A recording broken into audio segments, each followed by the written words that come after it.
A service of KIBMradio.com, the Internet's home for an all old-time radio.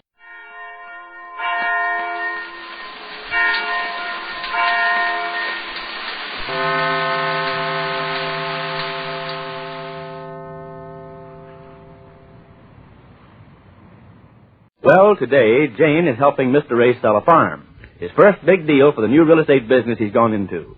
Jane is out at the farm now, posing as Mrs. Jones, who lives there. When Mr. Race brings out the prospective customer, Jane is to boost the place so that the customer will buy. The scene is the living room of the farmhouse, where we find Jane with her maid Laura, whom she brought along to tidy up the place. Jane is at the window, watching for Mr. Race. Listen.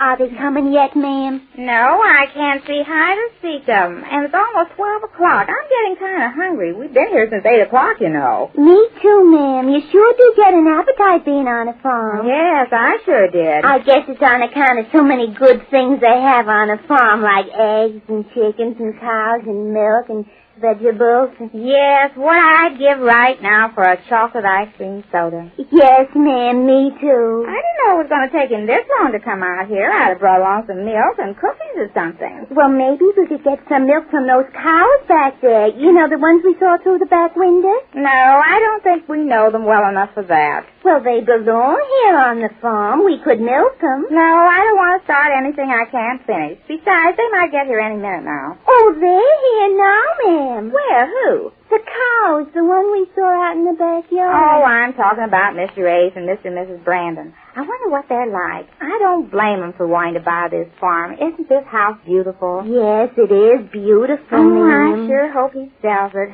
This is Mr. Ace's first big deal, and I'm going to help him all I can. I'm going to tell him how sorry I am that we have to sell it, and I'm going to be very sad about it. Yes, ma'am, that's nice. I'm hungry enough to look sad. Yes, ma'am. You know, it'd be nice if you could cry a little, ma'am. Cry? Yes, ma'am. You know, when you tell them how sad you are to have to sell the farm? Well, yes, it would be, but a person can't just start crying. Oh, I can, ma'am. You can? Yes, ma'am. I can start crying whenever Oh, Laura, that's marvelous. How do you do it? I don't know, ma'am. I just start and there it is. Oh, there goes a tear. Catch it. Use your apron. Yes, ma'am. Can you do that anytime you want to? Well, sometimes it's harder than others. Sometimes I have to pinch myself. Oh, if you pinch yourself. Oh, I didn't just now, ma'am. Only sometimes I do. Oh, I guess I could, too, if I pinch myself. Well, I think it'd be nice if you did, especially when you tell them how sad you are about having to sell the farm. Well, I'll try it and see if I can. Oh, here they come. Hurry, Laura, open the door. Oh, what name did he say I should have? Oh, yes, Mrs. Jones, wasn't it? Yes, ma'am, Mrs. Jones. Oh, I'm so glad they're here. Here they come up the stairs, ma'am. All right, now wait till they knock. Now, go ahead, open the door. Yes, ma'am. Oh, good morning. I'm Mr. Ace. Oh, yes, sir, I know. Yes. Is Mrs. Jones in? Who? Come right in, folks. She's expecting us. Mrs. Jones? Oh, good morning, Mr. A. Oh, good morning. May I present Mr. and Mrs. Brandon, Mrs. Jones? How do you do? I'm glad to know you. Oh, pleased to meet your acquaintance. Won't you come in? I want to apologize for imposing on you in this way, Mrs. Jones. All right. Mrs. Jones understands, and she's quite willing that we give the little place a thorough looking over, aren't you, Mrs. Jones? Little place? Why, it's just the opposite of little, Mr. A. Well, I meant in a manner of speaking. Looks very attractive from the outside, all right. Oh, it's heavenly. Heavenly? Why, it's just the opposite of Well, I think we'd better start looking around. This, of course, is the living room, Mrs. Brandon. Yes, I can see, and quite nicely furnished, too. Yeah, it's rustic, isn't it? Rusty, where? No, not rusty, Mrs. Jones. No, I meant rustic. I like this kind of furnishing. How about the rest of the house? Okay, now let's take a tour here. If you'll lead the way, Mrs. Jones. Oh, yes. Well, right through here. This is the dining room. Oh, how lovely. Are these windows south, Mrs. Jones? South? Yes, that's south, isn't it? Oh, yes, south. I thought you Yes, said... well, always a breeze to the south in the summer, they say. Now, here's the kitchen, large and airy. Oh, how lovely. Plenty of windows here. I guess you never get overheated here, do you, Mrs. Jones? No, I guess I wouldn't. I suppose we sort of run through the place first, just taking it in for first impressions, and then come back over it again for details. Yes, that suits me. I'm kind of anxious to see the grounds and the barn and the Oh, other. Joe's such an outdoor man. Yes. Now, here's a bedroom, and right through here, I think. Yes, here's another bedroom. And off here, you'll see a sort of a guest room or a maid's room, depending on... Oh, very nice so far. Now, about going outside. Of course. Well, suppose you and Mr. Ace go out, Joe. Mr. Jones and I'll take another look around in here. Yeah, sure. Come along, Well, Mr. now, Ace. wait. Don't you think we should all go out and... No. Let the women talk over the household end of it. Yes, but maybe Mrs. Jones wants to show us around the place. Don't you, Mrs. Jones? No, that's all right, dear Mr. Ace. But, dear Mrs. Jones, I think if you came along and... Run along, boys. We'll find plenty to talk about. Yes, come on, Mr. Ace. I'm anxious to see what this is all about. Now, let's go out this back way. Yes, well, we'll be back in a few minutes. Oh, take your time. I do hope Joe likes it all. I've fallen in love with it already. You have? Well, that's nice. But then, of course, I've always been partial to a farm. I just love the good earth, don't you? Yes, especially Paul Muni. What? The good earth, you said. Oh, yes, my dear, I did see that. Wasn't it marvelous? Yes. I guess I love that, too, because I'm so partial to the farm. You really kept this place up so beautifully. Everything so fresh and tidy. You must have loved it here. Oh, it's marvelous, Mrs. Brandon. I bet you just hate to give it up, don't you? Oh, yes, but we have to. You see, my husband had to take a job out of town somewhere, and he left me here to sell the farm, and when I sell it, I'm going to join him. Oh, I see. But while we lived here, we certainly enjoyed it. I just hate to give it up. Well, that's the way it goes, Mrs. Jones. We never know, do we? Never know what? We never know what's in store for us. But I always say, what will be, will be. I'm a great believer in destiny. Are you? Beg pardon? Do you believe in destiny? Oh, well, I brush my teeth twice a day, and I go to a dentist. Oh, no, I said destiny. Faith. Do you believe in faith? Oh, yes. I always say what will be, will be. Yes, that's exactly what I just said. Oh, yes, that's where I heard it, I guess. Well, yes, we're all creatures of destiny. Here today and gone tomorrow. Yes, here I am here today, and if you buy the farm, I'll be gone tomorrow. Oh, I can see by your face you just hate to lose it, don't you? Oh, yes, Mrs. Brandon. After all, we lived here so long, it's just been like home. Oh, Mrs. Jones, I hate to see you so broken up about it. Well, I can't help it. I could just cry. Ouch. Oh, don't cry, please. I can't bear tears. I'm sure you and your husband will find some new happiness wherever you're going. But nothing like this farm. Yes, it is gorgeous. Yes. Well, I suppose it's very cool here all the time, isn't it? Only in the summer. Oh, well, that's the time a person needs it most. Joe does need his sleep, and he can't sleep in any heat. Oh, there's no heat here. The breezes just blow here all the time. You don't have to wait for the rag man to come to lull you to sleep on this farm. I suppose there's a truck garden, isn't there? Oh, there's a garden. I guess there's a truck, too, out there somewhere. Oh, no, I mean a truck garden. You grow things here, don't you? Oh, yes. Just what do you grow? Well, there's a couple of weeping willow trees growing out in the front yard there. I guess you saw those when you came in. Oh, no, Mrs. Jones. I mean, what vegetables do you grow? I suppose you have radishes? Oh, yes. Beans? Yes. Onions, cucumbers, and tomatoes? Yes, and yes. Corn? What? Do you have corn? Well, Mr. Jones doesn't drink very much, and I hardly... Oh, no, I mean corn on the stalk. Ears of corn. Oh, yes, corn. I thought you meant something. Everything. Oh, it's really lovely. You and your husband must have loved it here. Yes, we're very happy, Mrs. Jones. Brandon, my dear. What? Mrs. Brandon. You called me Mrs. Jones. It's Brandon. Oh, yes. Oh, yes, we were very happy here, Mrs. Brandon. May I ask you how long you've been married, Mrs. Jones? Yes. Well, how long? 8 years. 8 years. Oh, that's exactly how long Joe and I have been married. You have? Well, we have a lot that's common, haven't we? Yes, 8 years. Oh, but it doesn't seem that long, really. Me either. And have you lived here ever since you were married? Yes. We moved in here the day we got married. We picked this place out while we were engaged. Then it has such sweet memories for you, hasn't it? Oh, yes, it has. That's why I hate to leave it. I just can't think of anybody else living here. Oh, I understand, my dear. But it's so beautiful here. I'm sure you'll enjoy it so much. Oh, I wonder now. What? I mean, knowing all that it means to you. Oh, it meant everything to me. It's so beautiful. Yes, and the memories are the most beautiful part, aren't they? Yes, the memories. And the south breeze in the summer. You'll just love it, Mrs. Brandon. Oh, I don't know, Mrs. Jones. You don't know? I don't think I could now. Why? What happened? Well, knowing all you've told me, it's just that... Oh, well, don't cry, Mrs. Brandon. I can't help it. It's the thought of you losing this beautiful heaven you and your husband built for yourself. Well, Mrs. Jones, I always say a wife should take the bitter with the better. When he was doing better, I took the better. And now that things are bitter, I just have to take the bitter. Well, Mr. Brandon has really sold on the place, Mrs. Brandon. Yes, sir. It looks like the thing we've been after. Now, we can come to some agreement about... Hey, what's going on here? Min, what's the matter? Oh, we can't live here, Joe. What do you mean, can't live it? What's been going on here? Don't look at me. I was just telling her how much my husband and I love this place and how crazy we were about living here, and all of a sudden she I couldn't live here, Joe. I just couldn't. What do you mean you couldn't? What's the matter with the... I couldn't take away her memory. What? It would always be on my conscience. I'd feel as if I'd cheated her out of her happiness. What? Oh, Joe. Oh, Min, now come on, don't cry. You won't buy it, will you, Joe? Of course I won't buy it if it's going to make you unhappy. Unhappy? I knew you'd understand. I just couldn't bear to have it on my mind. Well, wait till somebody's going to buy it. Well, we won't. Come on, Joe. Right with you, Min. Now just dry those tears. Come on, honey. Good day, folks. Sorry to have caused you all this trouble. But you don't understand what we're...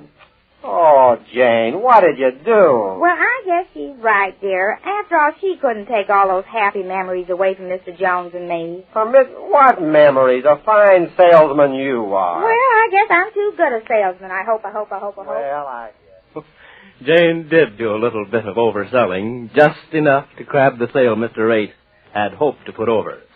But a new idea comes to them about the farm as we learn when next we meet these... Colgate Dental Cream to clean your breath while you clean your teeth and help stop tooth decay. And Luster Cream Shampoo for soft, glamorous, caressable hair bring you Our Miss Brooks, starring Eve Arden.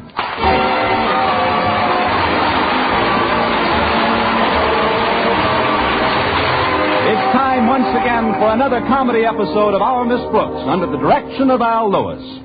Well, most of us have already made our plans for celebrating Thanksgiving.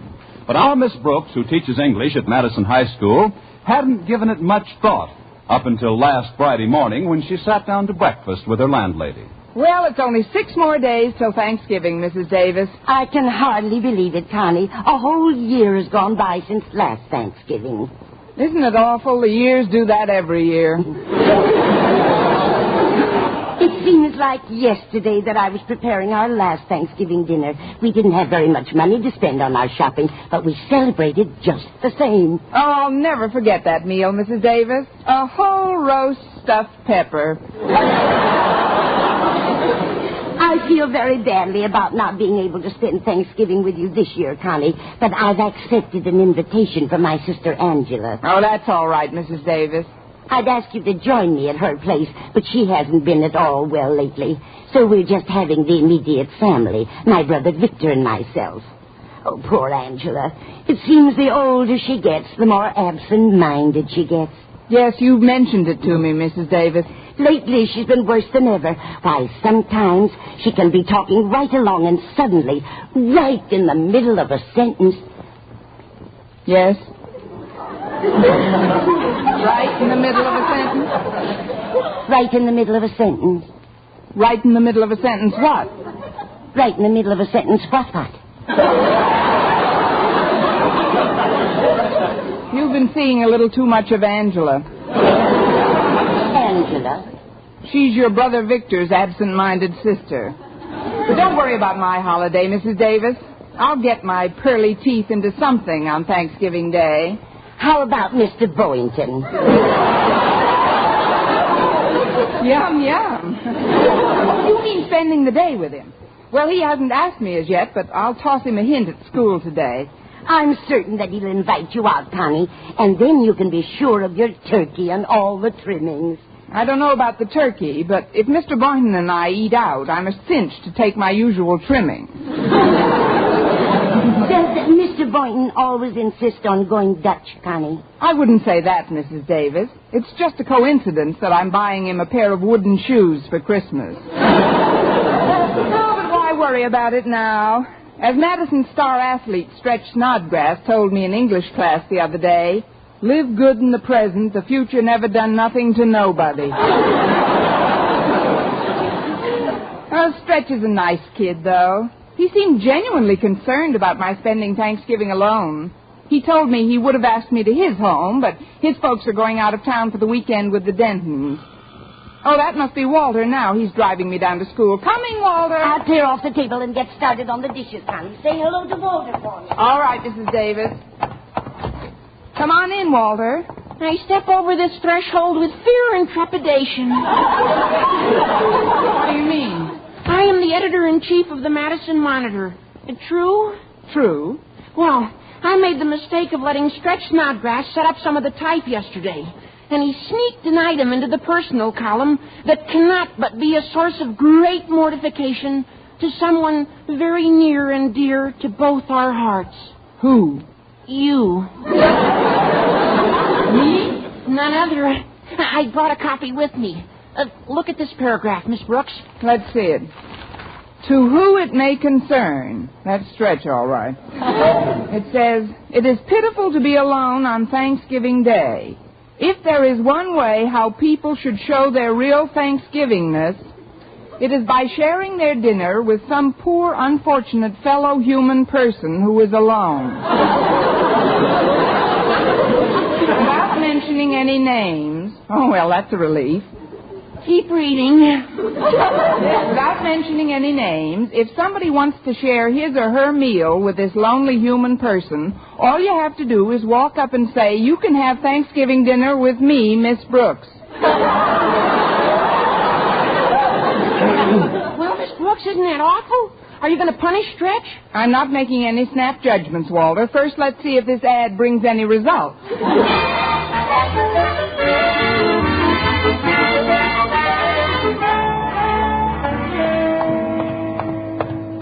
Excuse me, Miss Brooks, but I'd like to talk to you before you go into your classroom. I think that might be arranged, Mr. Boynton. I just read this rather peculiar notice in the school paper, and I wondered... Oh, that's a little prank that Stretch played on me, Mr. Boynton. Just pay a lot of attention to it. When I read it, Miss Brooks, I made up my mind I'd be the first one to talk to you about it. Really? How nice, Mr. Boynton. Oh, it isn't easy to be alone on Thanksgiving, on a holiday. No, you're so right. Many's the Thanksgiving dinner I've eaten alone. But when I saw that notice in the paper, I said to myself, by George Philip Boynton... I didn't know your name was George Philip Boynton.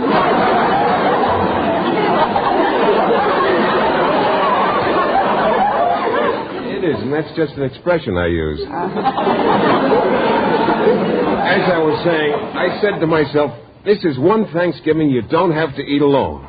Now, what I want to ask you isn't easy for me, Miss Brooks. Maybe I can help. I promise not to order anything over $1.50. Please continue. Since I saw that paragraph in the Monitor, I wondered if... I'll make it $1 even, and I'll leave the tip. Please, Mr. Boynton, just ask me what you want to. All right, I will. Good. Miss Brooks, if that notice brings you more than one invitation to dinner, could I make use of the extra one?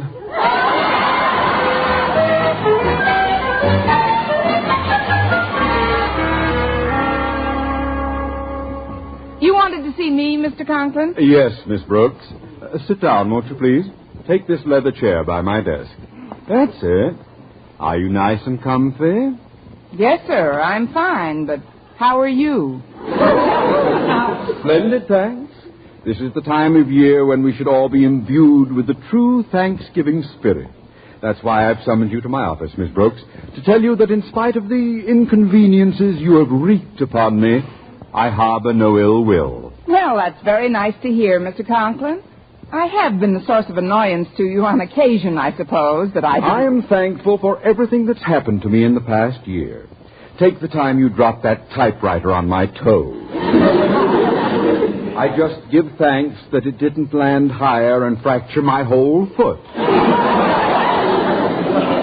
That was careful of me, wasn't it? Then when I think back to the time you stepped on my eyeglasses and crushed them, I give thanks that they weren't on my nose at the time. But my main purpose in calling you here is to inform you that I have read the notice in this morning's Monitor. Oh, that's just a joke, Mr. Conklin. It was written by one of the pupils in my English class. Yes, I could tell from its construction. However, I want you to know, Miss Brooks, that I was quite touched by that item. The more so since I, too, will be all alone this Thanksgiving. But what about your daughter and Mrs. Conklin? They're spending the day with Harriet's grandmother, my wife's dear mother. We asked her to join us for the holiday, but she lives almost 100 miles away, and she thinks she's got high blood pressure or something. So nothing would do but that Harriet and Martha visit her. Bless her crotchety old hide. But why aren't you going along? What? Me make a trip like that with my blood pressure? The doctor has absolutely forbidden it. In any event, when I read that notice, Miss Brooks, a thought occurred to me which might make Thanksgiving more enjoyable for both of us. Both of us? Yes. Since we're both going to be alone, I'd like to ask you... that is, I wonder if you'd... what I have to say isn't easy for me, Miss Brooks. Maybe I can help. I promise not to order anything over $1.50. Loneliness can do more to undermine a person's morale than almost anything. And, well, if you'd... that is, if possible... I'll make it $1 and I'll leave the tip. Oh, please don't misunderstand, Miss Brooks. What I want to ask you is... well, if that notice brings you more than one invitation, could I make use of the extra one? Why should you be an exception? Oh, of course, Mr. Conklin. Now, if you'll excuse me, sir, I've got to get to my classroom. Very well, you may go. Be sure and keep me apprised of all results, Miss Brooks. Yes, sir. I'm sure we'll be pelted with turkey dinners. Spirit of Thanksgiving. Are you comfy, Miss Brooks? Take this chair, Miss Brooks. Of all the... Hi, Miss Brooks. I see that you just came out of Daddy's office. Is he very disgruntled this morning? No, Harriet, he's not gruntling any louder than usual. He does seem a bit put out at having to eat Thanksgiving dinner alone. Oh, but he's not going to. Grandmother's coming down to our place after all. We're going to surprise Daddy. Oh, that should do it. He's so sentimental about holidays. Now he'll be able to do his Thanksgiving carving just like always. It'll be loads of fun. I've already invited Walter Denton over. Good. I can't think of anyone your father would rather carve. I know he's not crazy about Walter, but during the holiday season, Daddy's always a little more mellow. I'm going to do some of the shopping today. Mother gave me $5 for a turkey. That doesn't seem like much, Harriet. How big a turkey are you planning on getting? Oh, just a nice 8-pounder. But will that be enough to go around? Mr. Boynton's a pretty big eater, you know. Mr. Boynton? But he'll be eating with you, won't he? He certainly will. And at what better place could he join me for Thanksgiving dinner than in the warm confines of your cozy dining room? Well, I would like to invite you both, Miss Brooks, but I've only got this $5. That's all Mother said to spend. Tell you what, Harriet, give me the $5 and I'll see that we get a big enough turkey for all of us. Well, if you really want to come, Miss Brooks, I'd certainly like to have you, and I'm sure Mother would, too. But there have been times when you and Daddy... Don't you see, Harriet, if Walter's coming, you'll be doing your Daddy a good turn by inviting me. Why, how do you mean, Miss Brooks? With both of us there, we'll be an antidote for each other.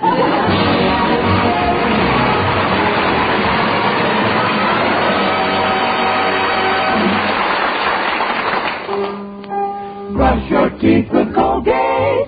Colgate Dental Cream. It cleans your breath. Water toothpaste. Water cleans your teeth. Colgate toothpaste. Cleans your breath. Water toothpaste.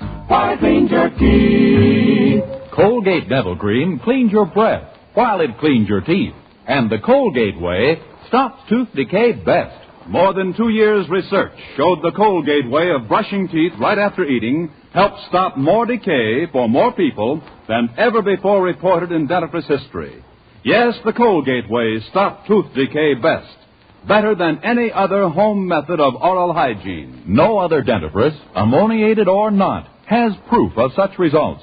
And you should know that Colgate's, while not mentioned by name, was the one and only toothpaste used in the research on tooth decay recently reported in Reader's Digest. So always follow the Colgate way to clean your breath while you clean your teeth. And stop tooth decay best. Brush your teeth with Colgate. Colgate Dental Cream. It cleans your breath. Water toothpaste. Water cleans your teeth. And the Colgate way stops tooth decay best.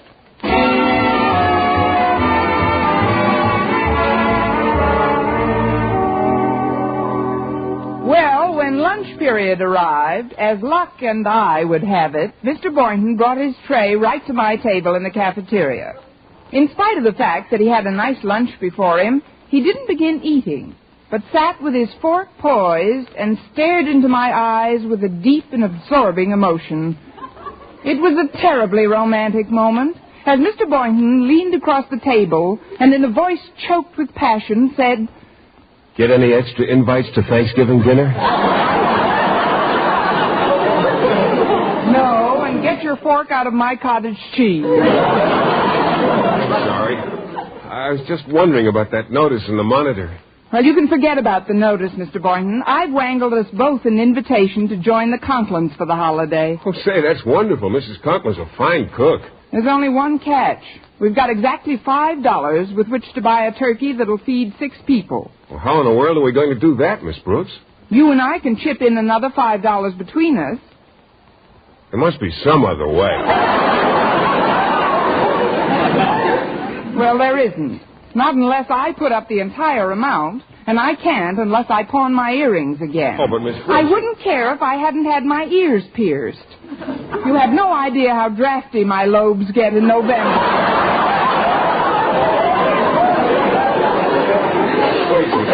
You won't have to pawn anything. There is a way we can get a good-sized young turkey very reasonably. How? By merely eliminating the butcher.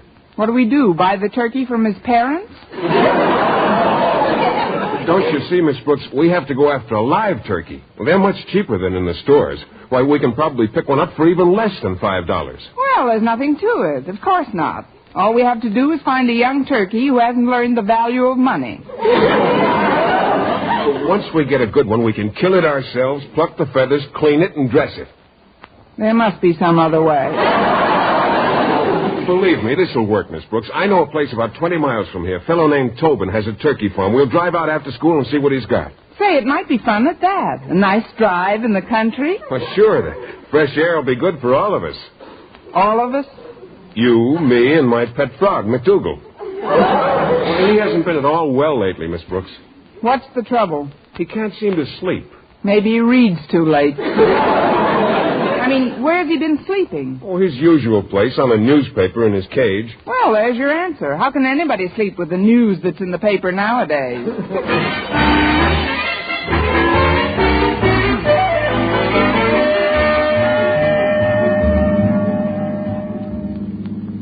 Well, old Tobin certainly gave us a nice gobbler for $5. Yes, he did, but I still can't get too enthusiastic about having to execute it ourselves. Oh, you just feel that way because she's a hen turkey. Tobin seemed quite attached to her, too. What was it he called her again? Bernice. Oh, isn't that cute? She knows her name. Oh, that's nothing. Mac knows his name, too. Your frog? Of course. His cage is right beside you on the seat. Just pick it up and call to him. Oh, that's ridiculous, Mr. Boynton. I'm not going to start any conversations with McDougal.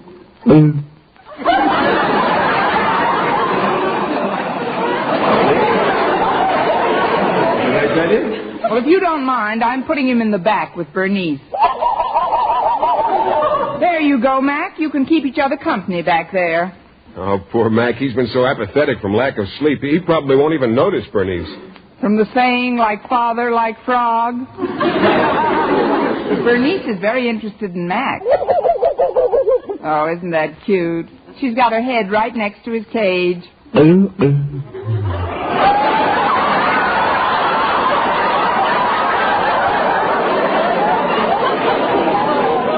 What in the world is Mac doing? You have just heard the frog's version of a wolf whistle.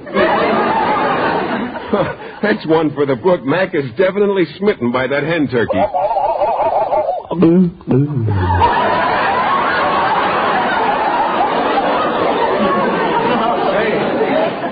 Say, what's going on in the back seat now, Miss Brooks? Something that should be going on in the front seat.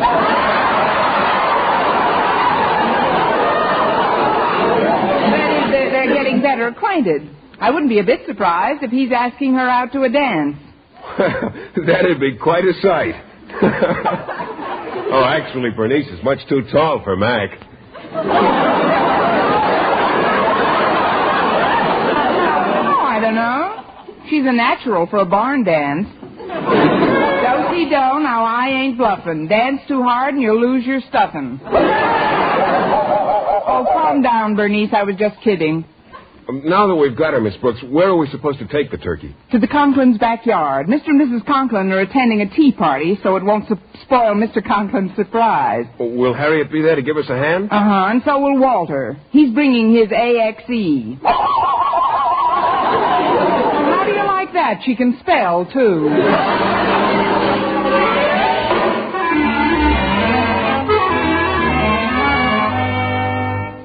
Careful with this crate, Walter. There's a slat loose on the side. Yeah, I got it, Mr. Boynton. Now let's set it down in the driveway. Oh, what a wonderful turkey. Sorry, Mac. You'll have to wait in the car. He's a beauty, all right. Absolutely inspiring. Oh, what a perfect combination. The lovely, graceful neck of a turkey and my trusty Boy Scout hatchet. What a charming thought. You've been seeing too many kid shows on television. But if it has to be done, the quicker the better. Right you are, Miss Brooks. Want a blindfold turkey? No, but I do. Look out, she's getting away. Grab her wings, Walter. She's heading for the house. Oh, I missed her. Oh, Miss Brooks, do something. Don't look at me. I'm on her side. She's going through the dining room window. What made her do that? Maybe she wants to try on one of the platters for size.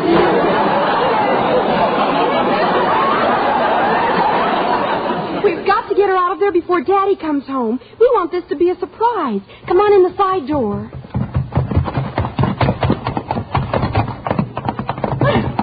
Where could she have gone? She doesn't seem to be in the dining room anymore. Maybe she went into Daddy's study. You look in there, Harriet, and Walter, you try the kitchen. But where are you going to look? I'll take the closet with Mr. Boynton.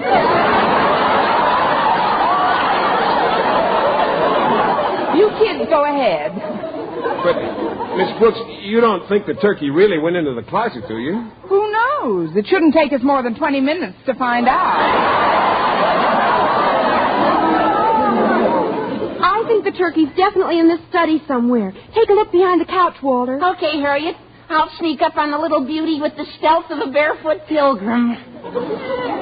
That might be Daddy. He always forgets his key. Walter, you stay put behind that couch. Miss Brooks, Mr. Boynton, follow me. Where are you going to hide us? In this clothes closet right across the hall. Quick, Miss Brooks, get in. Okay. Be right there. Hello, Daddy. Forgot my key again, Harriet. Where's Mother? She's doing some shopping for tonight. For dinner? Oh, don't mention that word. I ate so much at that confounded tea party that I can hardly breathe. I'm going into my study and lie down on the couch for a while. Oh, but you can't. I mean, you know what nightmares you get when you go to sleep after eating. Remember the time you thought there were bats in your bedroom? That was after I saw Lost Weekend.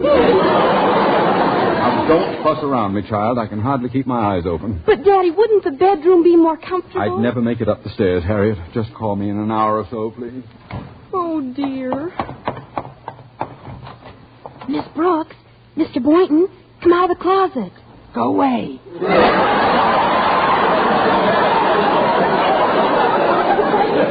Did I hear your father say he was going to take a nap in the study, Harriet? That's right, Mr. Boynton. And I'm almost positive the turkey's in there. Well, we can't be sure. I'm going to look around the back of the house. Okay, Mr. Boynton. Miss Brooks, let's tiptoe up to the study door and listen.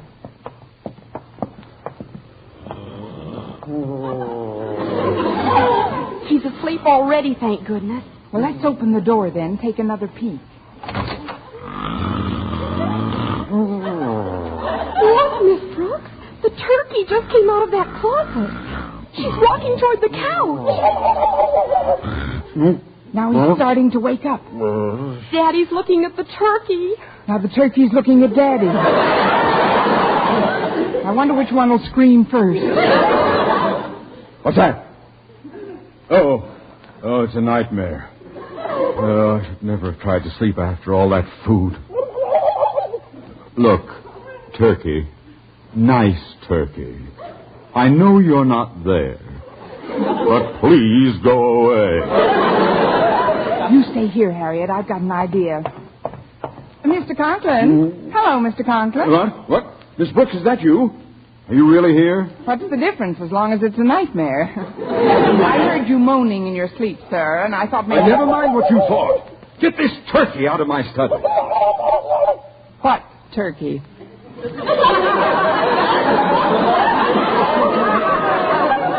What turkey? What was that? Maybe your dream turkey has an allergy. The turkey just walked out the door. That sneeze came from behind the couch. It's just me, Mr. Conklin. Me and my trusty hatchet. Oh, Dream or no dream, boy, there's no reason to go berserk. We've had our differences, surely, but deep down in my heart, I've always had a warm spot for you.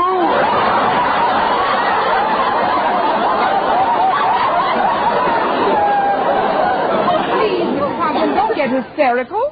Why don't you lie down and close your eyes? How can I close my eyes with Walter standing over me with a hatchet? Walter? Walter who? If I don't call my doctor when I wake up, I'll never go to sleep again. Oh, well, I might as well relax. That's the idea, Mr. Conklin. Take a nice, long snooze. Miss Brooks, Bernice just ran out in the backyard and... I beg your pardon, Mr. Conklin. I didn't mean to disturb you. Oh, that's all right, Boynton. You'll disappear in a few minutes.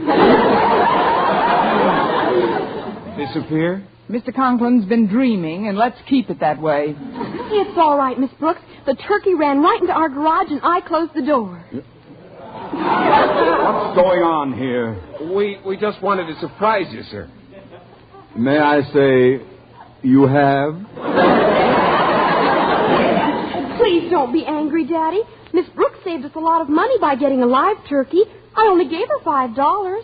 $5? Yes, sir. You see, you're not going to be alone after all. That was the surprise Harriet planned. Not only is your mother-in-law coming down for Thanksgiving, but we're all joining you, too. And now I have a dispatch for you.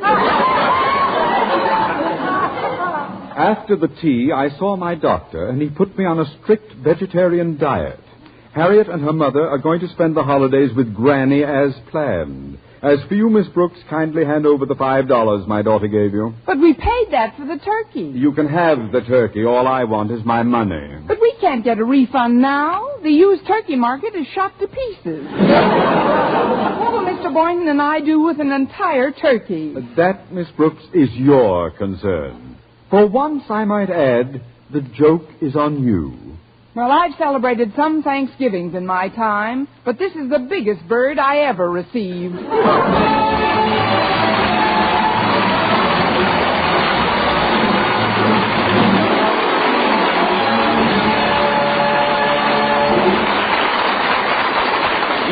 Returns in just a moment, but first... Dream girl, beautiful luster cream girl. Tonight? Yes, tonight. Show him how much lovelier your hair can look after a Luster Cream shampoo. Luster Cream, world's finest shampoo. No other shampoo in the world gives you Kay Dumit's magic blend of secret ingredients plus gentle lanolin. Better than a soap, better than a liquid, Luster Cream is a dainty cream shampoo. Leaves hair 3 ways lovelier. Fragrantly clean, free of loose dandruff, glistening with sheen, soft, manageable. Even in hardest water, Luster Cream lathers instantly. So gentle, Luster Cream is wonderful even for children's hair. Tonight? Yes, tonight, try Luster Cream shampoo.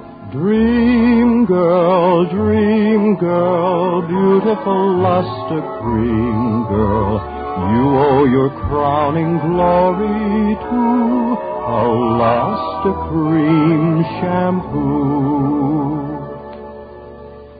And now, once again, here is Eve Arden. 70 little children in one classroom.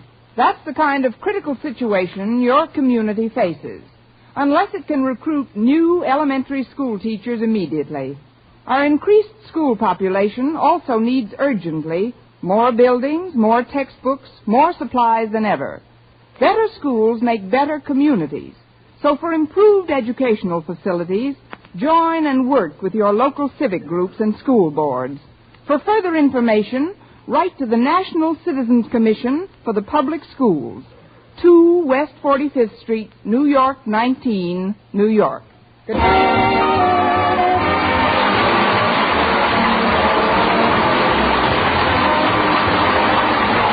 This is Vern Smith reminding you to tune in next week to another Our Miss Brooks show, brought to you by Lustrous Cream Shampoo for soft, glamorous, caressable hair, and Colgate Dental Cream to clean your breath while you clean your teeth and help stop tooth decay. Our Miss Brooks, starring Eve Arden, is produced by Larry Burns, written by Al Lewis, with the music of Wilbur Hatch. Mr. Boynton is played by Jeff Chandler, and Mr. Conklin by Gail Gordon. Others in tonight's cast were Jane Morgan, Dick Crenna, and Gloria Macmillan.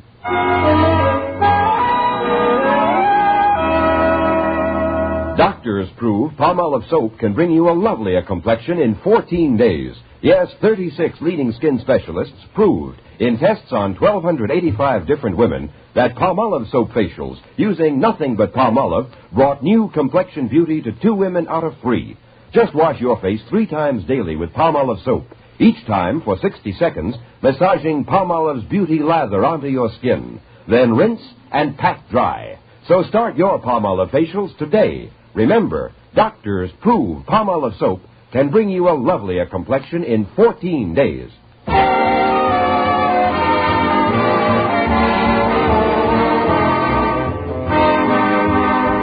If you like mysteries that are as full of chuckles as chills, be sure to hear Mr. and Mrs. North every Tuesday over this same network.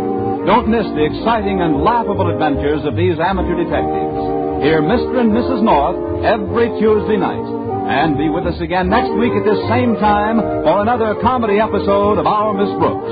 Bob Lamont speaking. Stay tuned now for Jack Bennett. CBS, the Columbia Broadcasting System.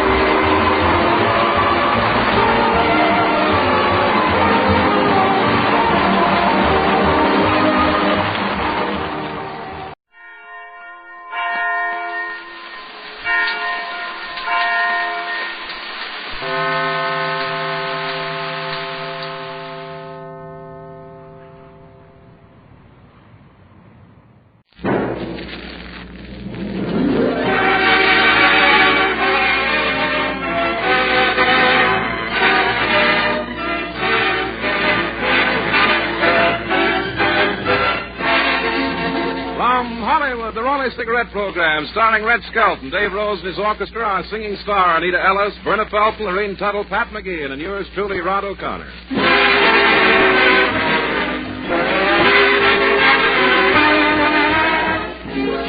From Metro-Goldwyn-Mayer, we present the star of the Raleigh Cigarette program, Red Skelton.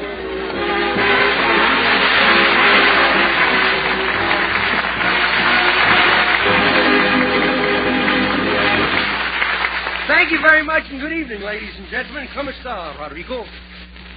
How long have you been speaking Spanish, Red? Was that Spanish? Yes. Well, I've been speaking about 10 seconds. Oh, I thought you were going to do the whole program in Spanish. Oh, no. Why should we? Is a in any language. Well, talking about I hear you went around on Halloween giving people a special imitation of our Yeah, I'd ring a doorbell and I'd say, that jet of pure moisture is a seltzer bottle. Hey, oh, boy, what a bunch of roughnecks we had around our neighborhood. Boy, a bunch of the pranksters came up to me and he says, hey, Skelton, where's your house? I says, it's up on the next block. He says, you want to bet?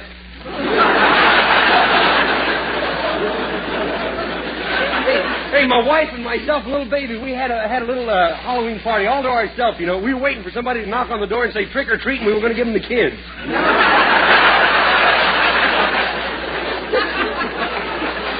Well, that's one way of getting you with us. It's not here, you know. Hey, by the way, Red, have you seen the newspapers lately? Only the front page. Why? Newsboys keep chasing me away all the time. Hey, I did read about the huge plane, you know. Hey, did you hear about what he said? Some guy said, "Do you think this thing's going to fly?" He says, "If it don't, it'll be the fastest boat in the bay."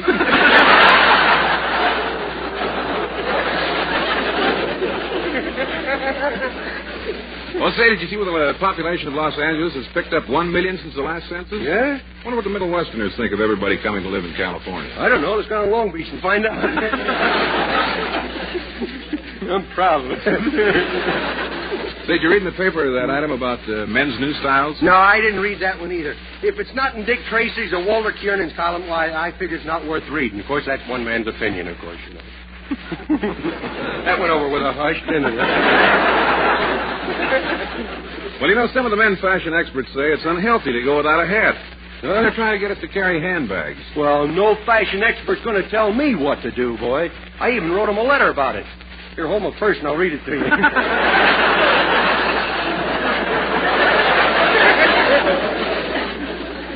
Say, while we're on the subject, what do you think of the new styles in women's clothes? Oh, I like them.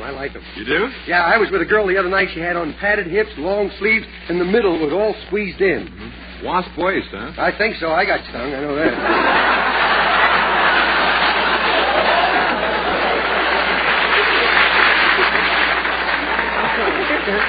Go ahead, Rod. What else is in the paper? Well, 2,000 people are being invited to Princess Elizabeth's wedding. Yeah? Oh, and speaking of royalty, Bob Hope's going to give a command performance before the King and Queen of England. I'll wash your mouth out with soap.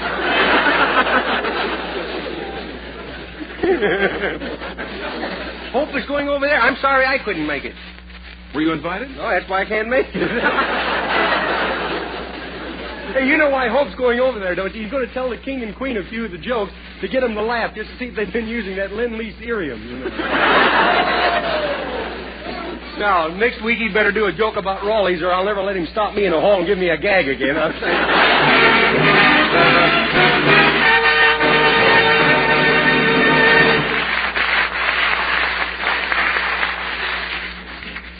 Listen. That sound of fresh, pure moisture stands for the new, all-new Raleigh 903 cigarette.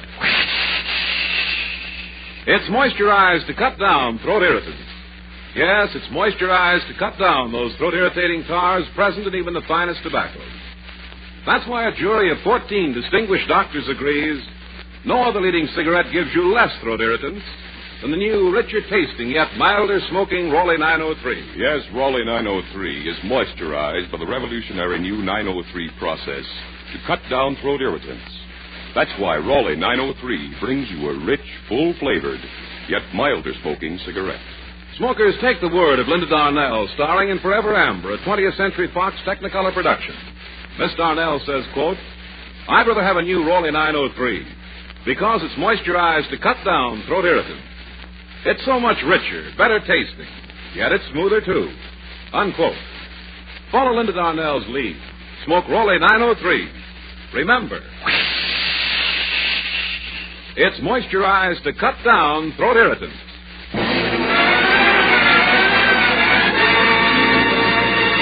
Thanks, Rod. And remember, ladies and gentlemen, pronounced backwards is...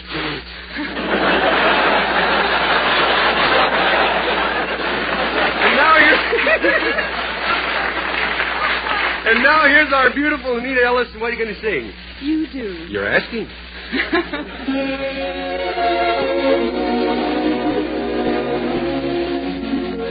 Who knows how much I love you? You do. No one means more to me than you do.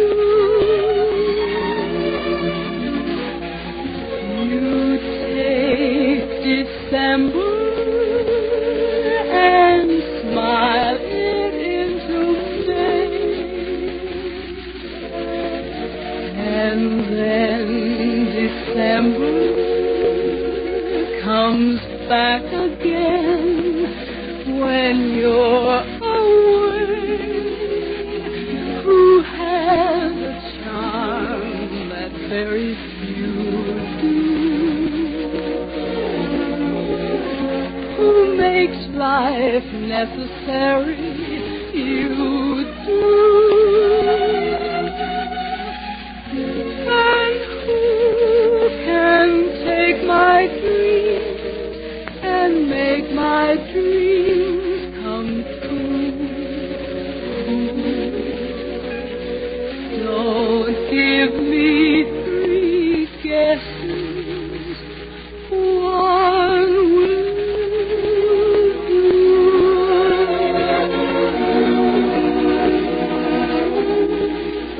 Who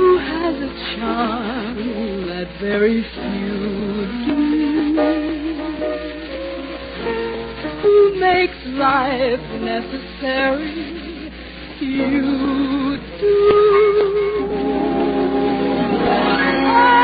And who can take my dreams and make my dreams come true?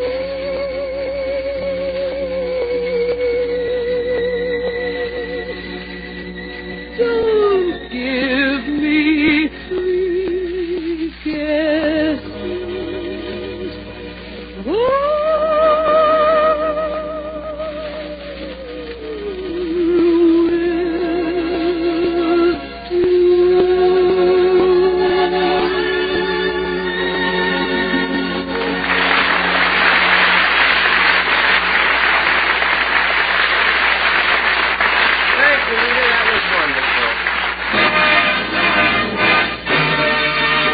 The Skelton Scrapbook of Satire. Now I'm going to tell on you. His wife's away, so he's got to beat the drums. Tonight we present Chapter 2 of our nighttime serial, entitled The Haircut.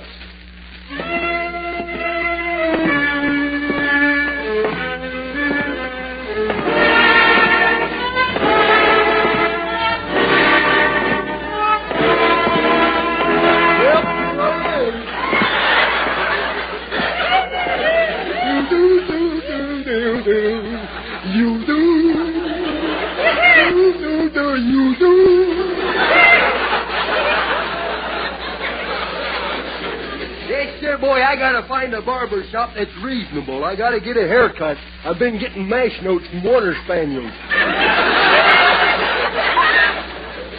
I sent an account of myself to Believe It or Not, and they sent me a letter back said they'd read or not.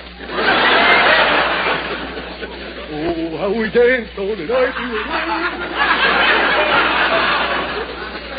We danced in the breeze and the wind blew through the hole in my head.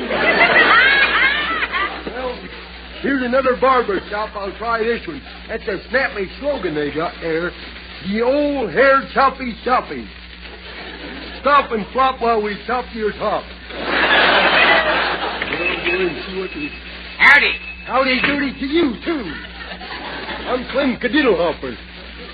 Well, don't look at me. I ain't responsible. What do you charge for a haircut in here? $1.25. $1.25, huh?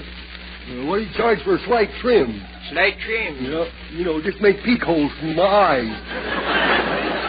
Look, Fungus Top.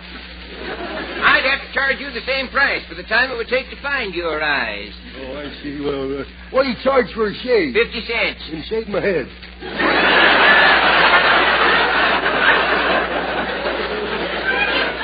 So much quicker I am, boy. You gotta watch me. I'll throw them in on you like that every time.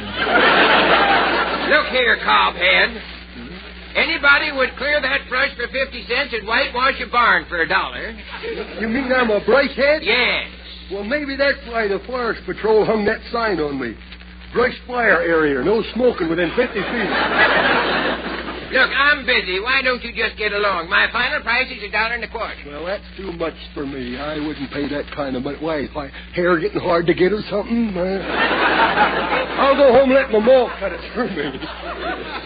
Well, how will your ma do it? Put a bowl over your head? Oh, you flatterer, you. No, my ma will use a funnel.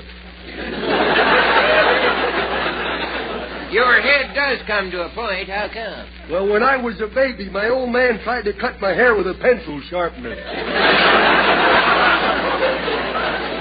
I'm sorry I can't do business with you.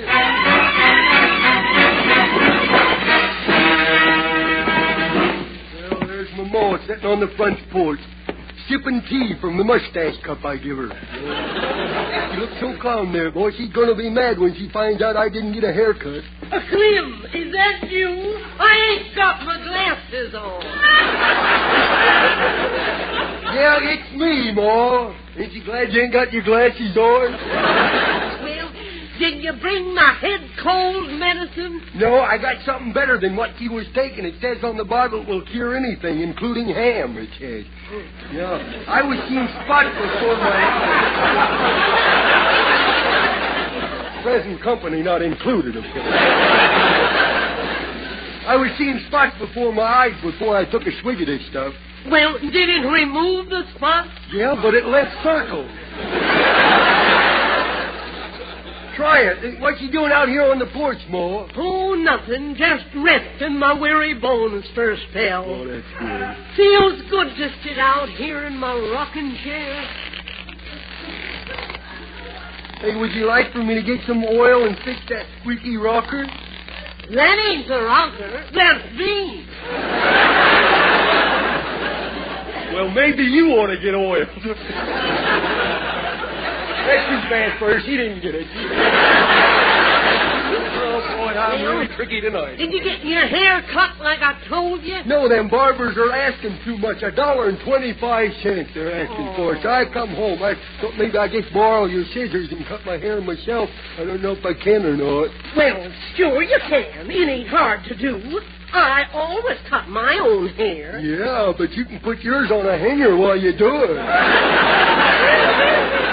Slim, sometimes I get so disappointed that you come along. Why? Didn't you and Paul want a child? Yeah, and I wished we'd have had one.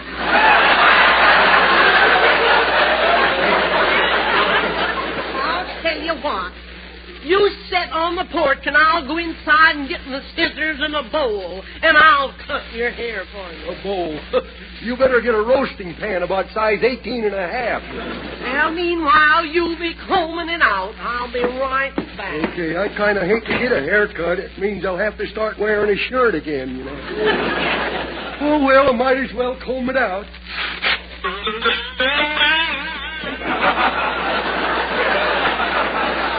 Well, I'll have to get this comb fitted for false teeth now.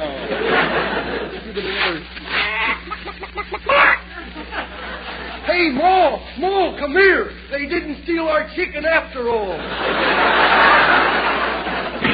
Well, I couldn't find a bowl, so I guess we'll have to use this bucket. Oh, the bucket's a little big for you, ain't it? No, it fits just right if all you're going to do is trim my toenails. All right. Sit down on this tote box, and I'll cut your hair.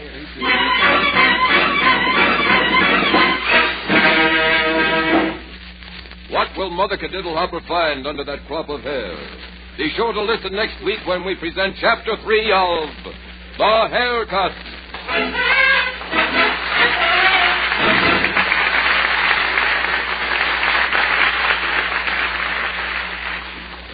Listen. That sound of fresh, pure moisture stands for the new, all-new Rolly 903 cigarette. It's moisturized to cut down throat irritants. Yes, it's moisturized to cut down those throat-irritating tars present in even the finest tobaccos.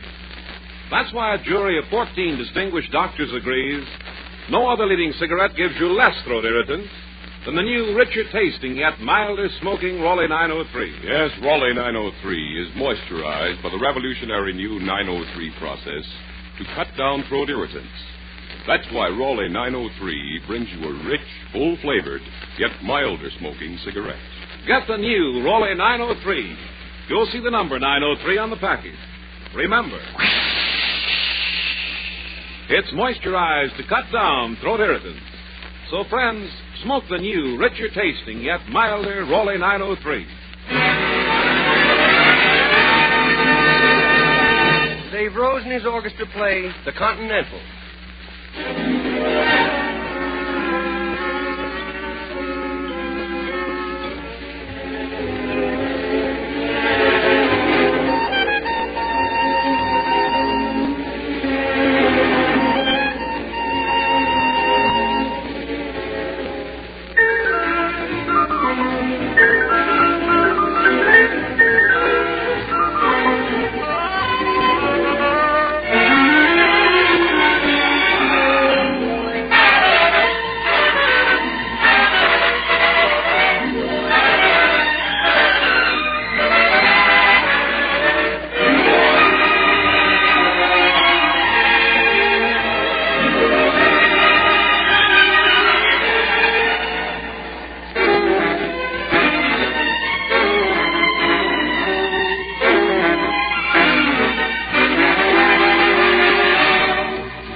Chapter 3 is entitled, Let's Eat.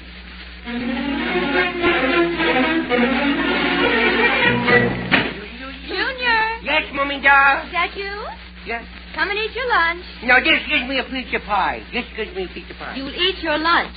Oh, you always make me eat stuff I don't like. I refuse to eat any lunch. In fact, I'm not going to eat any dinner either.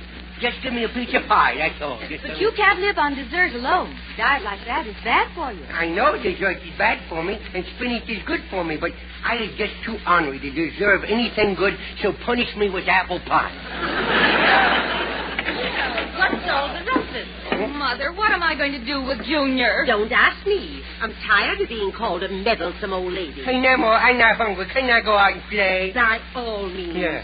Go next door and tease that big, vicious dog. Okay. Boy, they sure does love me, don't you? You don't love me no more. I'm afraid of that dog. Well, you shouldn't be afraid of that dog, dear. You shouldn't ever be afraid of anything. Oh? Besides, he's just a little dog. He only comes up to my knees. Yeah, but you forget, kiddo, when he comes up to your knees, he's looking over my shoulder. You just don't love me, is all. I'll go out and play with that old wicked dog, I will. And I will wait until he gets his fangs showing, and I'll kick him in the face, I will. And he'll bite me legs off and then gobble up my body. And just when my head's sticking out, I'm going to yell, help, help, help. You come out and run, and you will never know where I've gone. You're going, oh, no. Now what's wrong? I scared me down. Bless his little heart. Yeah, I think I'll go play. Mother! Why did you send him out to play? He should eat. If he isn't hungry, why let him mess up good food on his plate? Oh, don't be upset, dear. Try and be a little understanding, and your head will show you a shortcut to child psychology. Mother, I wonder if Professor Mushmouth could help me. Well, who's he? The author of the book Child Advisory I bought yesterday. Oh, that's wonderful. Put it on the shelf with the others. Now, Mother, I know how you feel toward these books, but now listen to this. Chapter 1, Whipping a Child. A child should never be spanked on an empty stomach. I agree. Turn him over. Mother. Now, listen to this. It says a child shouldn't be spanked at all. Who wrote that book? Professor Mushmouth wrote this one. I'd like to meet him. I wonder what days visitors are allowed. Mother, you're not inferring the man is nuts. Well, if he isn't, he's certainly on the right track. Hello, Mummy. Grandma, I'm out, Joe. Look. What happened to you? You see that mud puddle out in front of the house? No. Neither did I. Junior, you're covered with mud. Yes, didn't I am that? How do you do it? Oh, I don't know. I see something like that. I just throw myself into it. I don't know. Good heavens, you didn't fall in that mud puddle with your good pants on. Well, I didn't have time to take them off in midair. Just you wait until your father gets home tonight. I will. Boy, what a big splash he should make, huh? It was an accident. Will you forgive me if I give you a kiss? Well, your mouth is covered with mud, dear. You better throw me a kiss. Okay.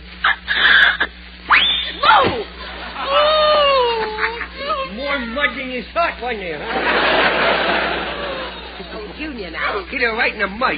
Junior, it's none of my business, I know. But I think you've been fighting again. What makes you say that? Well, I'm not saying anything. Well, why do you say that? Did some kid give you a bloody nose? You got your bloody nose? You certainly have. Well, Look at yourself. Thank goodness, I thought I was growing a red mustache. What did you fight about? About 2 minutes. That widow Dickie Orland, he gets me so perturbed, he does. How did you get your tooth knocked out? Well, that happened when I tried to help Widow Jean Fowler when he was down. He hit you for that? Yes. Why? Because I was the one that knocked him down. Well, you should learn to control your temper. Yeah? When I get mad at your grandfather, I slowly count to 10. Yeah, but you was always standing over him when you were counting to make sure it was a knockout, you know. Junior! I should spank you. Oh, now, remember the book. It says never spank the child. Oh, very well, Mother. Junior. Yeah? Mother isn't going to punish you. No? But I want you to promise to help me prove that this book has great theory. Did I hear you right? You're not going to spank me? No, darling. Hey, Nemo. Come here. Yes. Did you spike the old girl's coat again?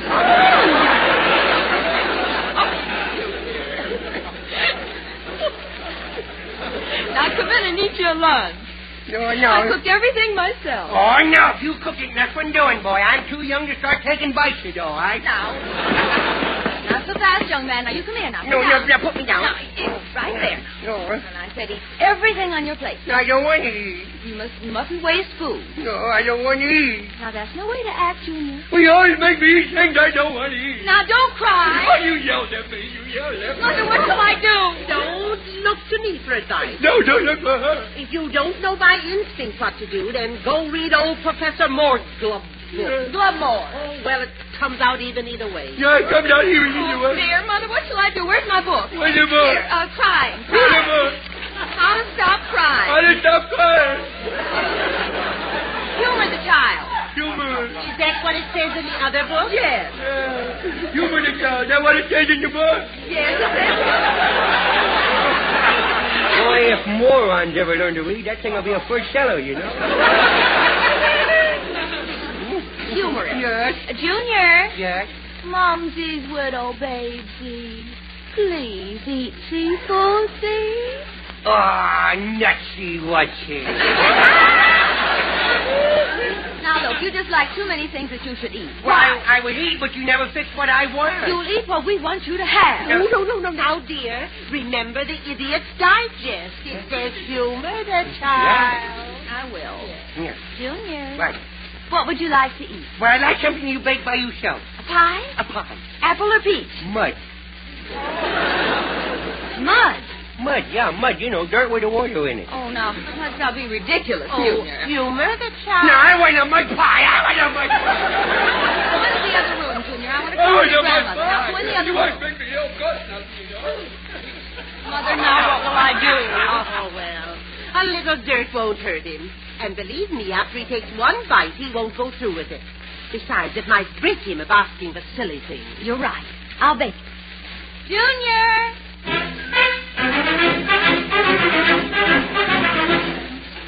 Oh, boy. Is it done yet? Now let it bake for a few more seconds. Oh? Well, don't cook all the juice out of it, you know. I don't want to go around spitting dust all day, you know. Anything you say, dear. Yeah. Boy, don't that smell good, huh? I wouldn't know. Good. Well, there it is. No, I don't want to eat it out of the pan. Put it on the plate.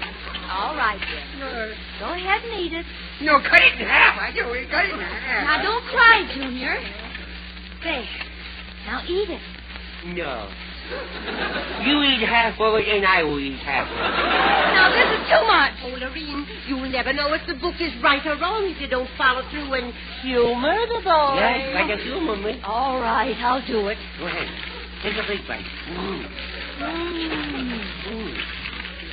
There, Junior, there. You spot all yours? Now, what are you crying about? You ate my ham.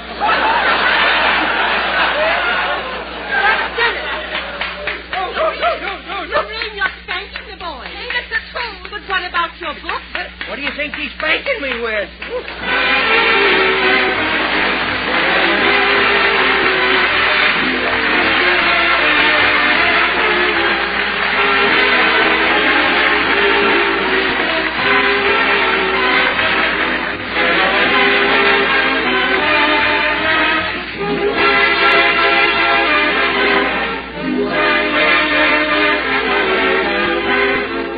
Thanks for being with us tonight. We hope you liked our program well enough to be with us again next Tuesday night. So until next Tuesday... This is Red Skelton saying thanks to Edith Wynn for the Howard Hughes joke.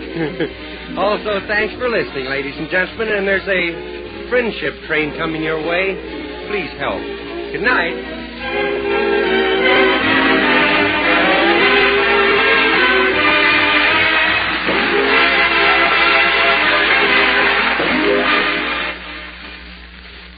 Sir Walter Raleigh, the pipe tobacco that rates superior on all 5 counts.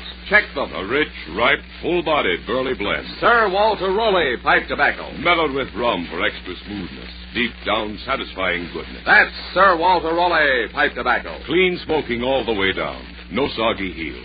Leaves only a clean, dry ash. And that's Sir Walter Raleigh pipe tobacco. Crimp cut for slow, even, cool burning. Yes, Sir Walter Raleigh pipe tobacco. The brand of grand aroma. Keeps home sweet home. It's Sir Walter Raleigh. Sooner or later, your favorite tobacco. Yes, a favorite with college men, servicemen, businessmen. Men everywhere who know and appreciate quality pipe smoking. Smoke Sir Walter Raleigh, the quality pipe tobacco of America.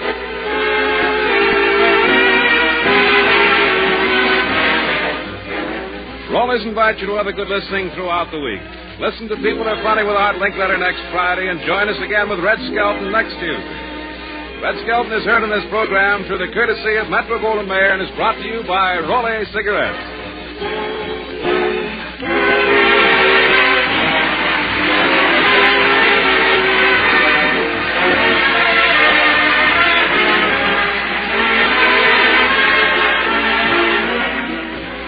This is NBC, the National Broadcasting Company.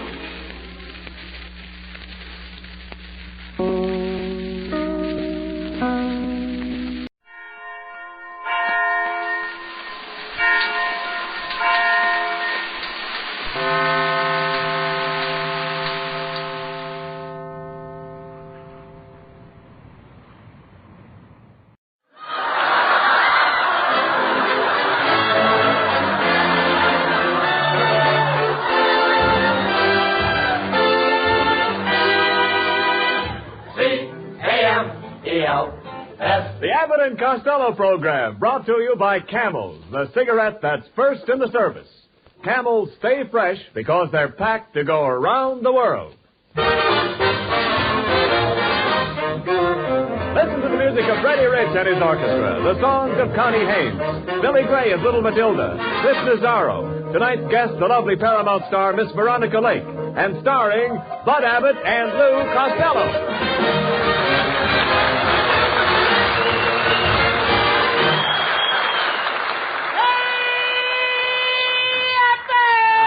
There you are, Costello. Late again. You know we have to go to Palm Springs. Oh, yeah. Did you borrow Mrs. Niles' car? Yeah, but I had a terrible accident, Abbott.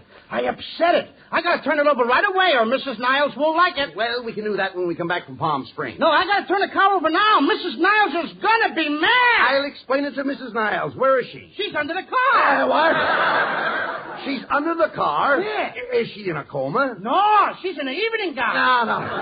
Well, then let's get Ken Niles to help lift the car. Oh, Ken is in a good spot to help us. Well, fine. Where is he? He's under the car, too. Oh, my goodness. For goodness sakes, how did this accident happen? I bumped into another car, Abbott. And boy, was that driver mad at me. He said, for 2 cents, I'll punch you right in the nose. And what happened? He ran up a bill of $8.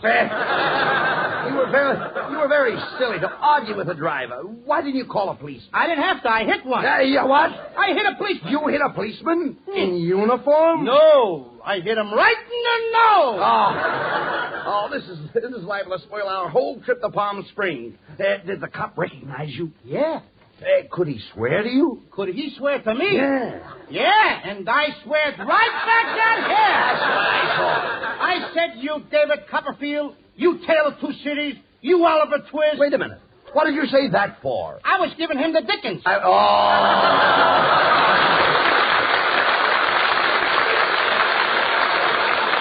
This is a fine thing. Now I have to straighten him out with a policeman. Where is he? He's under the car, too. Oh, my God. What are they all doing under the car? Have you looked for an apartment lately? Wait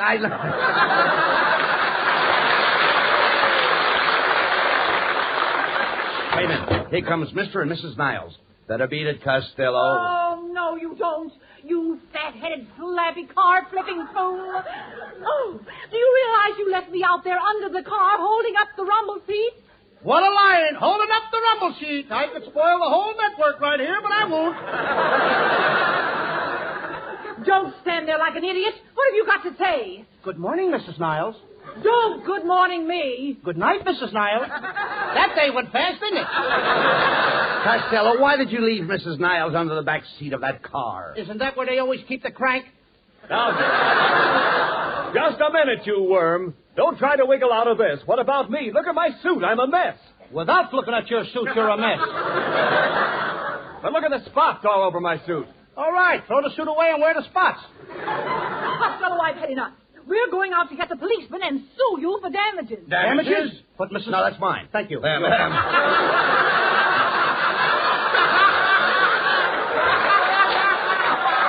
Damages, but Mrs. Niles, did you get hurt? Did I get hurt? I have a big scratch on my crazy bone. Put your hat on and nobody will notice it. Oh, come, Kenneth. Come on, Abbott. Think fast. Think very fast. I gotta get out of here before they come back with a cop. Oh, you can cause more trouble. We're going down to Palm Springs to ask Veronica Lake to appear on our next picture. Gee, I hope she will. She will. Now, you wrecked the car we were going to use. What are we going to do? I have it. Well, we'll have to rent a car. You mean because I wrecked the car, we gotta rent another car? Yes, we'll have to rent it. Okay. Where can we get one? You drive. I beg your pardon? You drive. Me drive? No, you drive. I said I drive. No, you don't drive it. I drive it. Drive what? You drive.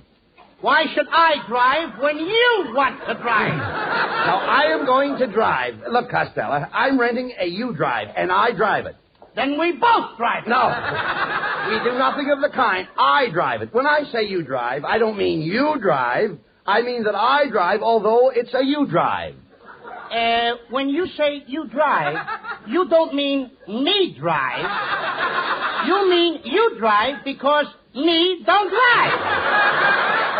Now you've got it. Now I've got it. Now you've got it. I don't even know what I'm talking about. Look.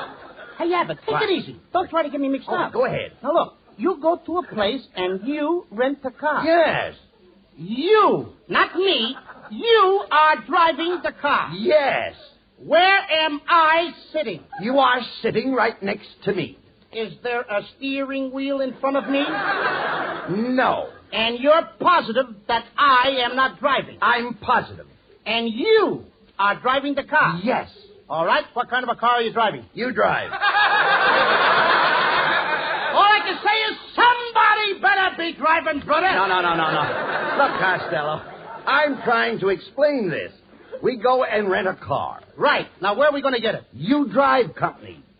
Now I drive company. I thought we were going to Palm Springs alone. You don't understand. It's hurts you drive. Well, if it hurts, you drive. That's right. That's right. This thing is getting worse. No, don't you see? The head of the company's hurts. That's too bad. What hurts him? Nothing hurts him. Look, every company has to have a head. Naturally. This company's head hurts. Then let him take a nap. Listen, Costello, please, listen to me. It's hurts you drive all over the country. If it hurts to drive all over the country, why should I drive to Palm Springs and get hurt? You don't get hurt. It's Hurts Company. Hurts Company. I don't want to hurt nobody. Look, will you listen to me? The man's name is Hurts. He rents cars. You drive. It's you drive all over the country. Not with that OPA, brother. Now, what are you talking about? What do you mean? What am I talking about? I mean, after all, that's why I can't go. OPA. What do you mean, OPA? Well, I only got a puny A card. Oh, get out of here.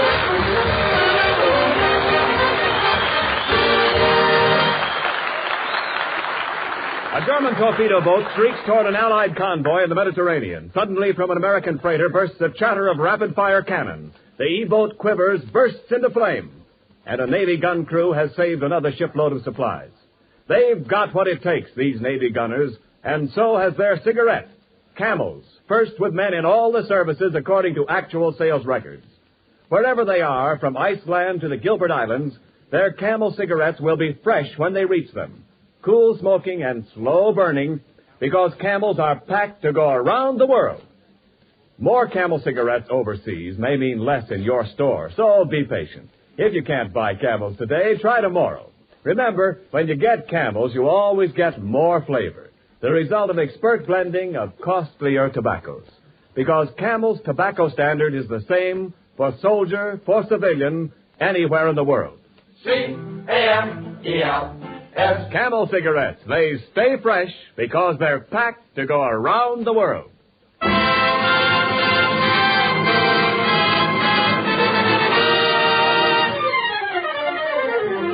Freddie Rich plays the ever-popular Dancing in the Dark.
Well, Costello, here we are at the swanky Lone Palm Hotel, right out here in the middle of the desert. Oh, I don't like the desert. It's full of insects. Oh, not at this time of the year. Hey, Abbott, where do all the little bugs go in the wintertime? Search me. No, thanks. I just wanted to find out. Hey, oh, now listen, please. Stop that. Come on, let's get a room. Okay. Oh, Clerk. Oh, jerk. Just a moment, please. This is a very high-class hotel. I'll have you understand, I'm not a jerk. You're not even a vibration. Costello, will you please act like a gentleman? Okay, kid. Clerk, we'd like a room. Very well. Do you want a room with a bath? What do you think I want to do? Follow the arrow? Listen, Clerk. We're going to make a very important picture. Please. Costello, will you listen to me? Mr. Clerk, we're going to make a very important picture, and we came down here to see Veronica Lake about being our leading lady. Oh, yes, she's stopping here. Every time I see Veronica Lake, I want to kiss her. My mind says no, and my heart says yes. Well, what do you hear from your liver? Well, Mr. Costello, if you'll just sign the register, I'll have the boy show you to your suite. My what? Your suite. You're cute, too. Oh, come on, clerk. Now, what about the room? All right, Mr. Costello, I have a lovely room for you on the 10th floor. Here's the key, 1006. Now, get going. Okay. Hey, clerk, I'd like to leave a call for 12 o'clock. Sorry, we're all out of 12 o'clock calls. Then call me twice at 6. Now, listen, Costello, please. Will you take that key and get up to the 10th floor and into your room? Okay. See you later, Abbott. All right. Hello? Okay. Now, listen, Clerk. I want to meet Veronica Lake right away because, you see, 10th floor? 10th floor? Wait a minute. There's only one floor in this hotel. You haven't got 10th floor. Oh, good heavens, man, you're right. This is serious. Oh, Mr. Costello, there's no 10th floor. Come right down.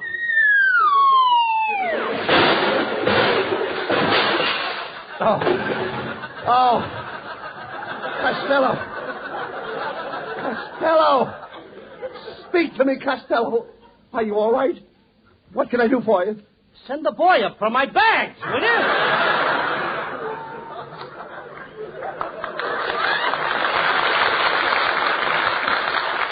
Hey, come on now, Abbott. Now let's get out of this place now. Now, I've never been so humidity in all my life. Humidity? Yeah, he humiditied me. Humidity?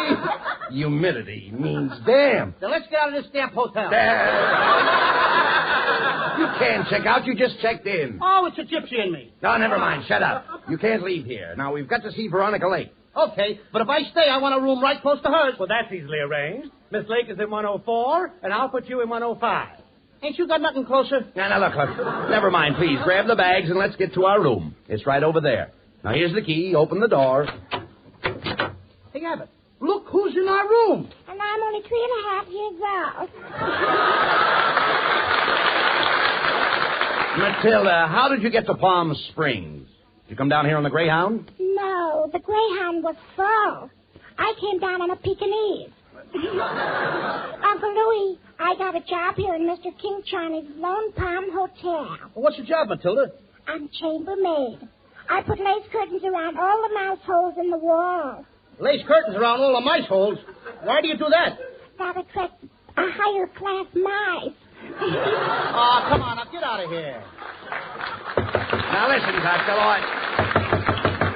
Hey, Abbott, What? that's Matilda knocking on the door again, just to bother me. I'm going to put her over my knee and paddle her.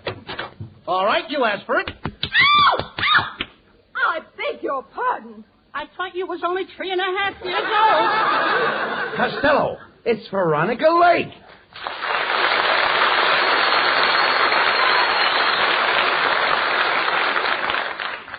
See here, Costello. I came here because the room clerk said you wanted to see me, and this happens. I've never been so humiliated in all my life. You see, Abbott, she said the same word. That She thinks it's a damn hotel, too. Dampness has nothing to do with it. I said humiliate, conjugated from the Latin humilius, humilia, humilium. I humiliate, she humiliates, they humiliate. Now do you understand? Yes, ma'am. Everybody in the joint is damp. Will you stop that and pay attention to Miss Lake? Yes, Costello.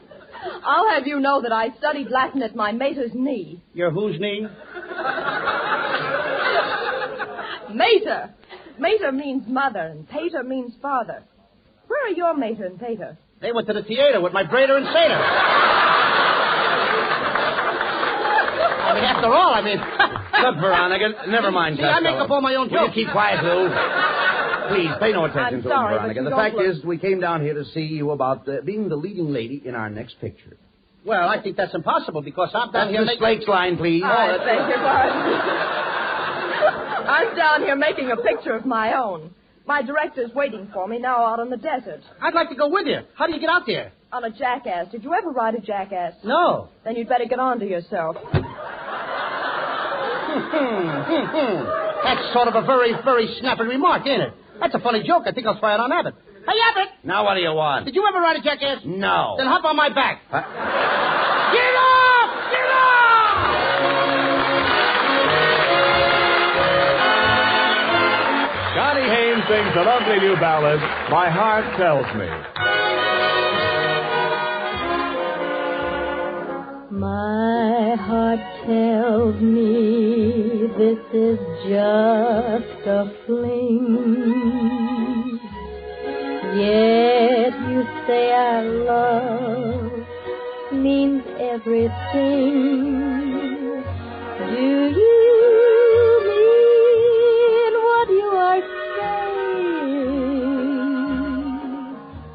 Or is this a little game you're playing? My heart tells me I will cry again. Lips that kiss like yours could lie again. If I'm fool enough to see this through, will I be sorry if I do? Should I believe my heart or you? me, I will cry again. Lips that kiss like yours could lie again. If I'm fool enough to see this through, will I be sorry if I do? Should I believe my heart or you?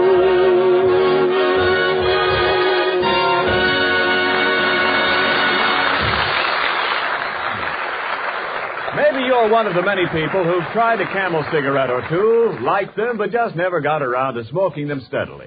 If you are, let me tell you the difference between smoking just one Camel cigarette and smoking a pack or two. You see, Camels do have more flavor, the result of our expert blending of costlier tobaccos. More flavor is what helps Camels to hold up, keep from going flat no matter how many you smoke. When you're on your second pack of Camel cigarettes, make a careful checkup in your T-zone. T for taste and throat. And be your own judge of Camel cigarettes' rich extra flavor and smooth extra mildness. And remember, your Camel cigarettes will stay fresh, cool smoking, and slow burning anywhere because they're packed to go around the world. C-A-M-E-L-S. Camel cigarettes. They're first in the service. They've got what it takes.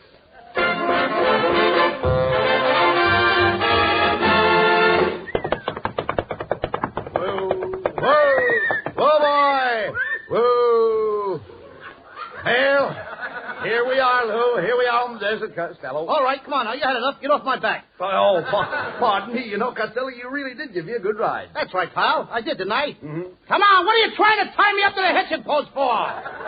Hey, quiet, you guys. We're shooting a picture. Get that camera over here. All right, you extras. Line up on the right. Hey, Joe, bring that dummy over here. Okay. Put me down! Put me down! Hey, Costello, look at those beautiful extra girls over there. Now, as long as we're here, what do you say we date up a couple for tonight? Oh, no. Not after last night, my friend. What do you mean? We had a couple of girls last night, well, remember? So, all right. You had the best looking one. So what? Yours had teeth. Now, wait a minute, please. Never mind that. Yours had teeth, too. I'll say she did. Yeah. Mine had so much bridge work every time I kissed her, I had to pay toll. All right, never mind that. I mean, after all, there's a... Come on. And another thing, Abbott. What? We're down here for business. I know Forget that. girls. We've got to get Veronica Lake in our picture. All right, there's a dressing room over there. I'll knock on the door. Oh, it's you boys again. I told you at the hotel that I wouldn't appear in your picture. But, Veronica, you're making a great mistake. We've had a lot of experience in the theater. I was in Tobacco Road. What did you do, empty the ashtrays? Boy, she sure told you, Abbott. Just a minute, Costello. Where did you ever act? Where did I ever act? I played in the way of all flesh. What part did you play? I was one of the meatballs. I didn't recognize you in that. You didn't recognize me, eh? Well, I was wearing a spaghetti toupee.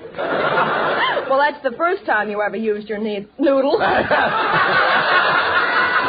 Well, I guess it's no use, Costello. Veronica will only make a picture with glamour boys. I'm a glamour boy. Just the other night, Hetty Lamar told me I was her idea of a lover. Then her husband walked in. And what happened? Her idea was carried out. I'll tell you what I'll do, fellows. We're just about to shoot a scene from my picture. That scene is shot. Now what about the next one? Veronica, we're already on the set. Oh, here comes my director. Oh, Cliff, I want you to meet Mr. Costello. Mr. Nazzaro, Mr. Costello. Mr. Abbott, Mr. Nazzaro. Mr. Costello, Mr. Abbott, Mr. It's getting Abbott. kind of crowded. Let's get some more chairs, will you?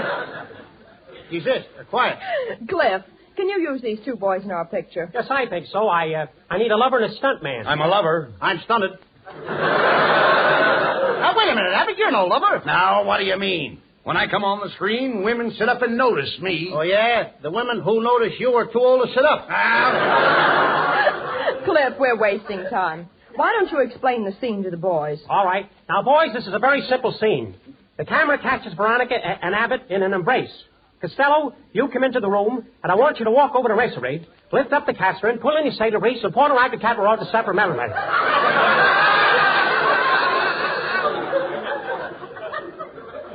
How can Abbott do that to me? You don't stand for it. You grab Veronica in your arms and you say, Veronica, I'm alone since the vital rate.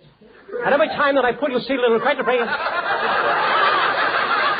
I want you to kill the priest and not the bona fides for the times that I sang with Hilton Penny Court to celebrate my 5%. Did you get it?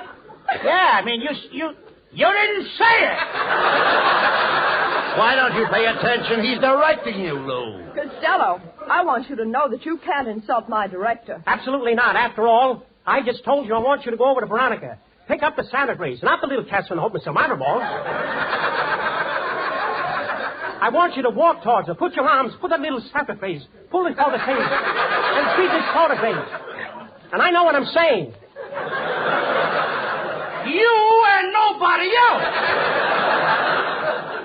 There you go again, insulting him. I can't understand you. You can't understand me. Listen to him. What's the matter with you, Costello? Can't you take direction? Mr. Nazaro is a famous director. Yes. You mean to tell me you never saw Gorm with the Samadras? Or for whom the bells toll the Samadras get a penny baby? I never saw them, but I saw Guadalcanal to dip.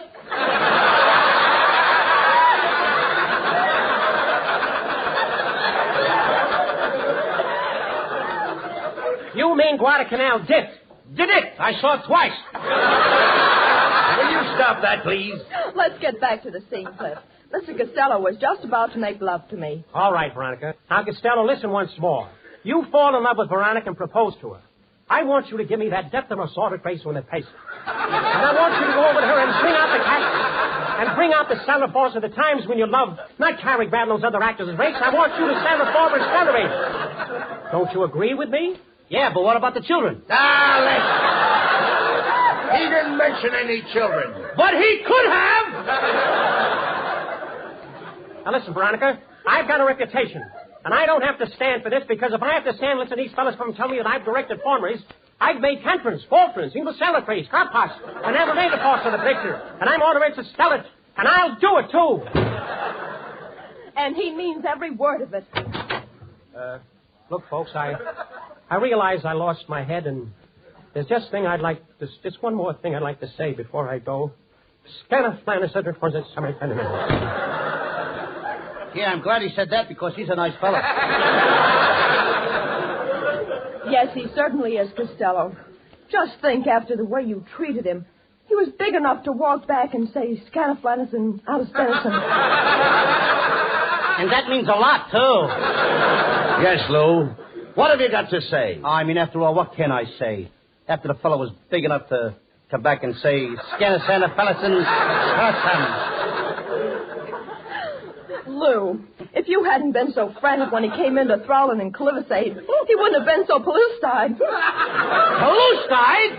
That's the one thing I didn't do to him, pellucid. I mean, what does he want from me? What does he want from you? Why, at this very moment, he might be outside guilt-fending. No, not guilt-fending. Oh, Abbott, come on. We haven't got a minute to lose. Where are we going? We're going outside and guilt-fend with him. Get out of here!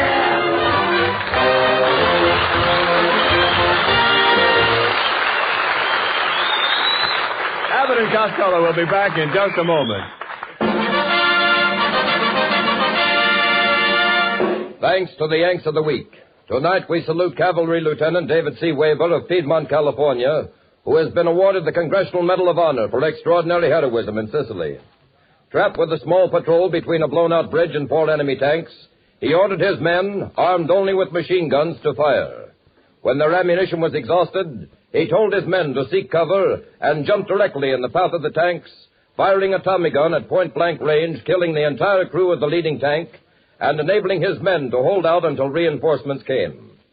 In your honor, Lieutenant David Weber, the makers of Camels are sending to our soldiers overseas 300,000 Camel cigarettes.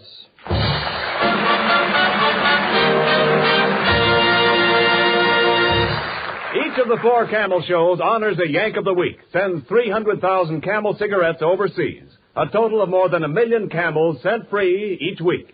In this country, the traveling Camel caravans have thanked nearly 3.5 million Yanks with free shows and free Camels. Camel broadcasts go out to the United States 4 times a week, a shortwave to our men overseas, and to South America. Listen Friday night to Jimmy Durante and Gary Moore. Saturday night to Bob Hawke in Thanks to the Yanks. Monday night to Blondie. And, of course, Thursday night, it's Abbott and Costello with their guest, Arthur Treacher. And now, here's Abbott and Costello with a final word. Thanks, Ken. Well, Costello, I'm certainly glad to be away from the Lone Palms Hotel in Palm Springs and all that trouble. That's right, Abbott. And I... Come in. Costello, I'm Officer O'Houlihan. You're under arrest for causing personal damage to Mrs. Niles and to her car. I'm taking you to the station house. Oh, yeah? Where's your patrol wagon? The patrol wagon broke down. Then how are we going? You drive. You drive! Not me, brother! Oh, resisting an officer, eh? Take that! Ooh. Now, what have you got to say? It hurts! That's what I've been trying to tell you all day. Tell me what? Hurts you drive. All right, I'll drive.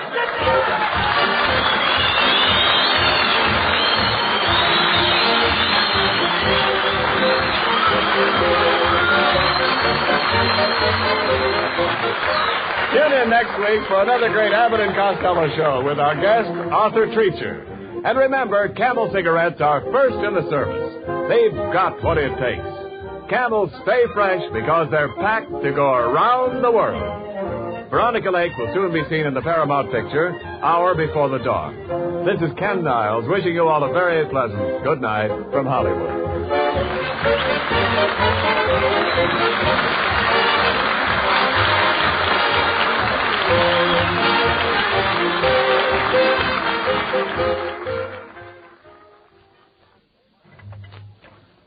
More pipes smoke Prince Albert. Find out for yourself why PA's got so much pipe appeal. Why more pipes smoke Prince Albert than any other tobacco in the whole world. Just open up a big red 2-ounce package of Prince Albert and light up a pipe full. See how fragrant, how mild and sweet smoking it is. Notice how easy and comfortable Prince Albert is on your tongue, because it's no-bite treated. See how well Prince Albert packs and burns and draws, because it's crimp cut. Yes, sir, get a package, and you'll find out why more pipes smoke Prince Albert. It's the National Joy Smoke. This is the National Broadcasting Company. KFI, Los Angeles.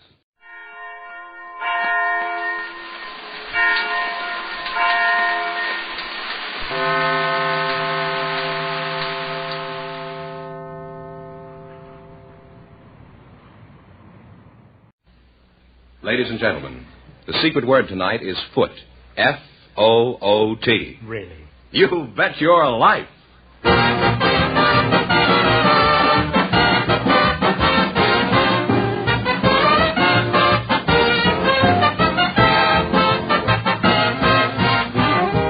more than 3,000 DeSoto Plymouth dealers of America present Groucho Marx in You Bet Your Life, the comedy quiz series produced and transcribed from Hollywood. And here he is, the one, the only... Nice fellow, knew him well. Oh, that's me.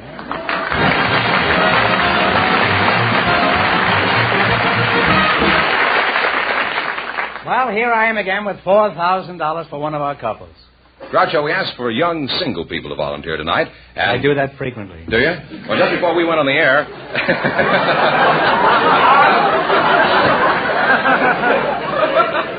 Just before we went on the air, Miss... It's most unproductive, I must say. Hopeless is the word. Miss Francine Anderson and Mr... Miss Francine Anderson is hopeless? No, she volunteered, and she was chosen along with Lieutenant Charles Brown, and here they are. Folks, meet Groucho Marx. Well, welcome.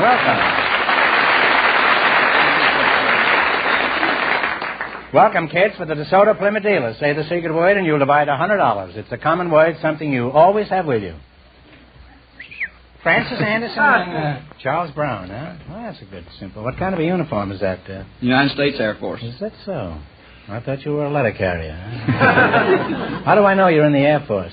Well, you can tell by the wings. Likely story. How do I know you're not delivering airmail? Where are you from, Chaz? Well, from the original gateway to the west in Southern California, Fort Smith, Arkansas.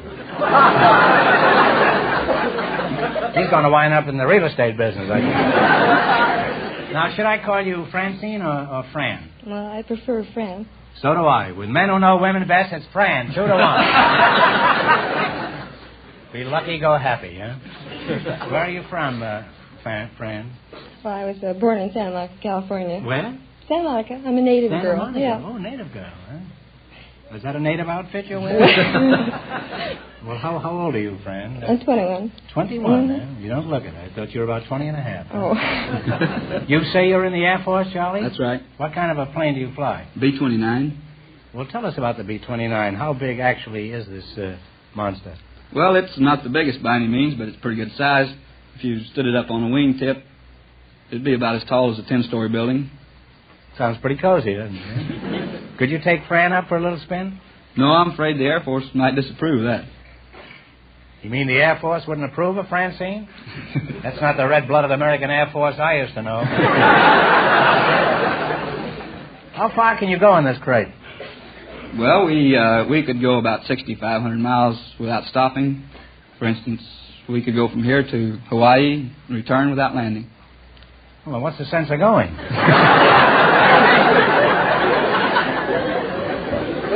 The old Air Force would have landed at Hawaii.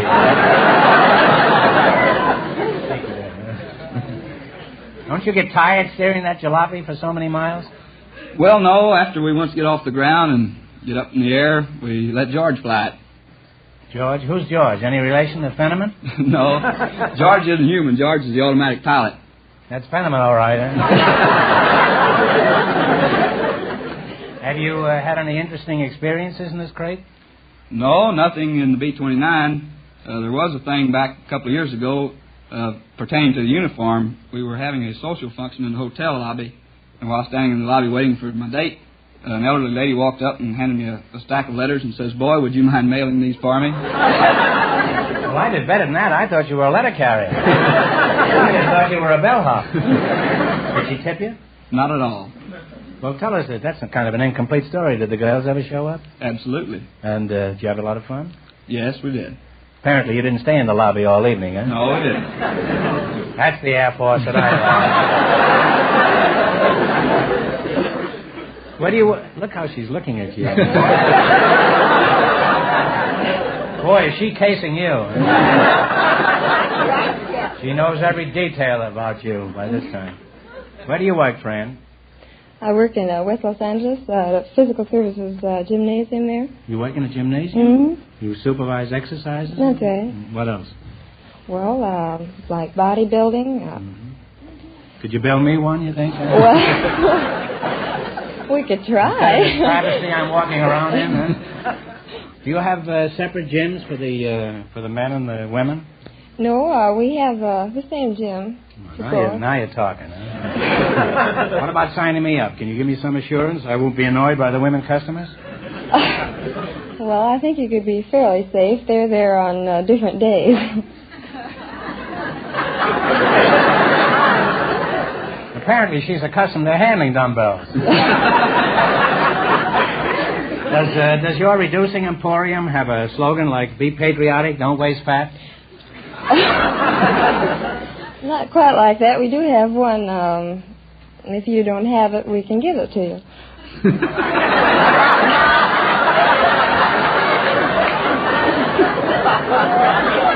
The fact of the matter is I already have it and I don't want it.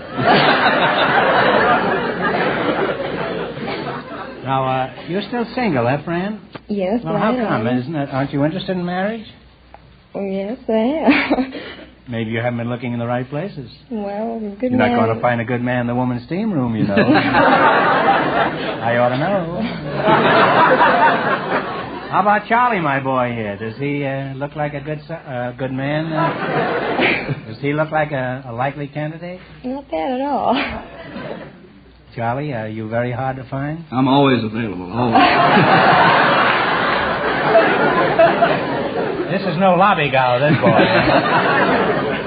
Well, Charlie, do me a favor and get lost, will you? Fran and I will go looking for you after the show. When you fly over Mulholland Drive, dip your wings and we'll know it's you. Now, in just 1 minute, you're going to play You Bet Your Life for a chance at the $4,000 question.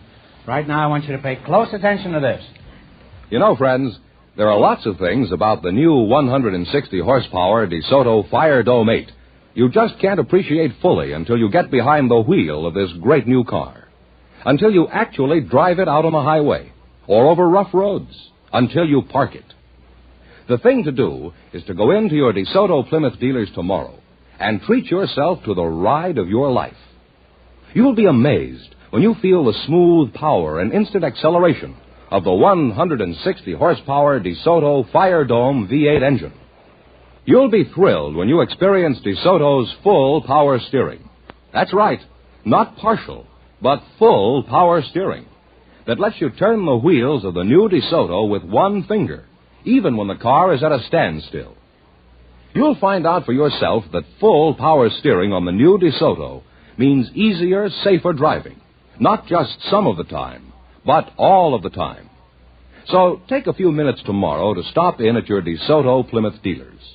Get behind the wheel of the world's most talked-about new car, the spectacular new 160-horsepower DeSoto Fire Dome 8. Also see and drive the DeSoto PowerMaster 6, available in custom and deluxe models. And remember, all dealers who sell DeSoto also sell Plymouth, the low-priced car most like high-priced cars. So no matter what price range you have in mind, you'll find the car you want at your DeSoto Plymouth dealers.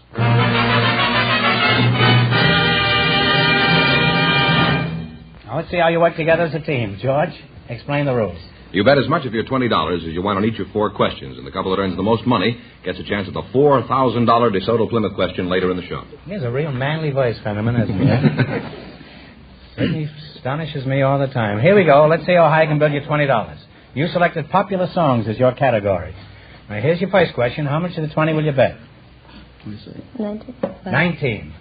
Give me the title of this song. Play, Jerry.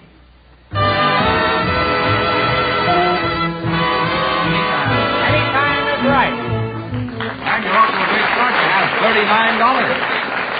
Yeah, boss doesn't fool around. Remember, you're going for $4,000 tonight. How much of your $39 you're going to try this time? 38. 38. What's the name of this song? Play it. Slowpoke is right. You now have $77. You now have $77. Let's see if you can identify this song. How much you going to bet? 76. 76. Okay. Play it, Jerry.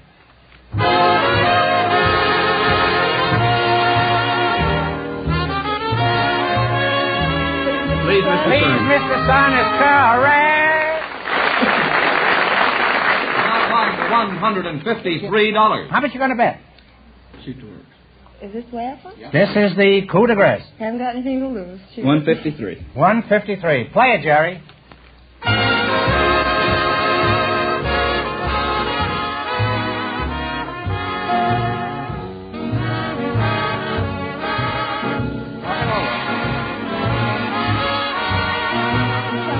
Tell me why it's right.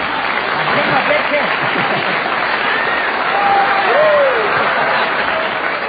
And you also wind up with $306. Good. Well, thanks and good luck from the DeSoto Plymouth dealers.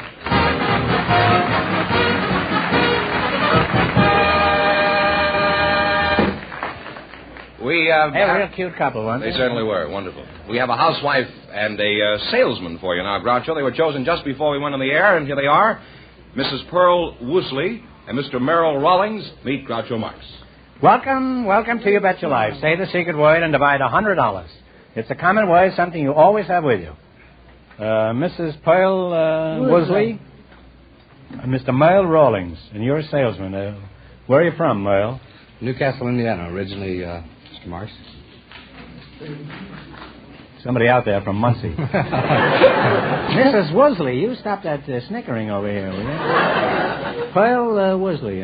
Pearl, where are you from? St. Pearl, Minnesota? I'm from Shelbyville, Tennessee. We're down south in Dixie. Where you all from? Where you say? Shelbyville, Tennessee. We're down south in Dixie. Well, showing off. What kind of a place is Shelbyville? Well, when I was born, there was about 6,000 people. A very wealthy country town. Mm-hmm. Do you enjoy living in this metropolis? I certainly did. Here, I mean. Oh, yes, I like Hollywood. Period. And especially Mr. Groucho Marx. I see. Well, thank you, Pearl. That's Pearl before swine or something. Now, I realize the dangers of asking a salesman what he sells, but could you tell us, Merle, what racket you're in? What is your profession? I what sell business? Guardian Service, Mr. Marks. What is this? Guardian Service. Guardian Service? America's finest cooking equipment. Oh. You mean you sell pots and pans? No, that's quite a bit of difference there, Mr. Marks. You see, Guardian Service is not just ordinary pots and pans. It's a method. They have bottoms in, I suppose, huh? Double bottoms, sir. Double bottoms. That's right. Well, how do you peddle this? Do you go around knocking on doors? No, sir, we don't. We make calls by appointment only. Well, how do you do this? Could you tell us something about it? Yes, sir. We make an appointment in the home for the hostess, and she invites over 14, 15 people. What do you mean you make an appointment? You just call up anybody? You get on the phone book? Well, in many cases we have leads from previous programs. We call them Guardian Health Programs. That's certainly a pretty fancy moniker for that. What do you serve at these clam bakes, aside from bicarbonate of soda? Well, we serve a very well-balanced meal, roast beef dinner. Mm-hmm. Now, Pearl, how does it sound to you? Do you like roast beef dinners? I like it, delighted. You like it, huh? Like it. But I like the southern cooking better. Fried chicken and chicken dumplings, hog joe and term salad, and black-eyed peas on New Year's Day. Good luck. Good luck to you, too, Pearl. Pom-pom. And a round of barbiturates for everybody.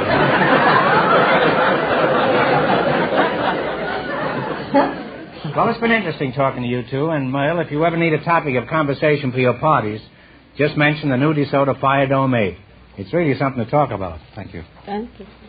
Now, here we go. You're going to play You Bet Your Life. You beat our other couples, you'll get a chance at the $4,000 question. Good night, Mother. I can't tell you how much you have to win, but George is going to remind our listeners.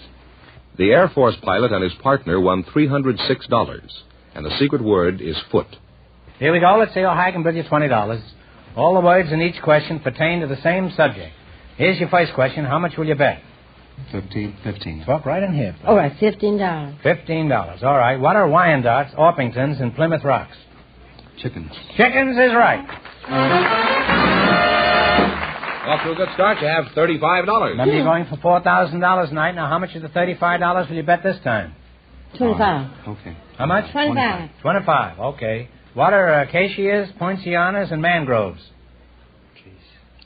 Trees. Trees is right. You now have $60. You have $60, and how much are you going to bet this time? 55.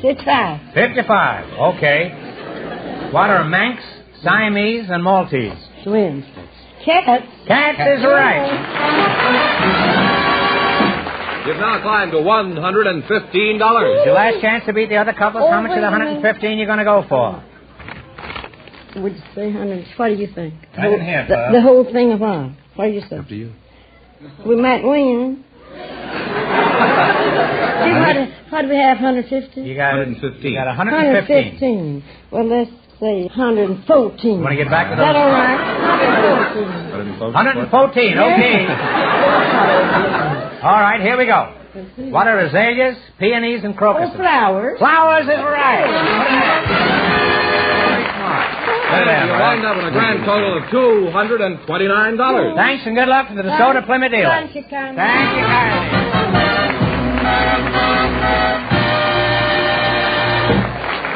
We invited some caddies to the program tonight, and just before we went on the air, our studio audience selected Anthony Nobb. His partner is a woman with an interesting and unusual occupation, Mrs. Mildred Alexander, and here they are. Folks, meet Groucho Marx. Hi, Miss Marx.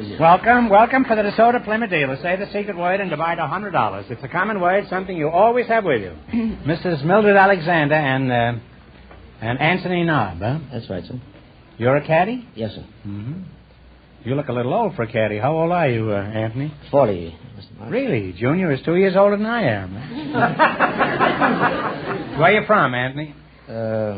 Hell's Kitchen. We don't approve of that kind of language on this show.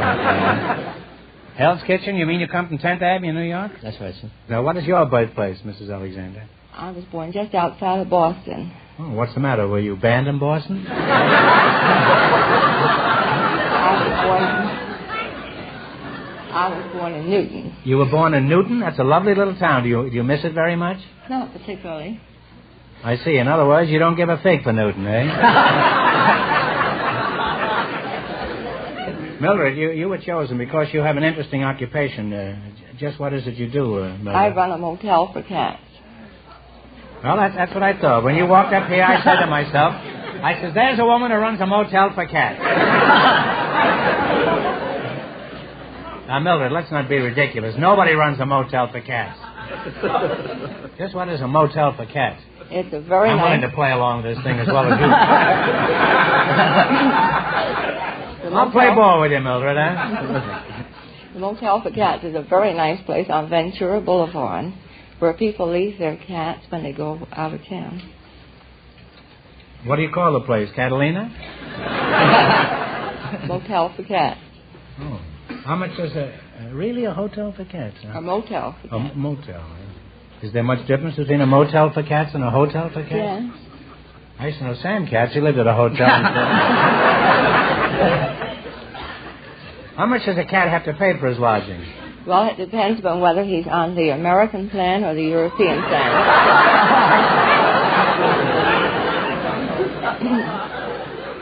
Well, let's say he's a Siamese cat. Would you mind explaining the difference between the... Well, if he's on the American plan, he has the regular food, everyday fare of the Motel for Cats. If he's on the European plan, he can have half and half, lobster, shrimp, filet mignon, whatever he wants. Where do these felines eat? Under the stove or...? No, we have room service, and their food is served in the bungalow. On their own dishes. Imagine the cat picking up the phone in the morning in bed and hollering for room service.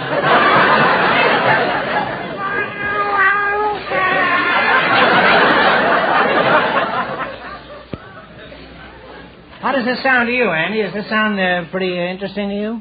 I'm bewildered.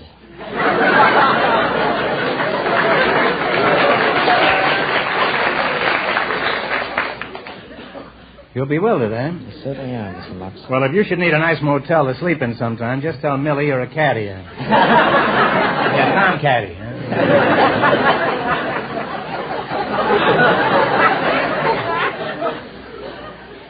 Where do you say you're a caddy? Lakeside Country Club. Oh, Lakes. Oh, that's a pretty exclusive club, isn't it? It certainly is, Mr. Lux. You have a lot of very distinguished members out there. We certainly have. Could you name a few of your members? members? We have Bob Hope, Bing Crosby, Dennis Morgan, Gordon McRae. Well, do you get a thrill caddying for these big shots? Sometimes. What do you mean, sometimes?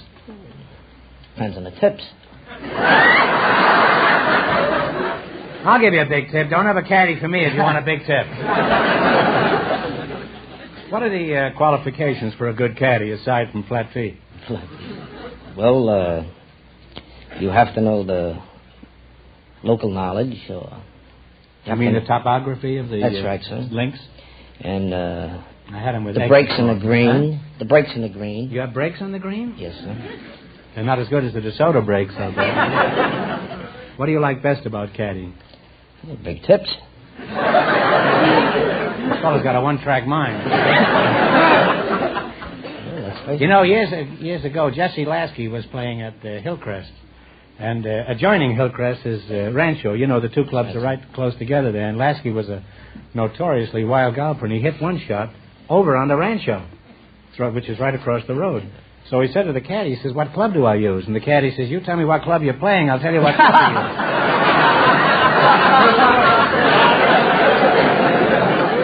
Now, women play out there, too, don't they? Which do you prefer caddying for, men or women?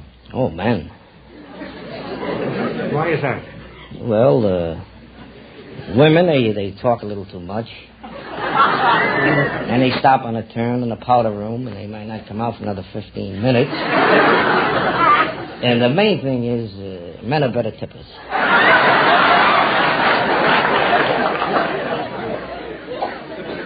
Well, let's get it off your mind. Here's a dime, man.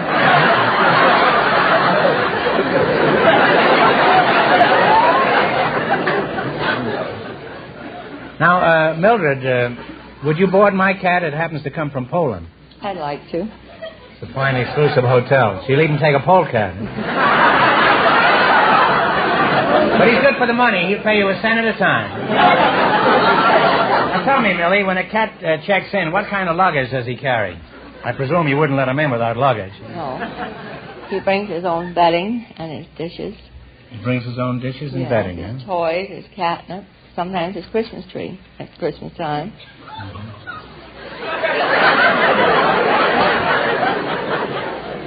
Say, could I get a room there sometime? Well, it's been a novel experience talking to you two. And, Mildred, when you tuck your guests away for the night, don't forget the cat's pajamas. All right, let's play You Bet Your Life for a chance at the $4,000. You run your $20 into more than our other couples. I can't tell you how much you have to win, but Mr. Fenneman's going to remind our listeners. The Air Force pilot and his partner still lead with $306. Here we go. Let's see how high I can build you $20. You selected outstanding American athletes. Here's your first question. How much will you bet? 19. Talk up, $19. $19. In what sport is Maureen Connolly famous? I think it's in tennis. Yeah, you're absolutely right. It's absolutely right. You're on your way. You have $39. Remember, you're going for $4,000 tonight. How much is the $39 you're going to try this time? 38. 38. 38. In what sport is Dick Button famous? Skating. Skater is right. You now have $77. Now, here's your third question. You have $77? How much you going to bet? Your 7 looks like a 9. That's the way, all right. 76. 76. All right. In what sport is Luke Easter famous? Baseball. Baseball is right. You now have $153. Here's your last chance to beat the other couples. How much of the 153 you're going to try? 150. 150. In what sport is Patty Berg famous? Golf. Golf is right. Put it in. All right. You wound up with $303. That's not bad. Give me my dime back. But that leaves the Air Force pilot and his partner with $306. In just 1 minute, we'll get the chance at the $4,000 DeSoto How much Plymouth did they beat question. us by? $3. Look at you. That's a good 18 holes, like, isn't it? Yeah. It's a few hamburgers.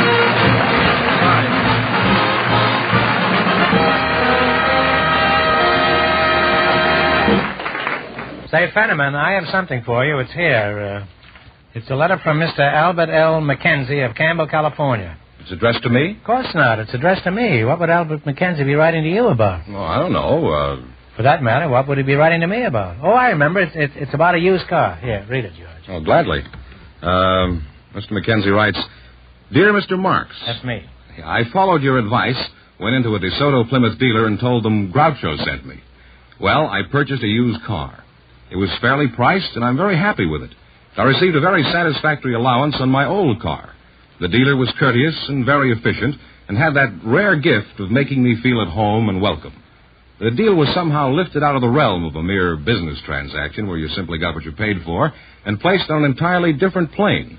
It was a novel and pleasing experience. I thought you might be interested in hearing. It's signed, yours very truly, Albert L. Mackenzie. Well, friends, I'm sure you'd like that kind of treatment, too. And if you're interested in a used car, visit a DeSoto Plymouth dealer. DeSoto Plymouth dealers, you know, have many makes and models to choose from, and in all price ranges. And remember, George, some of the cars of DeSoto's and Plymouth, the dealer has serviced from the day they were brand new. That's right. For top values in used cars, for a fair and square deal every time, go to a DeSoto Plymouth dealer. And when you do, tell them Groucho sent you.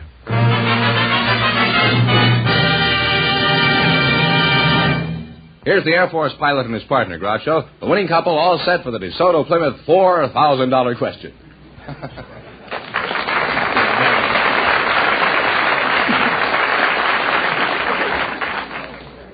Well, you can quit the gym and you can quit... no, you can't quit the gym. All you got to do is, all right, here we go for $4,000. I'll give you 15 seconds to decide on a single answer between you. Think carefully and please no help in the audience. Here it is. There was a small island in the Mediterranean that has served as a penal colony since 1874. Its name was made famous by Edmond Dantes, hero of a great novel by Dumas. For $4,000, what is the name of this island? Talk it over.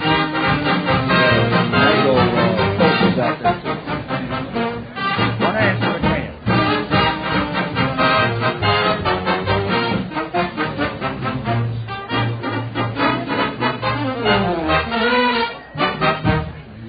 the answer you two have decided upon? Sicily. Oh, I'm sorry. There it is. Monte Cristo. That's the correct answer, Monte Cristo. So that means the big question next week will be worth $4,500. Well, you lost the big money, but how much did they win the quiz? $306 in the quiz. Well, not too bad. Congratulations, and thanks to both of you and to all of our contestants on the show tonight.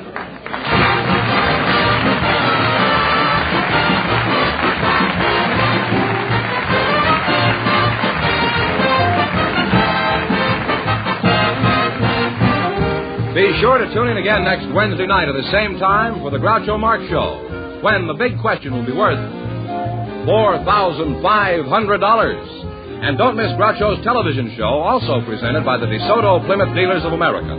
And remember, all dealers who sell DeSoto also sell Plymouth. 2 great cars, both products of the Chrysler Corporation. And when you drive in, tell them Groucho sent you. Good night, folks, and remember, see the DeSoto fire don't make tomorrow.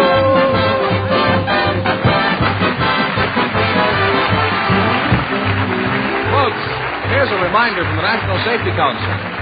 Cross town or cross country. Slow down for blind intersections and be prepared to stop. You Bet Your Life, transcribed from Hollywood, is produced by John Goodell. Directed by Robert Dwan and Bernie Smith. Music by Jerry Fielding. This is George Fenneman signing off for the more than 3,000 DeSoto Plymouth dealers from coast to coast.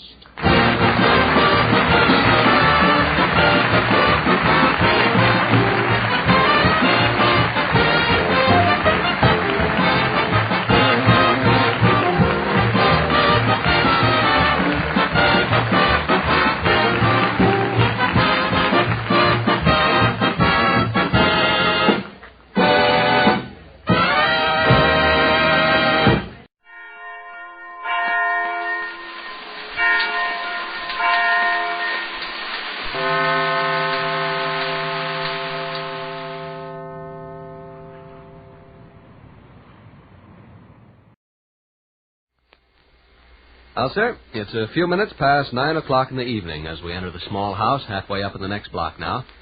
And here in the living room we find Mr. and Mrs. Victor Gook abiding quietly at home. They've been playing rummy for the last hour or so, and the game has begun to take on a sluggish, lackluster quality. Listen. I win. Let's see your cards. Sure you win. Got 3 queens, 3 deuces, and a 4, 5, 6, and 7 of hearts. I lose interest in rummies after about so long a time. The spades start resembling clubs. You any quit? Would you just as soon? All right. Not much kick to the game when your opponent's half asleep. I am a little tired. Too early to go to bed? Courthouse clock struck 9 about 5 minutes ago. I bet I sleep so sound tonight you could send my undershirt to Detroit, Michigan Parcel Post. Paper states showers sometime before morning. I hope they hurry along and cool things off. Oh. Deal out a few more rummies. Might as well be doing something. Okay. Kind of funny that Davis boy storming in here this evening, wasn't it? I've learned that there's nothing extraordinary in the most ununderstandable behavior on the part of 14-year-old boys. Being the father of a 14-year-old boy, I'm tutored in all Here's your 14-year-old boy now. Rush? Hi. Here's a beautiful bouquet of tickets for you, Charlie. Thanks. Hope I can tell the hearts from the clubs. The hearts are red, the club's black. I mean the diamonds from the spades. After so many rummies, I get so I can't keep my mind on what I'm doing. Amos didn't disturb you when he come after Rotten Suitcase a while ago, did he? Not too much. Of course, I had to climb upstairs after. Well, it helped along the excitement. By George, I never enjoyed such high-class excitement in my life. What excitement do you have reference to, Sunburn? Center Street. Has there been excitement on Center Street? I'm discarding the 6 of clubs. I can use it in my business. I beat your father 3 times in a row. And didn't Rooster explain? Explain what? About Center Street. No, what about it? Rooster never said a word. He come to the door all out of breath and wanted that big old imitation leather suitcase you borrowed off of his brother. Gov went after it, and he grabbed it and was gone. Well, I'll be darned. Why? What happened on Center Street? A house collapsed. Ah. You telling the truth? You don't know about it? We've been sitting here playing cards ever since around 7:30. Never heard no noise? Never heard no people yelling? Never heard a sound. Telephone hasn't even rung. Except for Rooster storming in, it's been quiet as my thumb. Beats the Dutch. A house collapsed, you say, Temple Bells? Yeah. I collapsed one time myself. I was on the outskirts of Cleveland, Ohio, where I just officiated at a wedding ceremony. After kissing the bride, I pocketed the $5 bill given me by the bridegroom and prepared... You know that place in the 300 block on South Center with the second-story porch that runs clear around the whole house? Has it got fragile hedgerows and morning glories and a solid gold belfry which catches the dazzling Give me a rays? show, Gov. That place collapsed this evening. Here's a 9 of spades, Sadie. I trust it You will were be talking about that big boarding house-looking place, Willie. Sure. It collapsed at 8 o'clock. What you mean by collapsed? Fell down. Ah, a great big mud. The whole thing didn't fall down. Just that second-story veranda fell down. But to look at it, you'd think the entire house had been hit by a cyclone.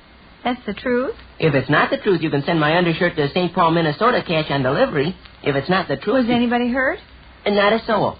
And it's the luckiest thing since the bullet that choked Billy Patterson. Why, that second-story veranda weighs tons and tons. It crashed like thunder. Busted the first-floor porch into smithereens. Broke every window in the house.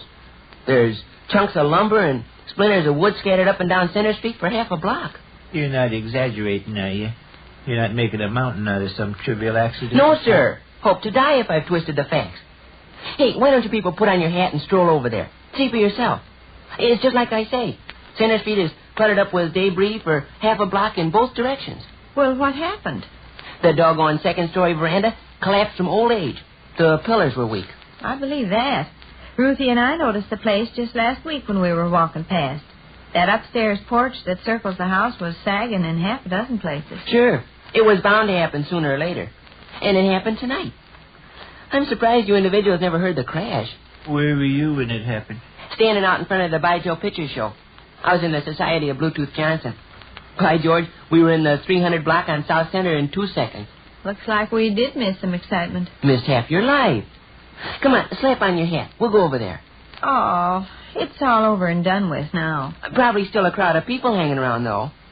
No fooling. To look at that house, you'd think it got caught between 9 cyclones. Uh-huh.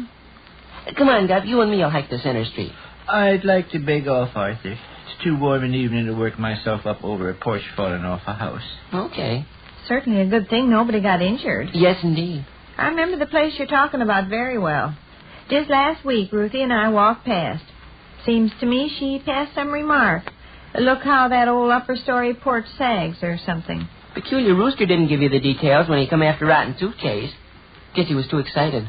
Well, what was his big hurry for his brother's suitcase when there was so much free entertainment going on? Oh, gosh. I haven't told you about Rotten yet. What did Rotten do? Rotten Davis, Gov, had the most magnificent evening of his entire career. How so? He made off to the crowd. It was his fault the house collapsed. Huh? You should have seen him. He was running back and forth in front of the ruins screaming. I lost my temper, he kept yelling. I lost my temper. Yeah. You mean he was making a public spectacle out of himself, yeah. 5 minutes after the big crash, about 200 people were on the spot. They didn't know what happened. They just saw this house all busted to pieces and lumber laying around every place. And here was Rotten Davis, tearing his hair and rushing around crazy. I lost my temper, he kept screaming. I lost my temper. The people got the notion Rotten had lost his temper and torn the whole house down? Sure, they got that notion. Oh, my. It was a magnificent thing to witness. The crowd opened up an alley for Rotten to run back and forth in. And he run back and forth in it till who laid the chunk. I lost my temper, he hollered. I lost my temper, and look what I've done. Remember now, the house looked like it had been hit by a cyclone. An innocent bystander guess it'd take 9 men, 8 days to do that much damage. Oh, my. Rotten Davis seen his opportunity and grabbed it. He had that enormous throng of people in the palm of his hand. If he'd looked tough at any of them, they'd have started for home 90 miles an hour. Oh, it's wonderful. Wonderful, I tell you. If I had a boy that was such a smarty show-off, I bet I'd... And Rooster worked hand in glove with him. Rooster deserves 50% of the credit for his brother's sensational hoax. I was going to inquire, what did Rooster want with the suitcase? Wanted it to take back to Rotten. It's all plastered up with foreign labels, you know. Foreign labels impress the general public. Soon as Rotten got hold of that suitcase, he started running between the divided crowd of people with it. I told you they separated and left him space to run back and forth in, didn't I? Made kind of a lane for him. Well, he'd run from one end of the lane to the other. When he got to one end, he'd stop and set down his suitcase. Then he'd give the people a chance to read the foreign labels. Nome, Alaska, London, England, Paris, France, Rotterdam, Holland, Brussels, Belgium, Stockholm, Sweden, and so on. All the time, he kept hollering he'd lost his temper and torn down a house. Then he'd pick up his suitcase and run to the other end of the lane. Do the same thing over again. I lost control of my temper, he screamed. I lost control of my temper and tore down this house in 3 minutes with my bare hands. His mother ought to take him by the coat collar. And let me tell you another trick he used to heighten the effect. He was wearing goggles. When he sent Rooster after his suitcase, he also had him stop by home and pick up an aviator's helmet and goggles that used to belong to some friend of his that owned a motorcycle. Oh, it was magnificent, God. Bet it was. Carrying his suitcase all plastered up with foreign labels and wearing an aviator's helmet on his head with the goggles pulled down over his eyes and running back and forth like he'd gone crazy. I lost my temper. Yeah. For a boy that's almost a grown-up man. And every once in a while, he'd holler to Rooster. Hey, he'd holler, how many bodies have they found so far? And Rooster, he was back in the shadows, would put on a deep voice and answer, 6 so far, 7 so far, 8 so far, you know. Ain't he going on 19 years old, Rush? Rotten, yeah. Well, imagine a boy 19 years old behaving. Mom, he had the most magnificent evening of his entire career. I'd give him the most magnificent. Oh, and another feature that was dandy. 3 young ladies he likes were in the crowd. 3 very handsome young ladies he's ambitious to escort to the picture show and places were present. I bet he's their hero now. Oh, boy. You seem to have had just about as satisfactory an evening as Rotten did. I had a delightful evening. A delightful evening. Which concludes another brief interlude at the small house halfway up in the next block. Black's Beer is on the air. Black's Beer is everywhere. Black, Milwaukee's finest beer, brings you transcribed Duffy's Tavern, starring Archie himself, Ed Gardner.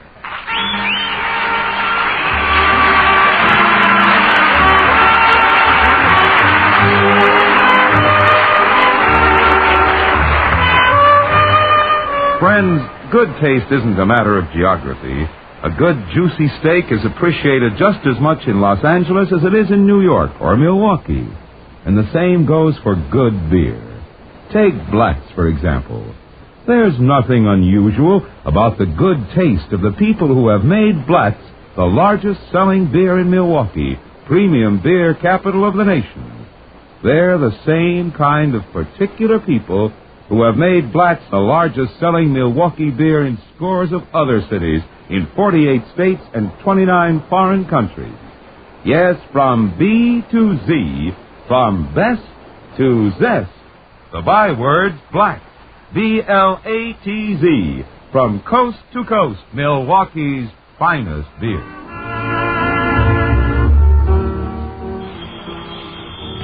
Hello, Duffy's Tavern, where you'll eat meat to eat and drink Black's beer. Archie the manager speaking. Duffy ain't here. Oh, hello, Duffy. Tonight, Hedda Hopper. Yep, the mad hatter herself. Yes, sir, I understand when she buys a hat, the clerk says, will you wear it home or will you eat it here? Well, she's a newspaper dame, Duffy. Yes, a gossip mongress. Yeah. She writes a movie column, sort of a who's who in Hollywood, only hers is more who did what to who. Yeah. Well, she's going to help me run a coming-out party for your daughter. Will it be formal? No, Duffy, it's semi-formal. The dames come half-dressed. Yeah, Hedda's just going to wear a beanie. Yes, sir, it should be terrific, Duffy. How much will you allow me to spend on this coming-out party for your daughter? Huh?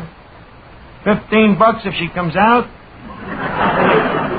And $20 if she don't come back. Okay, it's a deal. I'll call you later. Mr. Archie, is Miss Duffy going to have another coming-out party? Yeah, why, Eddie? But that gal's been coming out for the last 10 years. Well, so what? In Groundhog Circle, it's now known as Miss Duffy's Day.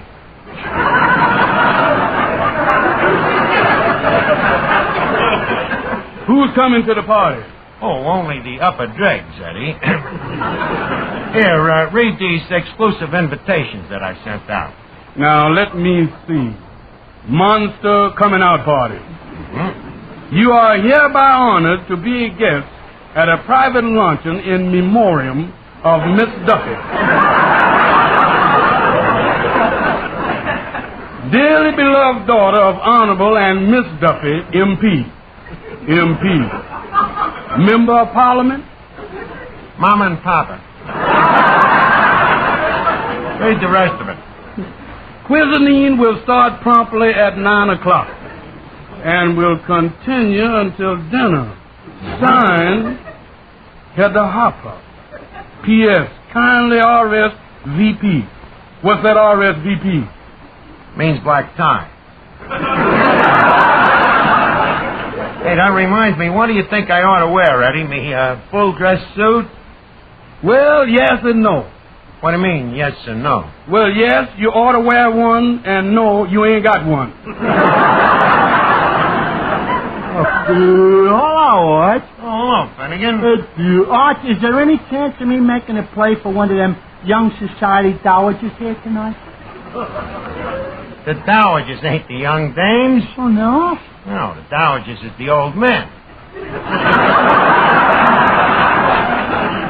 Oh, in that case, I better not make a play for them. I think you'd be safer. And, watch your manners tonight, Finnegan. This is a coming-out party, and... what's the idea of this coming-out party? Well, it's an illusion party, you see. The idea is to make Miss Duffy seem more popular. Oh, she ain't popular now, huh? No, but it ain't her fault, Finnegan. You know, look what the poor dame's got against her. Heredity, environment, the wind. So we're going to make her a debutante. Hey, wait a minute. Speak of the devil, here comes the Deb now. Hello, Archie. You dear boy. What is this?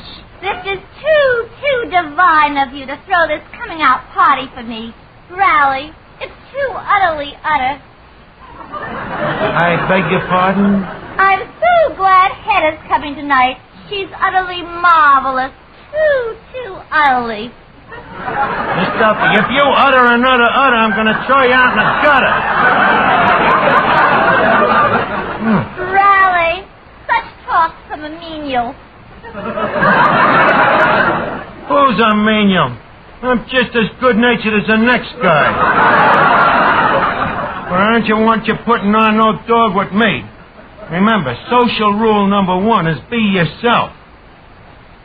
In your case, you better forget rule number 1. And rule number 2... Rule number 1, rule number 2, don't do this, don't do that, don't say this, don't say that. Now, wait a minute, Miss Duffy. You don't know what it is to be a debutante. Hour after hour, walking up and down, balancing the blue book on your head for purrs. And clothes. Every day running for fittings to Shapiro the tailor. You should stand there while he sticks pins in you. A little higher, Miss Duffy. A little lower, Miss Duffy. Pull your stomach in, Miss Duffy. Put your back out, Miss Duffy. I could scream. Sometimes I wish I'd been born a peon.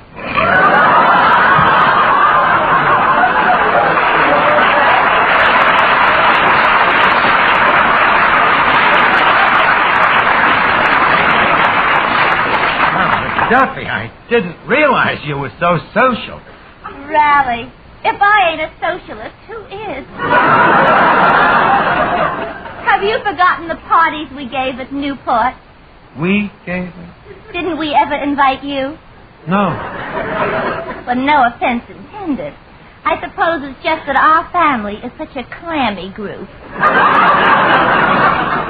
Might as well humor it. Your family is very exclusive, huh? Exclusive? Goodness, we never met anybody.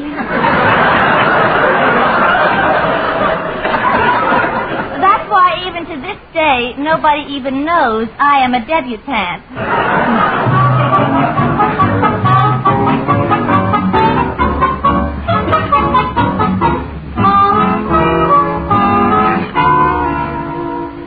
Well, I got the flowers like you told me, Arch. Practically brand new, too. Practically brand new? Where did you get them? Cavendish, the undertaker. How much did you pay for them? A quarter. They look more expensive. Well, I should. They came from a well-to-do corpse. Well, they should make them nice corsage for Miss Hopper. Now, let's see. When I hand her the flowers, I'll make a speech. I'll say, Miss Hopper, I am a young man whose tongue is ill-fitted to fancy words. So I ask these humble flowers to speak for me. Hey, Arch, that fruit salad on the free lunch. What about it? It's moving. That ain't the fruit salad. That's Hedda Hopper.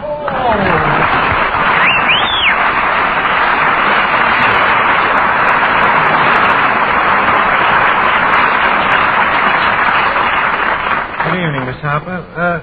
Miss Hopper, I am a young man whose tongue is ill-fitted to fancy words. So I ask these humble flowers to... Mind if I use the phone? Not at all. Thanks. I am a young man... Hello, operator. I want Beverly Hills 5, 4124. Yes, I'll hold the line. Now, what were you saying? I am a young man whose tongue is ill-fitted to fancy words. Hello? So I ask these humble flowers... Yes, operator, I'm calling Beverly Hills. I'm sorry. What was it you were saying? I am a young man... Quiet. This might be a hot scoop. Hello, Tyrone. Tyrone? This is Hedda Hopper. I called to find out about the big event. What? She did? 3 o'clock this afternoon? Oh, how wonderful. What? Well, were you with her at the time? Right by her side? Oh, how sweet, huh? What's that? How many? 4 of them? Well, that's Hollywood for you. How does she feel? A little tired? Well, naturally. What? Well, I'll bet you the next time she'll do even better. 3-1. Well, take good care of her, Tyrone. I'll be seeing you. Hedda, don't tell me that the Tyrone Powers... Yes, his pedigreed dachshund just won 4 blue ribbons at the dog show. My, this will be an interesting tidbit at the Kennel Club. Now, as I was saying, I am a young man whose tongue is ill-fitted to fancy words. Archie, stop beating around the bush. Come on, let's get it over with. Get what over with? The corny jokes about my hat. Okay, have it your way. My tongue is ill-fitted to fancy words. But Hedda, that hat you're wearing. What about it? It looks like something Queen Mary left in a pigeon coop. How often do you have to water it? Archie, don't be ridiculous. These flowers are artificial. Artificial? Oh. Only the vegetables are real. I see. Well, anyway, I am a young man. I'm a bulldog. Now, as I was saying, I know you were a young man. I was when this thing started. But here, Hedda, let's cut it all out. These flowers is for you. Well, thank you. You say these are flowers? Yeah. I'll bet they were lovely. Let me see. Shall I wear them on this shoulder? No. That doesn't look quite right. Perhaps this shoulder. No, that isn't right. Why don't you try them laying down? Please. Well, Miss Hopper, those flowers seem to do something for you. You know, they sort of bring you to life. That's more than did for the last guy.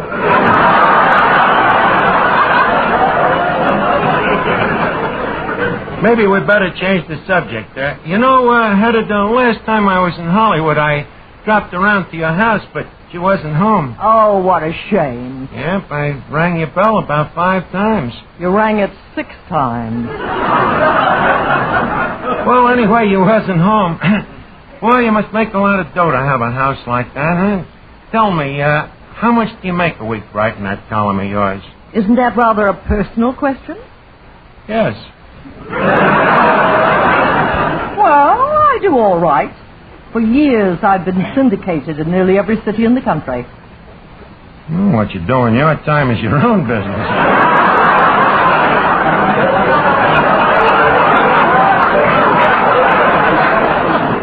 Tell me, how do you dig up that gossip for your column? I have a secret combination. What's that?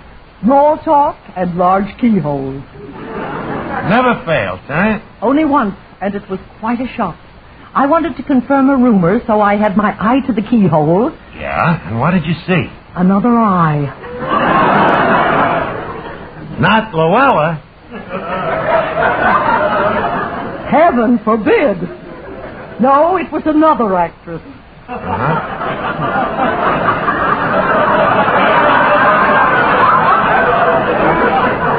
And I made a terrible mistake. You made a mistake? What? I reported that she was dead, when actually she was in the best of health. Well, what did you do? Well, the paper had already gone to press, so there was only one thing I could do. What's that? We buried her. Naturally. I did the... Who's the tomato? This ain't no tomato. This happens to be one of the most important newspaper columnists in the country. Don't tell me this is Billy Rose. Billy Rose. Finnegan, take a look. How could this be Billy Rose? Yeah, you're right, Arch. A little too tall. That's my trouble as a newspaper woman. What is that? My height. I'm too tall for keyholes and too short for transoms. Well, none of it is perfect. But ain't you ever heard of Hedda Hopper? Why, certainly. Hedda Hopper's a dame that wears them funny-looking... Well, Hedda Hopper! As I live and breathe. You do? Every day. Mr. Finnegan, you remind me of somebody, and I can't think who. Well, we got a lot in common. Really? Yeah, I can't think either. Let me see. Who do you remind me of? It's some Hollywood bigwig. Bigwig? That's a toupee with a producer under it. Well, thank you very much. As long as I'm a bigwig, you must invite me to a party sometime. Party? Finnegan, you wouldn't know how to act at a Hollywood party. Oh, no? I can throw a right-hand punch just as fast as the next guy. I'm talking about etiquette. Well, Archie, the rules of etiquette for any party are always the same, whether it's in Hollywood or New York. Anything you do should be based on consideration for the other fellow. Him, huh? Yes. For example, let me take these two glasses. Yeah. I fill them both with black beer. Now I offer them to you. Which glass do you take, the large one or the small one? Well, that's easy. I take this one. No, Finnegan. You took the large glass. That's bad manners. But it's good beer. I know, but if you had offered them to me, I would have taken the smaller glass of black. Then what are you kicking about? That's what you got.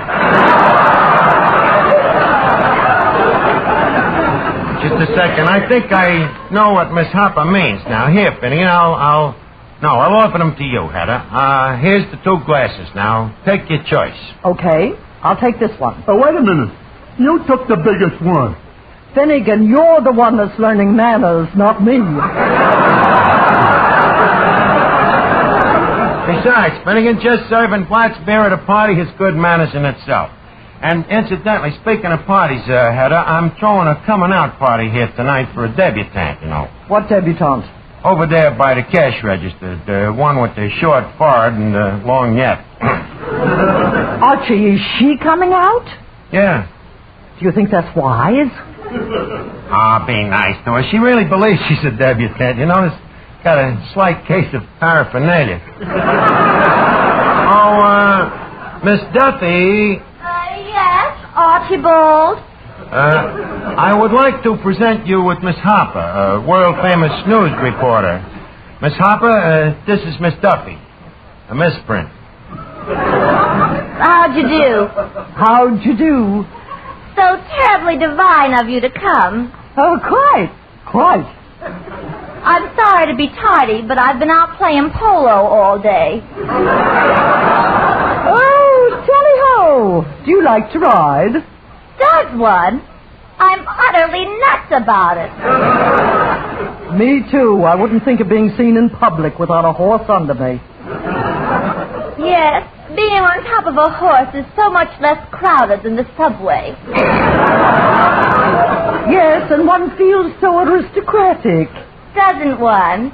But being an aristocrat does have its drawbacks, doesn't one? Well, that depends. How does one mean it? I mean, after whiling away a day around the stables, one smells so, doesn't one? Well, as long as the horses don't complain, what does one care? How true. Well, toodaloo, darling. Toodaloo, darling. Brother, what a character. Yeah, but you'd be surprised, Hedda. You know, there's guys that go for her type. Really? Yep. At the Locomotive Wipers Convention, she was voted Miss Loose Caboose of 1936.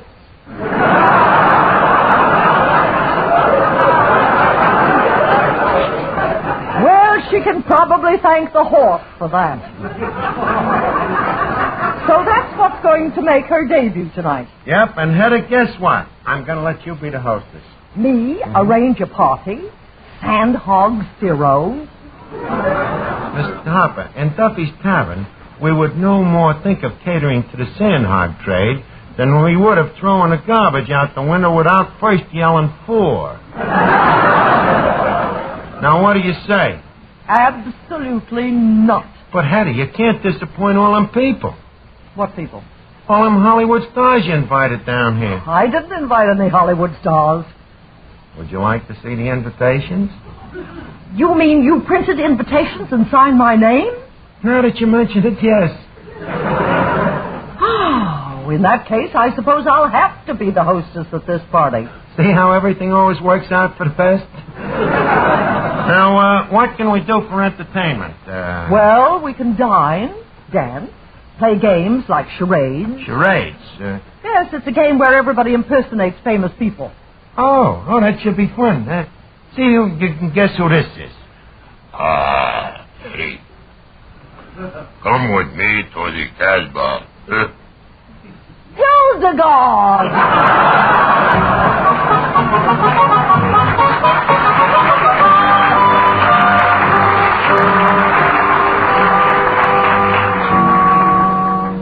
But, Mr. Archie, Miss Hopper is used to spending thousands of dollars on parties. Well?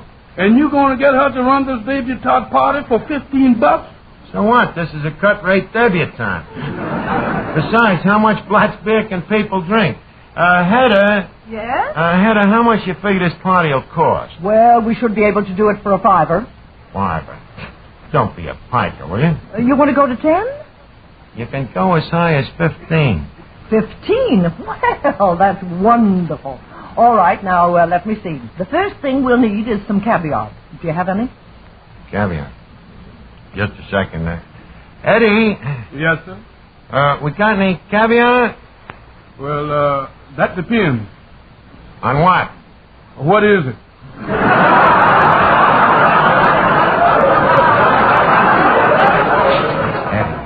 You know, caviar, them fish eggs. Oh, well, we got fish, but they ain't been laying lately. Oh, Hedda, I'm afraid the caviar is out. But Archie... Sorry, Hedda, you can't fight nature. But a coming out party without caviar. Look, I got an idea. Couldn't we just maybe serve tapioca pudding in dark glasses? Oh, be serious, Archie. Here, give me the phone. I'll call the caterer. Okay.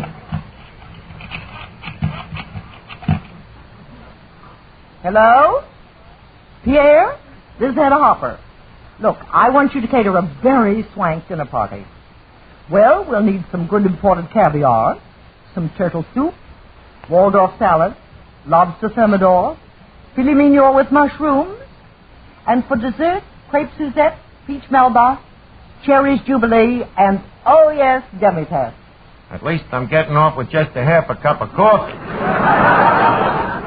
Oh yes, and send over about 100 cases of black beer. That's right, black. Thank you, Pierre. Look, Hedda, you're running me into a fortune. Oh, not at all, Archie. You'd be surprised how much you can buy for $15,000. 15,000? Hedda, I'm afraid there's been a misunderstanding. You see, I didn't quite mean 15,000. Stop being a piker, Archie. You wanted to throw a party, didn't you? Yeah, but I'm afraid this party's going to throw me. Oh, I almost forgot. What? The music. Look, I already made a deal with Colucci's brother.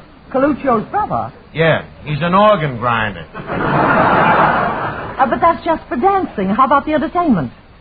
The monkey does the hula. Now, look, Hedda, you see, the 15 that I mentioned is just a second. Instead of Coluccio's brother, I could probably get Harry James. Harry James? Well, that's nice. Harry would probably do it for me as a personal favor for just a few $1,000s. Well, Harry's so decent about personal favors. Look, Hedda, you see, when I said that we could spend 15... Yes, sir, this party of yours is going to be the talk of New York. And it's going to be whispered all over Sing Sing, too.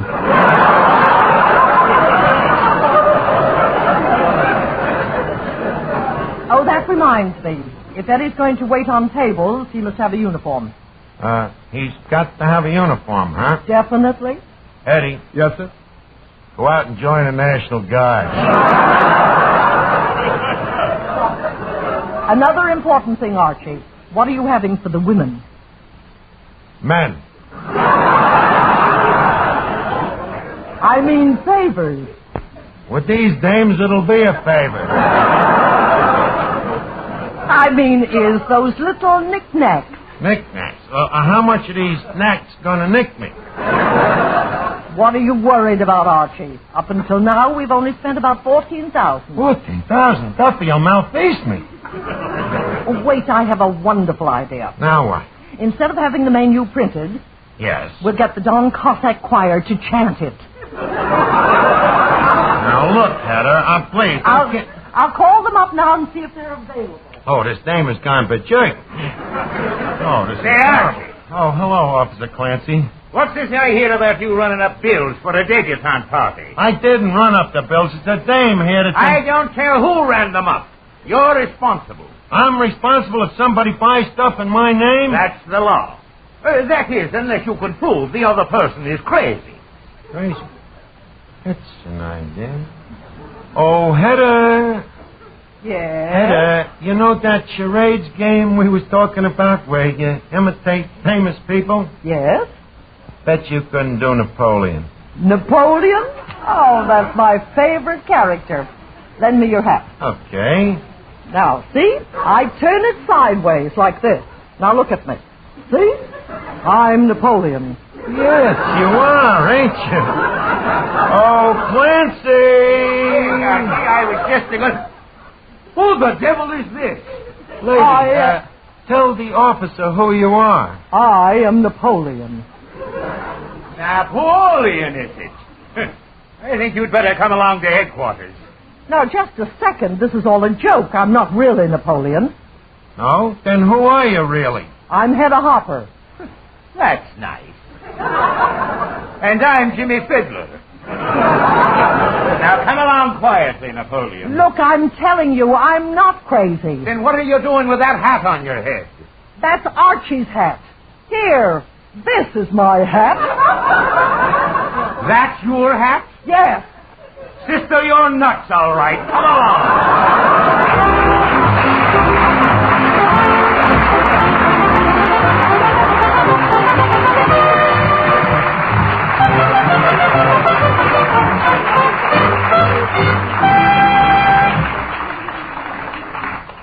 Well, Miss Archie, is you still going to have the coming out party for Miss Duffy? Well, sure, why not? Well, how about that little filet mignon and mushroom? Well, give him salami on rye. Well, what about the orchestra and all those beautiful girls who's going to dance on the table? I'll get a midget to step out of a cupcake. Besides, Eddie, what it really takes to make a party successful, we already got. You mean? Yes, sir, that good old Blatz beer. What else? And to you folks listening in, if you're having friends in for the weekend, be sure to serve Blatz beer.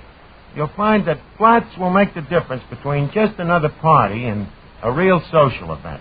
And whether your party is for the $15 I wanted to spend or for the $15,000 Hedda Hopper wants to spend, you can't buy a better beer than Blatz. Take the advice of experts. Take it from the people who know fine beer, who have their pick of the best, the people from Milwaukee. They say that Blatz is Milwaukee's finest beer.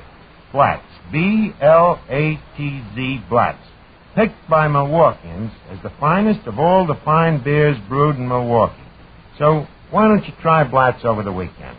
Find out for yourself why folks say that from B for best to Z for zest, Blatz is Milwaukee's finest beer.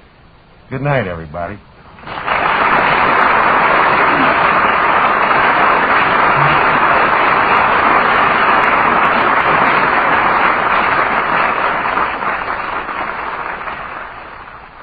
I'm from Milwaukee and I ought to know.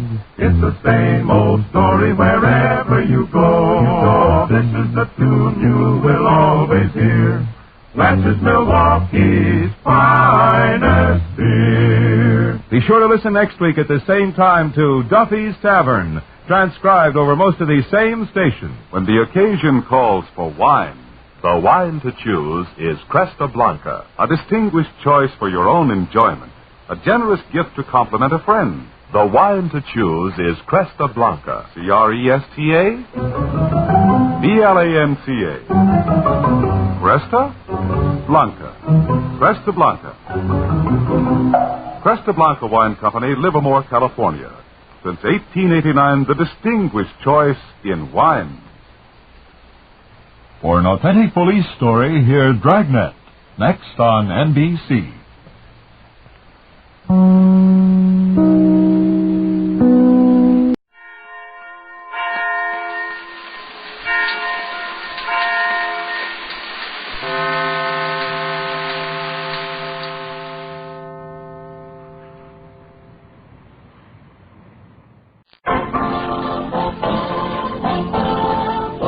The Life of Riley. The Life of Riley with William Bendix as Riley.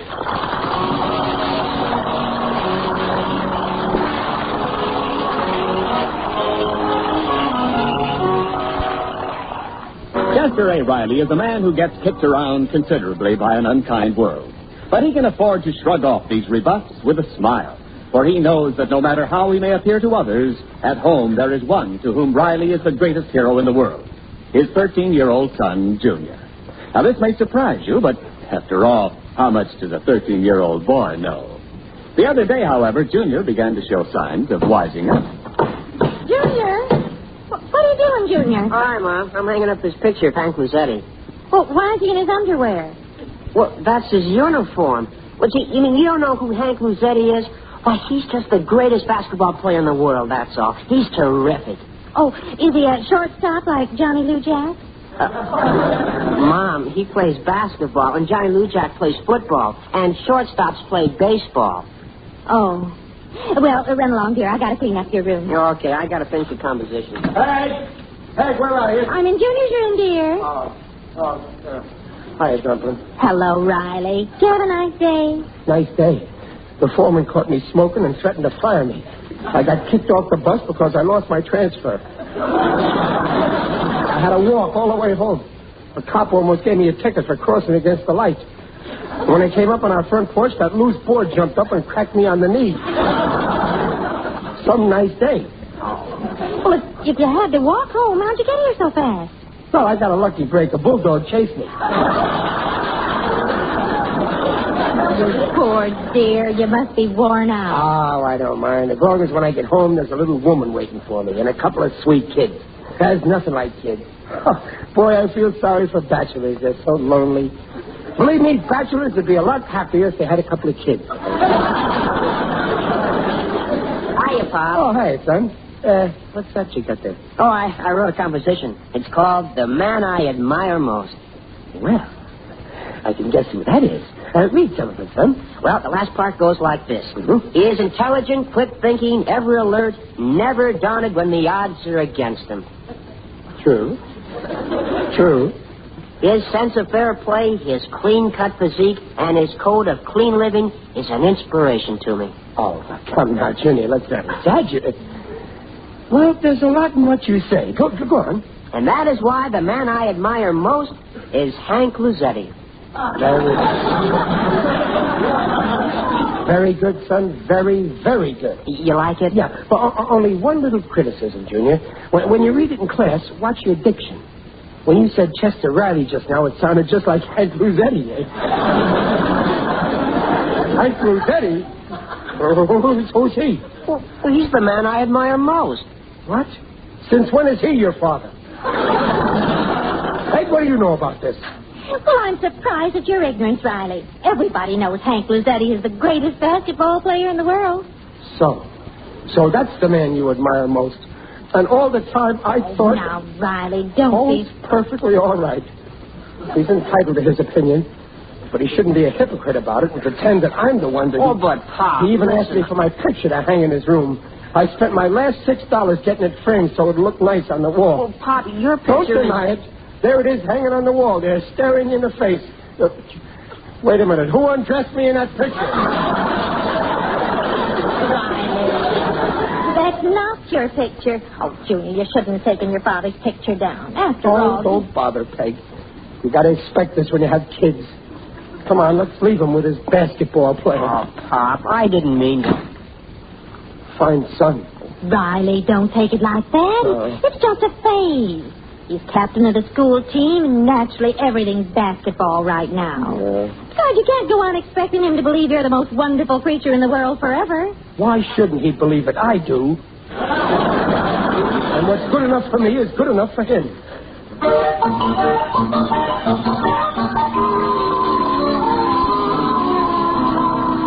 Frankly, Riley, I don't see that you got such a big problem. But I told you, Gillis, the kid don't admire me no more. So make him. I had the same trouble with my egg white. For years, I'm his hero. All of a sudden, he drops me, and he's got a new hero. Itchy Fingers Malloy. That hold-up guy, the bank robber? Yeah, that's the type that egg white admires most. All day long, that kid's either looking at gangster movies, or listening on the radio to the Green Cockroach, or reading them comic books. So naturally, his ideal is a bank robber. No kid. Oh, what that kid didn't do. Yeah. Every week he wrote a fan letter to Alcatraz. Once he asked Malloy to send him a picture, and he did. No. Yeah, autograph. Yours for life. Number 14833. All I could think about was that bank robber. Wouldn't even look at me. Well, so what did you do? He worships bank robbers, so I became a bank robber. Gillis? Yeah. Every week I rob Egg White's piggy bank. This not only makes him worship me, but it gives me a nice income. Oh, that's terrible. That's a bad example to set the boy. Oh, I ain't really keeping Egg White's money. I'm just saving it up for him. And I'll give it to him when he's a man. On his 41st birthday.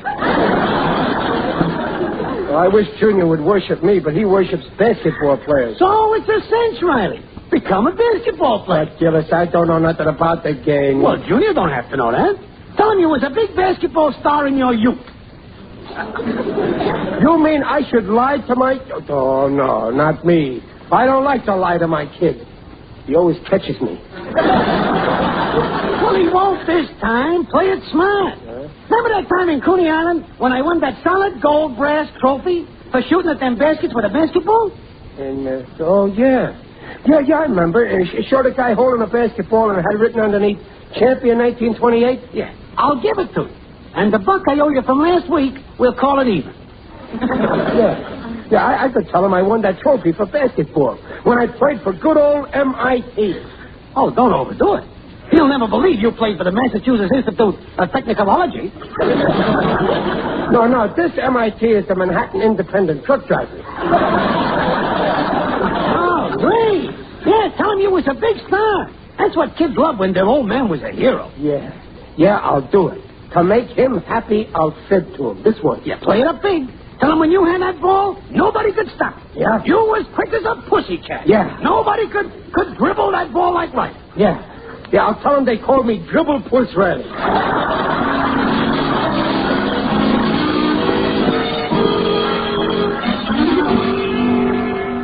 On the level, Pop, you really won this trophy playing basketball? Yes, sir. Well, gee, why didn't you tell me you were a great basketball player? I just found out myself. Yeah. I mean, well, I'm not one to brag, son. I mean, you know me, modest. Nothing ever goes to my head. Your father's right, Junior. Boy, champion. Oh, you must have been good. Good. I was terrific. When I'd throw that ball, I'd never miss. Ain't that right, Peg? You certainly can throw it all right. Hey, Pop, can I show this to the guys on the team? No. Oh, why not? Well, but... yeah, why not? Oh, thanks, Pop. Boy, wait till I tell him. Riley, you shouldn't tell Junior a cock and bull story like that. Oh, what's the harm? It don't hurt nobody. Now the kid will look up to me and admire me. It's good for him, isn't it? Well, yes, that's true. You want the boy to go through life knowing what kind of a guy I really am?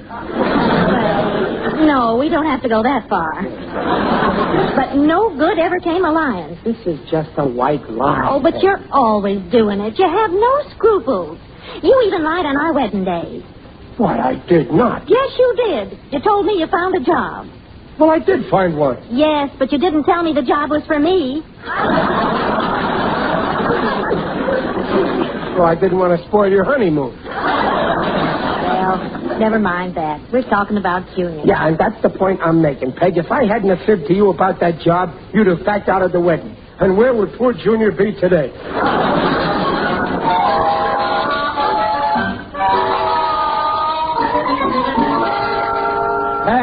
Peg, come here, quick. Oh, what is it, Riley? Look, Junior put my picture back on the wall. He took down that basketball player and hung me.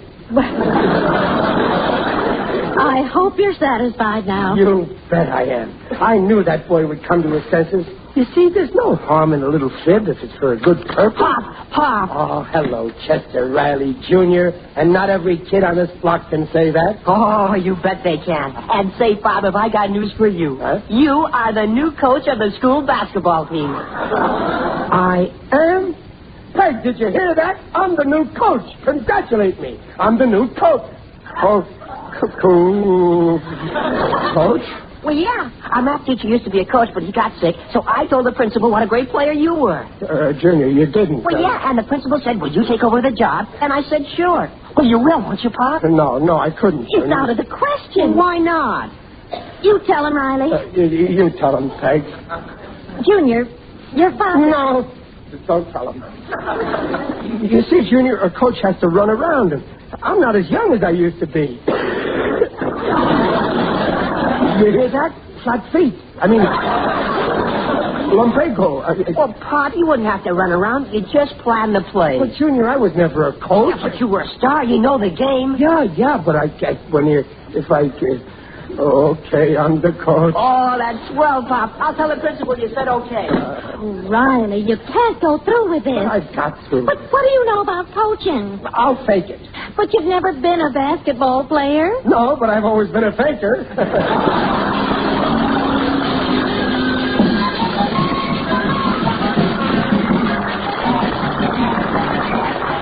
All right, men. In a few minutes, the whistle will blow and start the first game of the new season. I don't have to tell you about the Emerson High team you're going to meet tonight. You beat them by 50 points last year. And with the trick plays I taught you, you ought to beat them by 100 points tonight. Remember, you can't possibly lose because you've got the greatest coach in the game behind you. But no overconfidence. Now get out there and win for John J. Boskowitz Junior High.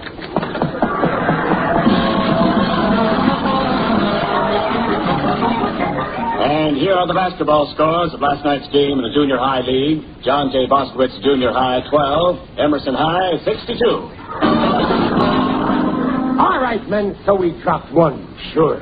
But it was one of those games that could have gone either way.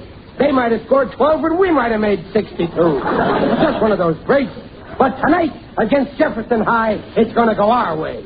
They're a pretty weak team, and besides, I dug into my bag of tricks and pulled out some Lulus. You got plays now I guarantee no other team in the country is using. But no overconfidence. Now get out there and win for John J. Boskowitz Junior High.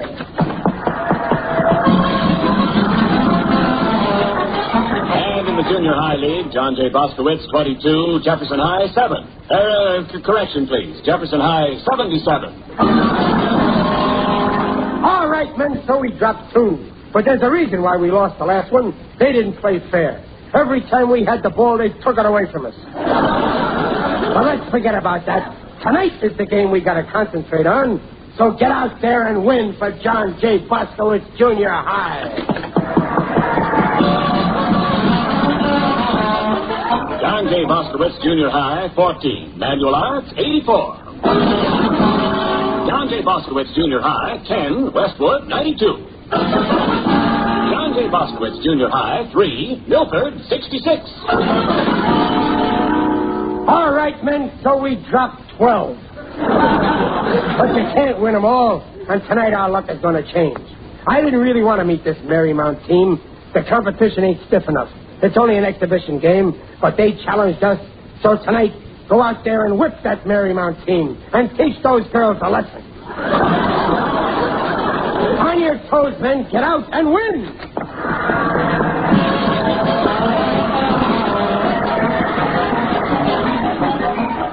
All right, men, so we dropped 13. But that's our lucky number. Anyway, those girls weren't in the same league with us. We rolled up 20 points while they were lucky to score a measly 50. But from now on, men, with the new plays I'm figuring out, Mr. Riley, we're headed for the top. Mr. Riley. And we, what is it, Bert? Go on, Junior, tell him. No, I don't want to. Go on, you're the captain of the team. Well, speak up, men. Well, Pop, here, you better read this. Huh? Well, what's this? Oh, a testimonial. Signed by the whole team. Well, let's see what it says. We, the undersigned, demand the immediate resignation of Mr. Riley as coach. Men, untouched. This is indeed a beautiful tribute. It's gratifying to know that all of you unanimously demand my resignation. And so I demand my resignation. No, there must be a mistake. Well, they must mean you, Junior. We mean you, Mr. Riley. But, men, what does this mean? It means you're through, fatso. Hey, cut that out, Bert, or I'll sock you. You don't know the first thing about basketball. Now, just a minute. You're talking to a star, a champ. Here, get a load of this trophy. I didn't win this as a prize in the penny arcade, you know. No? Then why did it say underneath souvenir of Coney Island? Where does it say? That's the name of the team. No, wait, I'll think of something. You're a phony. Junior, you gonna let him talk to me that way? Pop, you really didn't win this? Of course he didn't. He never played in his life. Okay. If that's going to be your attitude, I insist you accept my resignation. But just remember, if I quit, Junior goes with me. What? Well, no, Pop. And he's the best player you've got. Well, Pop, I don't want to quit. You do as I say. But I want to play. No, not with them. I got my pride, and no son of mine is going to play with a losing team.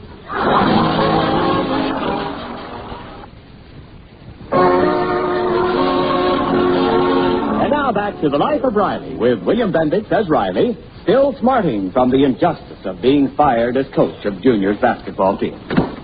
Hello, Junior. Oh, hello, Pop. Listen, Junior, I want to talk to you. Well, can you make it later, Pop? I'm busy now.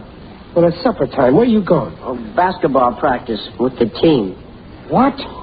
Didn't I tell you can't play for them until they ask me back as coach? Yeah, but I just asked Mom if I could play tonight, and she said I could. Oh, Mom said you could. Since when is your mother the head of this house? When I give an order, I expect it to be obeyed. Yeah, but Mom said... I say that goes. She had no right going behind my back and countermanding my orders. And I'll tell her so right now. What's that you're saying, Riley? Who's saying anything? What's this all about, anyway? Peg, we might just as well have a showdown. Did you tell Junior he could go out and play with the team? Yes, I did. And when you told him, did you know that I'd forbidden him? Yes, I did. And you deliberately went over my head? Yes, I did. I can't believe it. I'd like to hear you say it in my presence. Say what? That he can play with the team. Go on, say it. I dare you. Junior, go and play with the team. Well,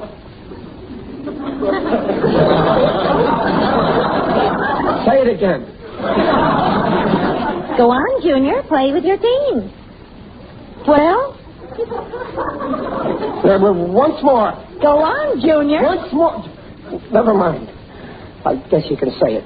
But I still forbid it. Oh, Riley, now please be fair. Do you really think you're justified in forbidding Junior to play? Yes, and I'll keep on forbidding him. I forbid him yesterday, I forbade him today, and I'll forbid him tomorrow.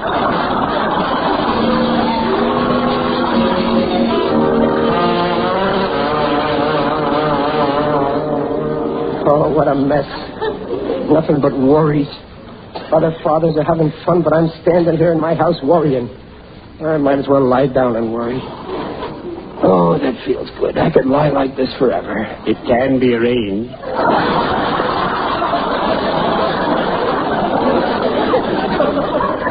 Oh, it's you. Yes, it is I indeed.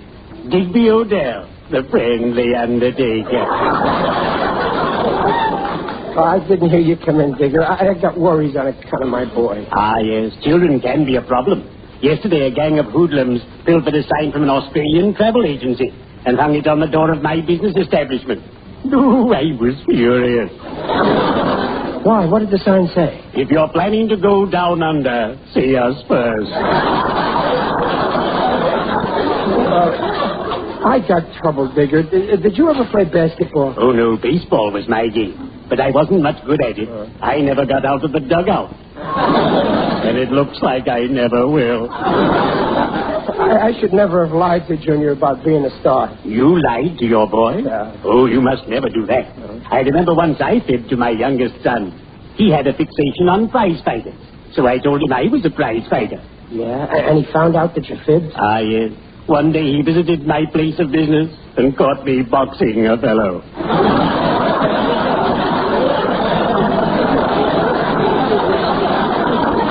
Frankly, I was mortified. But I got made coach of Junior's team, and they fired me. Oh, too bad. Yeah, but I got even with them. I ain't letting Junior play until they take me back as coach. That's my revenge. Revenge doesn't always work out the way you think it will, right? In my youth, I was in a different line of business. I had a fight with the boss, and he fired me. Odell, he said, I'm blacklisting you. You'll never get a decent job in this town. I won't rest until I see you digging ditches. Well? Well, I'm digging ditches also. Cheerio. I'd better be shoveling off.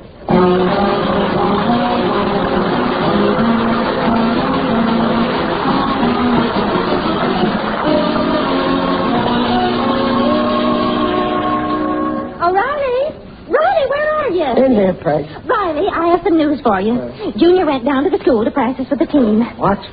You went behind my back again? I left strict orders that until I'm taken back as coach, I don't... Don't get excited. They've taken you back as coach. They did? You mean it, Peg? Honest? Yes, I spoke to the principal. It's all arranged. Well, I knew they'd come crawling back to me. I'll go right down there.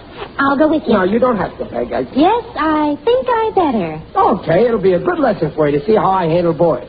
Yes, I'm sure it will. You see, I knew this would happen because I know children. Well, it's all psychology. I just say to myself, what would I do if I had a child's mind? And after that, it's easy.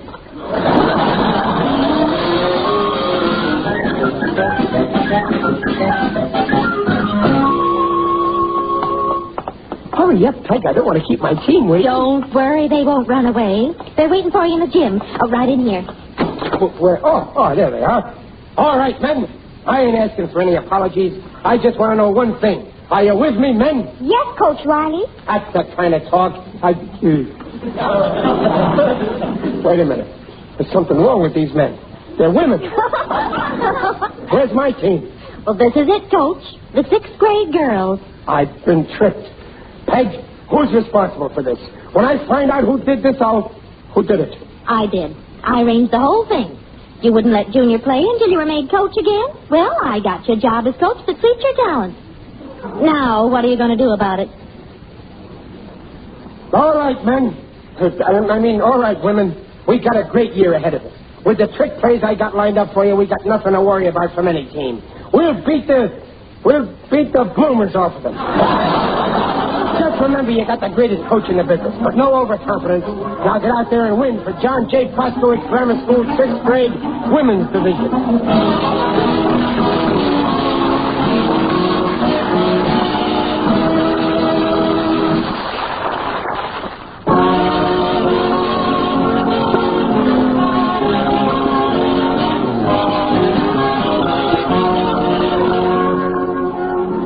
All right, girls, so we dropped one, but it was close. After all, 88-14 is no whitewash. But the next game, I got a few plays worked out that, girls, you're not listening. No, don't look over there. Pay attention here. You got to listen to the coach. You're not our coach anymore, Mr. Riley. What? We have a new coach. That's what you think. I won't stand for it. I ain't resigning from this job. Where is this new coach? I'll tell him a thing or two. Where is he? Here I am, Pop. Well, it's you, Junior. Well, I can't help it, Pop. The principal made me do it. All right, girls. Now, the first thing I want you to do is forget everything your old coach told you. Now, line up under the basket here, and I'll show you a few plays. What a revolting development this is.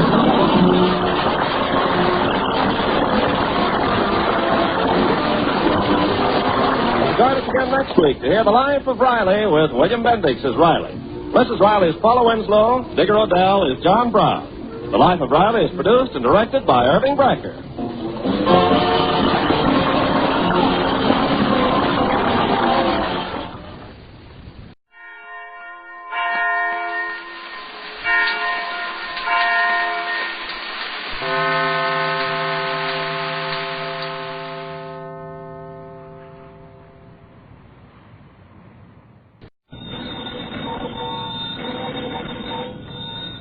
Granny's that. I believe that's our ring. I don't it, Lum. I believe you're right. I'll see. Hello, Jot 'em Down store. This is Lum and Abner.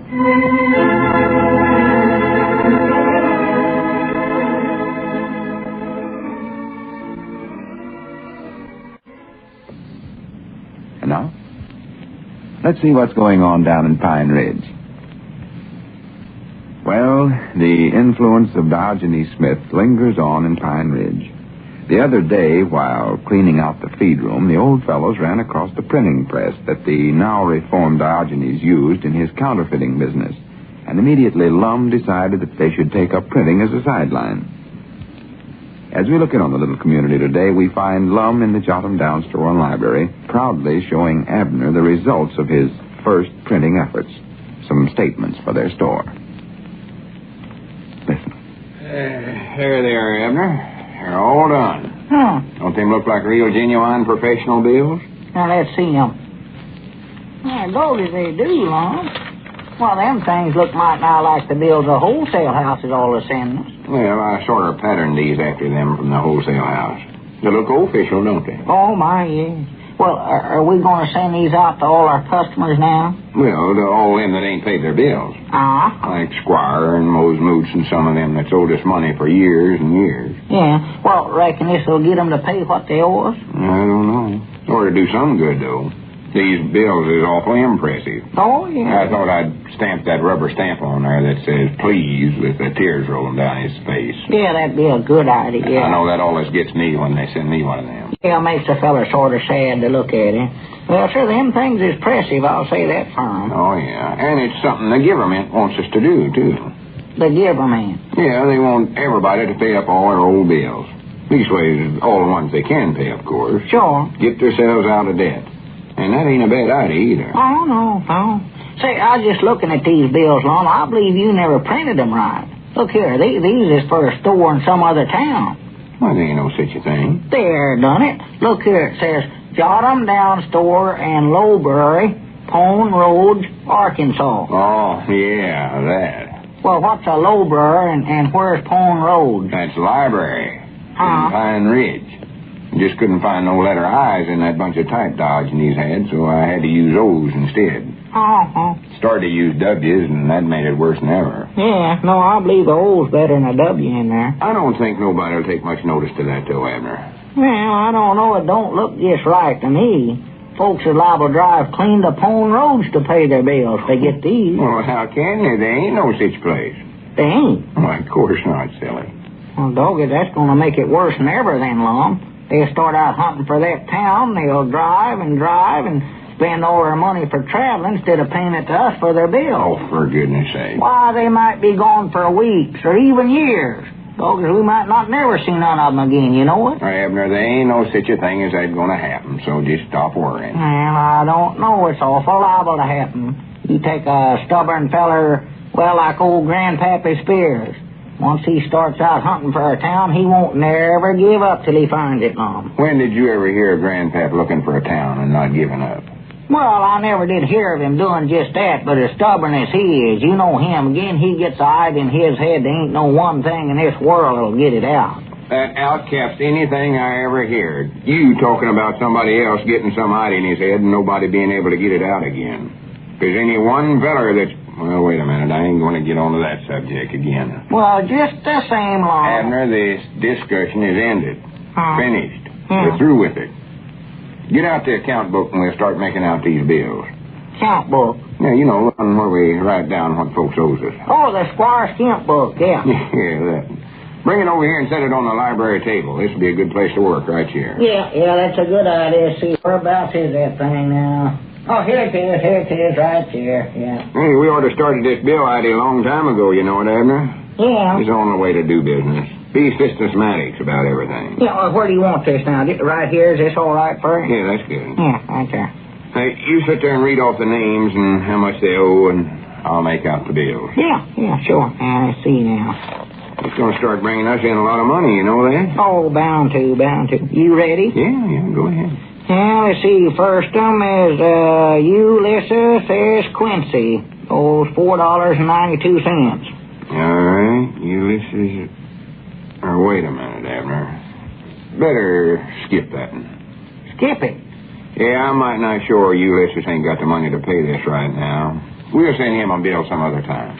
I thought you said we was going to be systematics about this. Well, well, you know how things have been going out to the Quincy's place. His woman's been down sick and all. Yeah, I know Aunt Charity Spears went out there the other day and sat with her for a while. Yeah, better just strike off that $4, Abner, and send them a nice basket of groceries out to the Quincy's this afternoon. Yeah, that's a good idea. I'll take it out when I make the deal every today.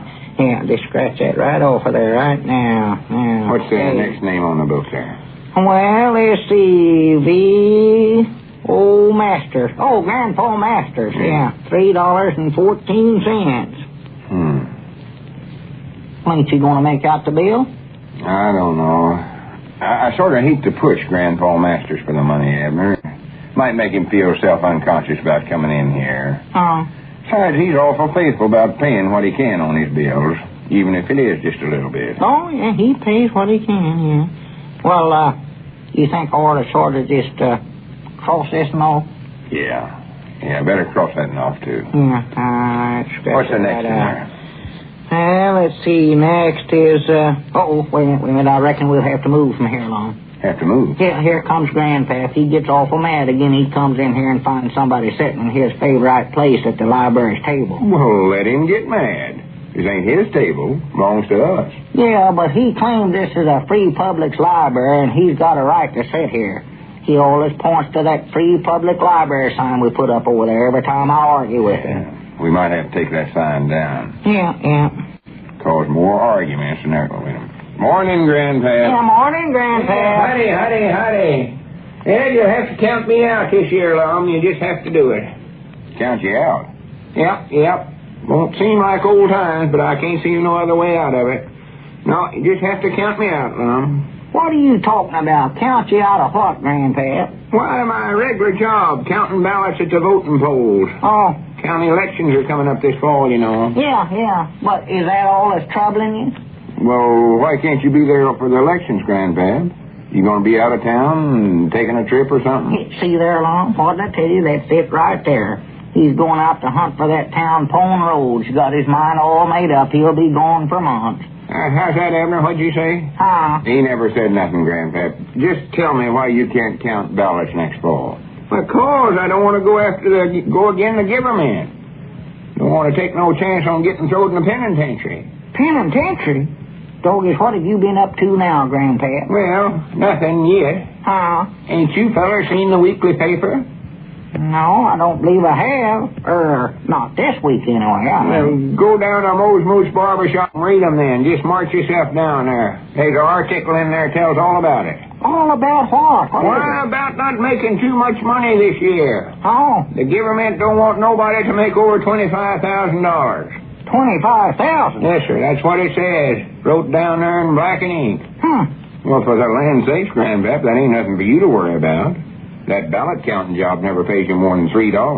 Yeah, I know, but that $3 might be just enough to put me over the $25,000 mark. For the land's sake. No, I ain't gonna take no chances. Swan, Grandpap, that's the craziest thing I ever heard of in my life. You never made $25,000 in your whole life put together if you taken every nickel you ever made and all stacked it up together. That's right, Grandpa. Why, sure it is. No, it'd just be my luck that this be the year when I made that much. Oh, sassy frass. Don't you sassy frass me, Abner Peabody. I might strike it rich this year, you don't know. Yeah, I'd love to see you do it. I've been reading a book on this subject, and there's lots of ways of making that much money. Sassy frass. Abner, hush up. We got work to do here. Go on, Grandpa. Well, what's the next name in the account book there? Yeah, let's see. Craziest thing I ever heard of. Next one here. Oh, right here, yeah. Squire Skimp. MK. Yeah, MK Skimp. 4 cans of tobacco. 60 cents. And, that's one we ain't gonna cross off, I can tell you that right now. No. Well, there's a lot of other stuff here, too. No, don't cross him off. I'll put 2 or 3 of them please signs on there. Yeah, you better if you want. Sir, I just can't take no chances, Lum. Be my luck to hit on some idea to bring me in $25,000, and then along come the elections, and I take my $3, and bingo, I be breaking the law. Prattle, Grandpap. You don't even know what that much money looks like. Fact is, you don't even know what... I told you to hush up. Oh, well. What's the next name, man? Oh, Swander, goodness, silly sizes. It is Lucille Abernathy. Winter Abernathy. $1.23 for the Winter Abernathy. Abernathy. Yeah, I'll put that down. I was reading about one idea where a feller made himself over $500,000 in just a couple of weeks. $500,000 for the land. Well. Of course, I can't use that idea because that's too much money. Well, I got to keep my income under $25,000. Yes, sir. Just got to do it. That's all there are to it. What's the next name there, Evan? Let's see. Milford Spears. Well, Grandpappy. 31 cents for you, Grandpappy. Yes, sir. I don't know if I can or not, but I just got to keep her down to that $25,000 mark. Yeah. Yeah, you want to watch it. Here, Grandpap, here's something that'll cut down your income. You can pay this bill with it. It's a bill you want for 31 cents. Look there, Milford Spears. You want to pay it now? Oh, bill, huh? Yes, sir. How much did you say it was? 31 cents. 31 cents. That's what it is. There it is. Right there. You got the stuff, too. Don't argue about it. 31, did you say? That's what I said. You going to pay it or not? Well, are you going to pay it or not, Grandpap? We won't have to make out a bill if you'll pay us right now. Lum? Yeah?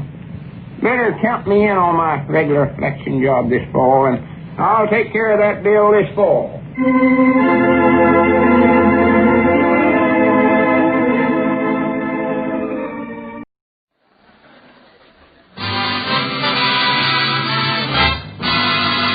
Andy, you know what that music says? Yes, sir, Amos. That music say, good health to all from Rexall, the stores with the orange and blue sign.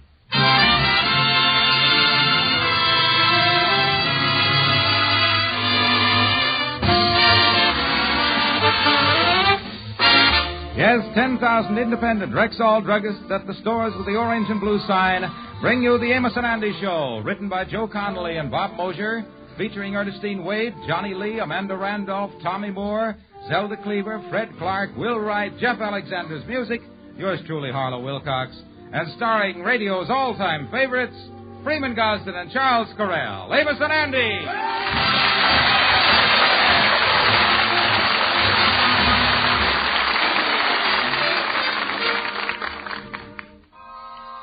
Good evening, ladies and gentlemen. I am Charles Correll. I just wonder if you've seen the 2-page Rexall ad of January values in the current national magazines. If you want to see some real buys, just look over this big ad. It's in the current Life, Look, Collier's, Saturday Evening Post, and Country Gentleman. The wonderful values in this ad are good all through January at Rexall drugstores everywhere.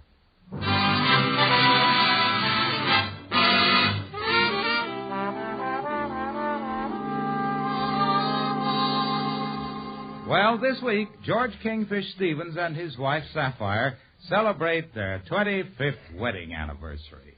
The festivities started last night with a big party at the Lodge Hall. But this morning, when Kingfish came in for breakfast, he got a rather cold greeting from Sapphire and her mother. Well, good morning, Sapphire. Mama, happy anniversary. Don't you happy anniversary me, you weasel. Yeah. You should have nothing to say this morning, Baldy, after the way you carried on last night. And our anniversary party, too. Well, now, wait a minute, Sheriff. An occasion like that calls for a little gaiety. After all, there's nothing wrong with putting a lampshade on my head and doing a little Spanish fandango. I must say, them lobster claws made pretty good castanets, too. We ain't talking about that. We mean the way you was dancing after that young gal, that Dee Jackson. Huh. When you're dancing with me, you never hold me as tight as you held her. Well, Sapphire, your figure is different from Dee Dee's. Dancing with you was like two-stepping with a tall, thin fire hydrant. And dancing with Dee Dee is like waltzing around with an armful of popovers. Now, that... It was absolutely disgusting. Oh. Everybody was talking about it. You took her out on the balcony, and I had to send Mama out there to tell you to come in. Well, now, listen, that wasn't necessary. Miss Jackson was tired from doing all that dancing, so I took her out there so she could catch her breath. Catch her breath? What was you doing with your arms around her waist? Giving her artificial respiration? Oh, wait a minute, Sheriff. This is absolutely ridiculous. I was just playing the host, that's all. At my age, I ain't gonna start chasing no young gal. Listen, age ain't got nothing to do with it. Down at the brewery, it's always the oldest bat that they have to put the strongest lid on. Well, now, see here. I've heard just about enough from you two old nanny goats.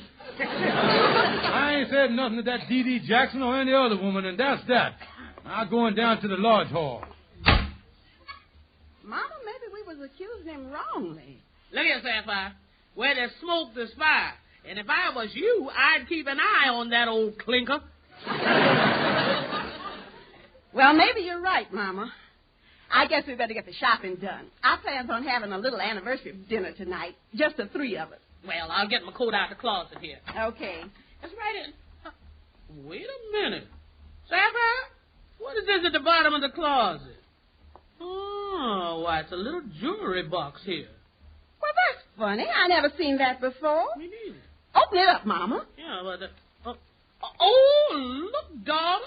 It's a beautiful gold bracelet set with pearls. Yes, and look at the card on it. To my dearest darling. And it's in George's handwriting. What did he be doing with a bracelet like this? Oh, well, don't you see, Mama? This is our anniversary, and he plans on giving it to me tonight. And we were so mean to him. Oh, Mama, he's given me something after all these years. Love has softened his heart. Well, this bracelet must have cost over $200.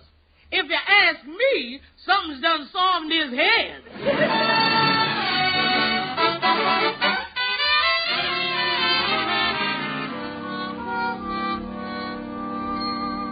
Kingfish, what is this you saying you're giving Sapphire? A $200 gold and pearl bracelet? Yes, I done hid it up at the apartment in the hall closet there. Yeah, set me back $200. Listen, where'd you get that kind of money? Did you have an unexpected spitfall or something? Well, I tell you, Andy, I went over to the new department store that just opened up, you know, the Bonton. Yeah. And I walked into Bonton there, and I done charged the thing. Yeah, well, that was a smart idea. A new store like the Bonton wouldn't have no line on you yet. It'd take him at least 90 days to find out that you was a deadbeat. Yeah, that's what I figured, Andy. It'd take him at least that long before the credit department throws the iron curtain around me. Yeah, but when you give Sapphire the bracelet, she ain't never going to be jealous of that D.D. Jackson no more. Yeah, you was right. You see, hey, look out the window there. That fella coming across the street. Oh, you mean the fella there with the black shoes and the black suit and the derby hat? Yeah, he's something, ain't he? Yeah. Last time I seen a fella like that was when they threw that cocktail party for the opening of the new mortuary. Yeah, I don't know whether he's from the finance company or Woodlawn Cemetery. But he sure gotta come and get your walk on him, ain't he? Yeah, and he's coming in here, too. I tell you one thing. Even if he ain't looking for me, I'm going to be out of town, boy.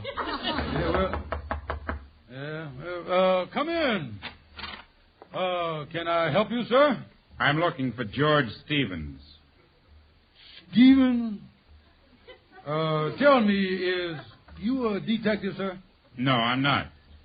Well, is you from the bank about a bad check? No, I'm not from the bank.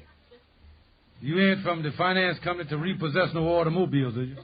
No, I'm not. Oh, you from the tax bureau about fraud in the government?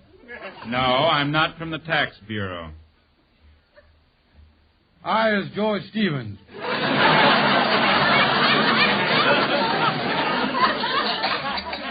I am the credit manager of the Bon-Ton department store. Oh, me, Kingfish. You quit too soon, Kingfish. One more question is to put you in the clear.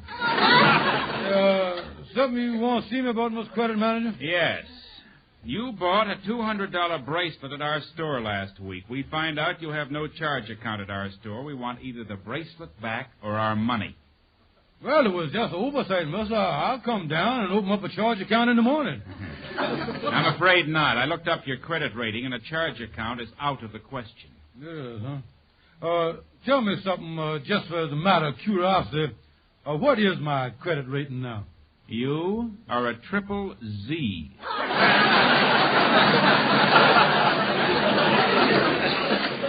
Triple Z. What does that mean, mister? Don't trust him even if he pays cash. I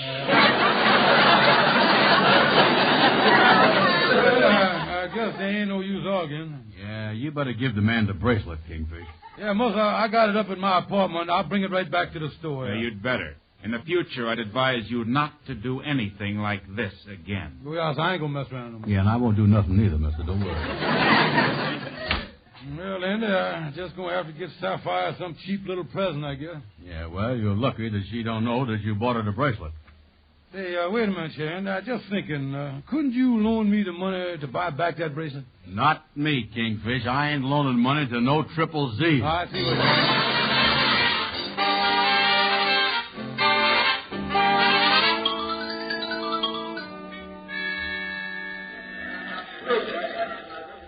Excuse me, could you wait on me, please? Why, certainly, miss. What can I show you? I'd like to see some jewelry. I was, Oh, my, what a beautiful bracelet.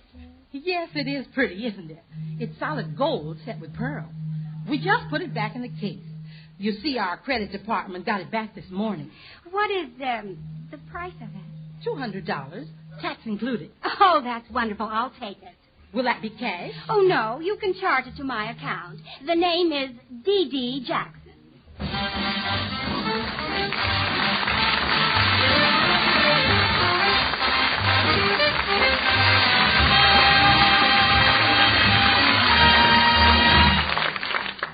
Good evening. This is your Rexall family druggist, one of the 10,000 independent druggists who have made the word Rexall part of our own store names. We've done that because we recommend and sell Rexall drug products. One Rexall exclusive is the famed reducing plan developed by Ann Delafield, who has helped reduce more overweight people than any other expert in the world. The Ann Delafield plan gives you 3 reducing helps in one complete kit. You get a most inspiring book of menus and reducing tips. You get appetite-reducing wafers. And you get important Ann Delafield vitamins for nutritional protection, while you lose weight safely, surely, easily. So if your doctor says your excess pounds are not organically caused, ask for the Ann Delafield Reducing Plan for women, or the Delafield Reducing Plan for men. Available at Rexall drugstores everywhere.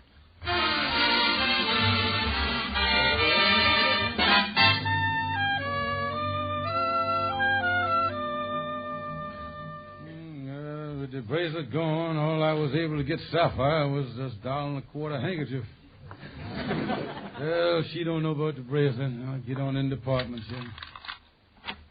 Is that you, Georgie, dear? Yes, it's me, honey. It's me. Oh, let me take your coat, son-in-law, dear. Now, wait a minute, Mama. Wait a minute. Don't you lay a hand on me. Why, what's the matter, George? Mama's just trying to be helpful. Listen, the last time she offered to help me off with my coat, I relaxed for a moment. She threw the judo hold on me and busted my collarbone. Well, George, darling, that's all over with. This is our anniversary. Yes, we're going to have your favorite steak, your favorite vegetables, and pile them out for dessert, George, dear. And then I'm going to go to bed early and leave you two lovebirds alone.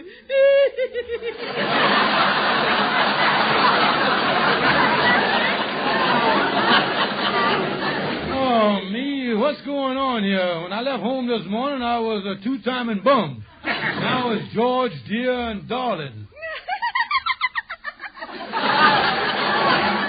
Sapphire, if I didn't know you never touched the stuff, I'd swear that you and Mama been celebrating the anniversary with them cough medicine martinis again. Oh, George, you know why we is happy. It's Sapphire's 25th anniversary, and don't pretend you forgot a present. No, I didn't forget it. I got your present right here in my pocket, Sapphire. Here you is, a genuine machine-stitched handkerchief. A handkerchief? A handkerchief? Well, it ain't much, but it's the sentiment that counts. But, George, ain't you got nothing else for me? Well, no, honey, I kind of broke right after the holidays, and, well, that's the best I could do. I'm sorry if you don't like it. Oh, George, it's very sweet. Thank you.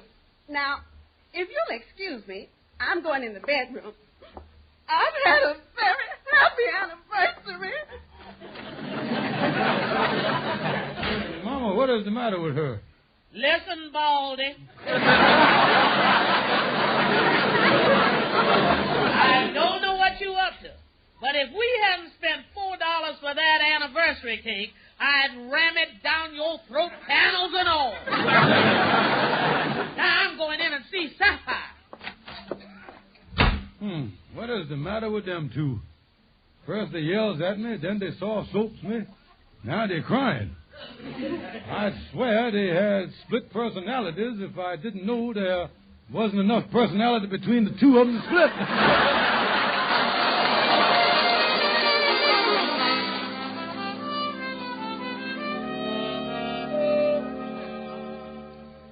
Mama, I'm calling from the beauty parlor. I'm going to be under the dryer for another half hour. No, I can't understand about that bracelet neither, Mama. If he wasn't giving it to me, what was George doing with it? Oh, it's just upset me something terrible. Yes. Well, I'll be home in a little bit, Mama. Goodbye. Oh, dear. I guess I will. Excuse me, is there anyone sitting under this other dryer here? I don't think so, miss. Fine. I'll just sit here and dry my hair. Excuse me, miss, but aren't you Dee Dee Jackson? Yes. You were at the anniversary party at the Lodge Hall the other night. Oh, that's right. Oh, I had so much fun. I was dancing with the cutest old man. Maybe you know him. His name was George Stevens. Yes, I know him. Well, I didn't get a chance to meet his wife. He said she was around someplace and that she was too old to dance.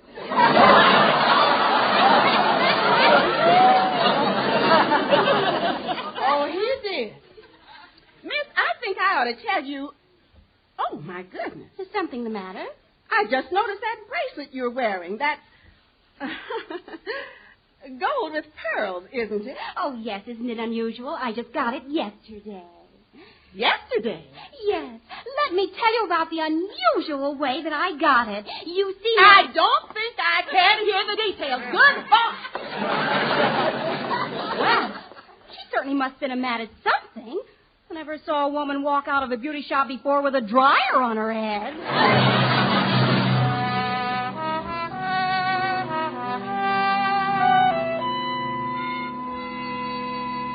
Yeah, Brother Andy, after all these years, on our 25th anniversary, me and Sapphire done split up for good.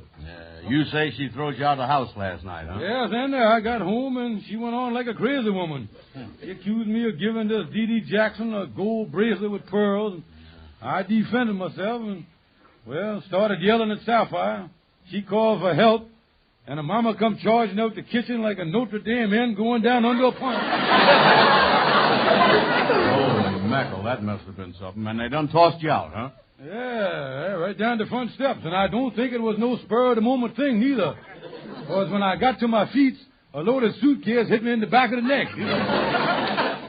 Well, Kingfish, why don't you call Sapphire up and explain to her that the store done took the bracelet back, that it wasn't your fault? Oh, Andy, if you don't trust me, this is as good a time as any to end it. I feel that way. Yeah, well, I sure hate to see this. Because I think, in spite of all the bickering and fighting, you and Sapphire was really in love. Well, Andy, we once was, but it's the old story of nature. Sooner or later, the little bird must leave the nest. And I'm planning on walking out on that old duck. Well, when is you figuring on waddling? As soon as I can, Andy. Because in my book, a marriage can be based on suspicion and jealousy. Sapphire got a lawyer, Mr. Hamilton, to work out a property settlement, and me and Calhoun is meeting her and her mama up there at his office today. Yeah, well, I hope you and Sapphire parts friendly with no hard feelings. Oh, no, Anna. We have agreed to be calm and dignified about the whole thing. Well, that's great. But tell me something. What is that you got in that box there? My old air raid helmet, Andy. I'm going to take it along just in case they starts bouncing some of that calmness and dignity off my skull, you see.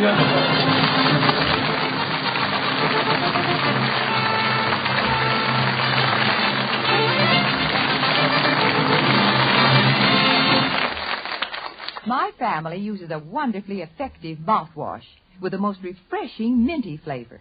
It's called Rexall mouthwash with chlorophyll.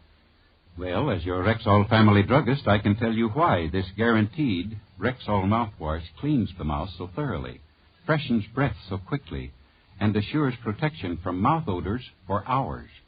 First, of course, this mouthwash contains nature's own breath sweetener, chlorophyll. Second, a special foaming action floats away food particles. Third, a surface active ingredient gives Rexall mouthwash with chlorophyll a wider coverage, deeper penetration. So you can easily understand why this triple-acting mouthwash cleans as it sweetens, as it deodorizes. No wonder Rexall mouthwash with chlorophyll is so effective. And remember, you'll find Rexall mouthwash with chlorophyll at Rexall drugstores everywhere.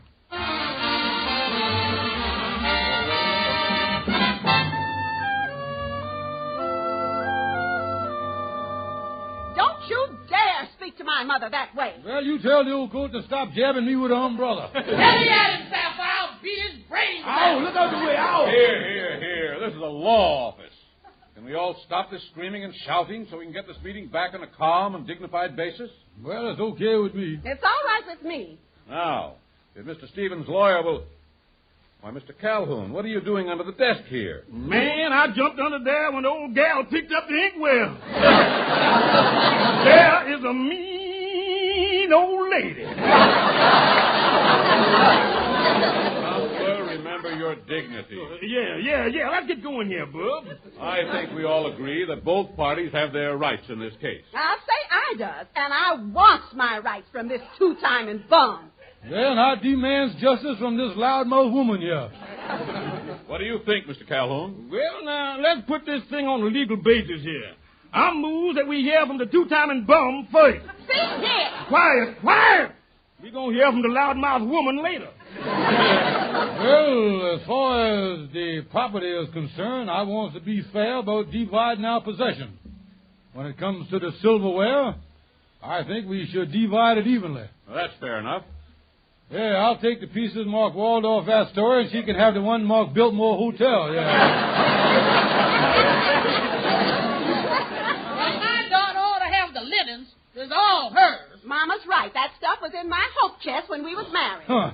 That hope chest was a great decoy you used to hook me with. What do you mean, decoy? Well, there was 2 sheets and a lace doily on top, and from there on it was loose rocks and ballast. That's all. Never mind all that. Mr. Hamilton, what's this skinflint going to pay towards my daughter's support? Well, Mr. Stevens and I figured $25 a week would be acceptable. Now, how about that, Mr. Stevens? Well, I guess that's fair enough. I'll pay the $25 a week. Wait a minute, yeah. My client ain't gonna pay her no $25 a week. Do you object to this figure? I'll say I does. This bum gonna pay her $45 a week, or my name ain't Algonquin J. Calhoun. Wait a minute, Joe. $45 a week? Wait a minute, Calhoun. Listen, yeah, bub, I ain't never defended no cheap clients, and I don't intend to start now. I know, but Calhoun, I can't afford no $45 a week. Well, you should have thought of that before you started giving presents to young gals, you old rascal, you. Well, if that's what you want, we'll accept the $45 a week. Well, thank you. I'm glad you see that our way. Calhoun, is you crazy? I can't pay no $45 a week. Never mind, Kingfish. If the court grants it, we'll appeal the thing. We got them going and coming.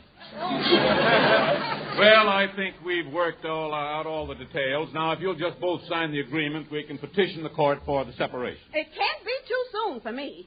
I don't want no part of a man that runs around giving presents to young hussies. I don't want no part of a woman who won't trust a husband after 25 years. Come on, daughter, let's get out of here. I don't even want to sit in the same room with such a stupid, thick-headed chump. Kingfish, I wonder which one of us she was talking about.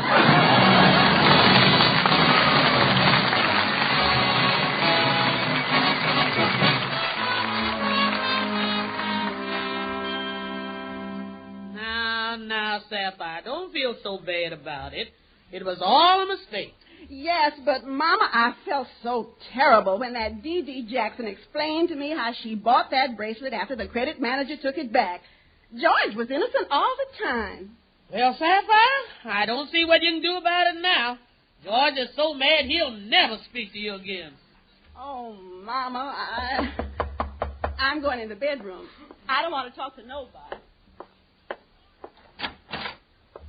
Well, good evening, Miss Smith. Why, Amos, won't you come in? Well, thank you, ma'am, yeah. Miss Smith, I know that Sapphire found out about the mistakes she made, and, well, I guess she would like to get together with the Kingfish again, wouldn't she? Yes, Amos. I know she loves him because she's been crying about him. Yeah, well, I know the Kingfish loves her, too, so I has done worked out a little plan with some of the Lodge brothers to kind of get them back together again. Yeah, well, what is it, Amos? Well, I know on their honeymoon years ago, they took a train trip up to Niagara Falls on that train they call the honeymoon special. Mm-hmm. Well, if we could get them to make that same trip together again, why, I'm sure they'd realize they still love each other. Well, Sapphire would go for the idea. But what about the Kingfish? Well, I figured that we could get them an upper and a lower berth on that train. Oh, yeah. And I figured that you could buy Sapphire the lower berth and tell her the plan. Mm-hmm. And the brothers is going to put up the money at the Lodge Hall for the Kingfisher's ticket, and we'll get him the upper, you see. Uh-huh. Now, we'll just tell him that it's a gift, that he needs a vacation, and I'll get Andy to handle that. Uh-huh. Oh, I tell you, Miss Smith, when the Kingfish gets on that train, he'll never know Sapphire is in the lower berth below him, you see. Oh, Amos, I think this is a wonderful idea. Oh, yeah, I think it's going to work out just fine,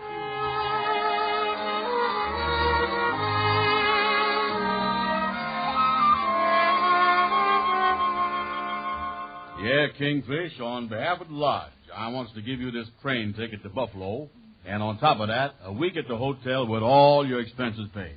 Well, that sure was nice of the brothers, and I appreciate it. Well, they figured that after you bust up with Sapphire, you could use a little vacation. Yeah, that was nice thought, all right, Andy. Round-trip ticket, hotel reservation. Must have cost them over $100 to do this for me, you know? Sure did, but the brothers feels that you'll have a good time and run into some interesting people on the train and all that stuff. Yeah, well, thank you, Andy. And I'm really going to take advantage of these reservations. That certainly was sweet of you.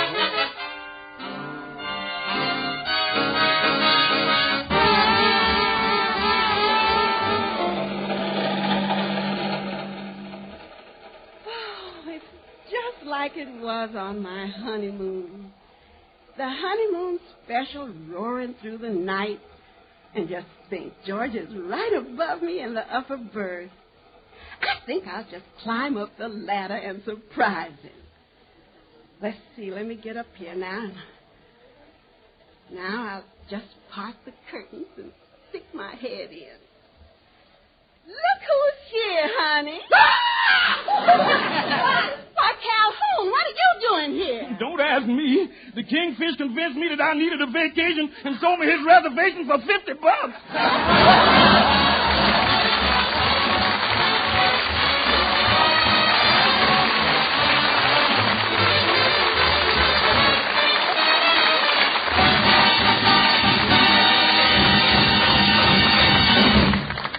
This is Harlow Wilcox with a wonderful way for you to shop and save in January.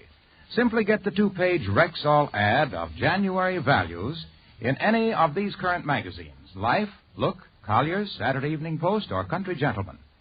Here are just a few of the money-saving bargains you'll find in this ad. Caranome hand cream, just half price. The famous Electrex heating pad, more than 1/4 off. You'll find many other special values and dozens of low-priced, guaranteed Rexall products you need for your home and family during January. These savings are available throughout the month at Rexall drugstores everywhere. So be sure to see the 2-page Rexall ad in the current Life, Look, Collier's, Saturday Evening Post, or Country Gentleman. This is Freeman Gosden again, friends, reminding you to be a big brother to some needy boy this coming week, Big Brother Week. And remember to rely on your Rexall family druggist. And when you visit him, would you be kind enough to say that Amos and Andy sent you? Thank you, and good night. See you next Sunday.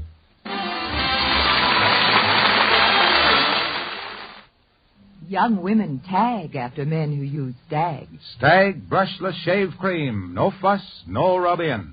Just smooth it on for a quicker, closer, cleaner shave that lasts the whole day through. Wives never nag at men who use Stag.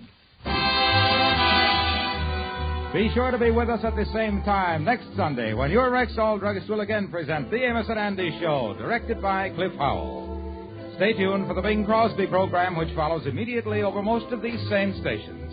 This is the CBS Radio Network.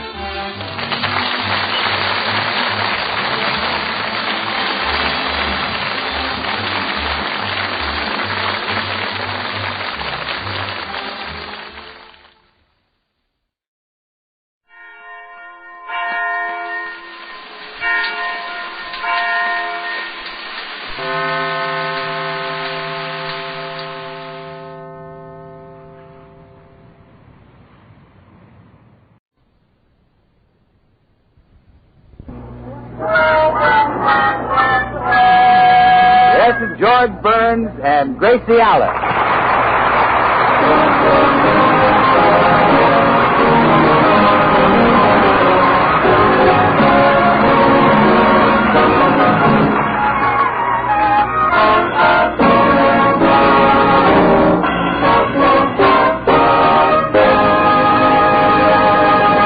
It's morning as we look in at the Burns home, and Gracie is seated at the breakfast table reading the paper. George, who has just emerged from the shower, heads for the table with a song on his lips. From time to time and every time, blessings come from above. The summer name, to others fame, while others are lucky and lost. Good morning, Gracie. Good morning, George. Oh, please sing more. I love it so. I thought it all in all. I have much to be thankful for. You know, I'm glad we don't live in an apartment house. Then I'd have to share your glorious voice with the other tenants. Yeah, those apartment house walls are pretty thin, all right. Oh, sure. When one person has cabbage, everybody smells it. And it would be the same way with your voice.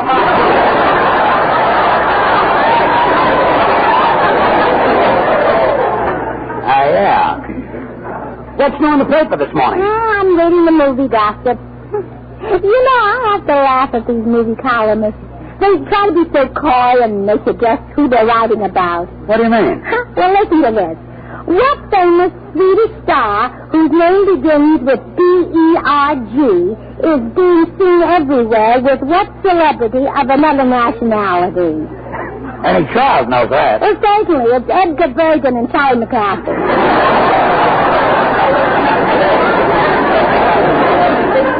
You're too sharp for them. Oh, what do they think you are, Einstein? And here's another item that says, movies are losing money and the studios can't figure out why. I could tell them that. Okay, Louis B., let's hear it. Well, they make the actors play the same kind of part in every picture. They get tight. You see. Look at Lassie. Every picture he plays a dog.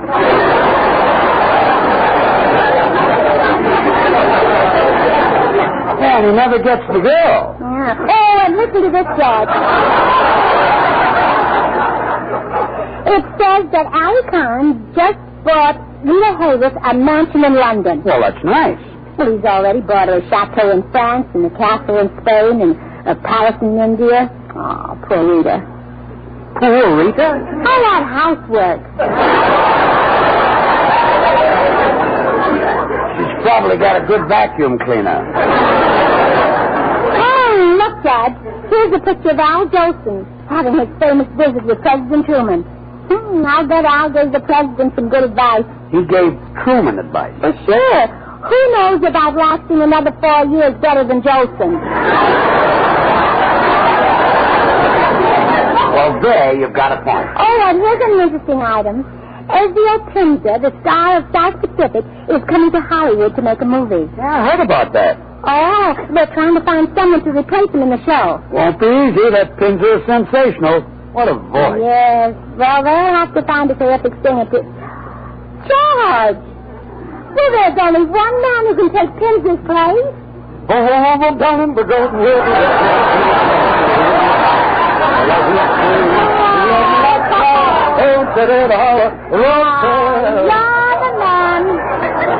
You're the man to the throat. I'll call New York and tell you. Hold it. I was only kidding. I could never fill Pinza's shoes. With Duffy.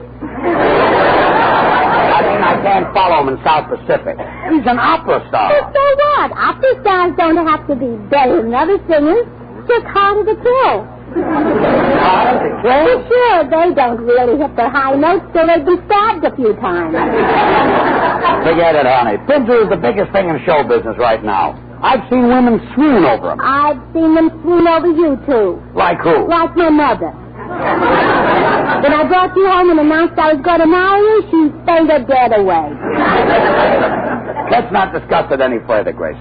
They'll have to find someone else to take Pinza's place. Oh, now please, Jed. South Pacific is such a wonderful show, and the part of the hero is made to order for you. For me? Yeah. He's a French tobacco plant. All right, you can plant French tobacco. Forget it, Pinza's. Come in.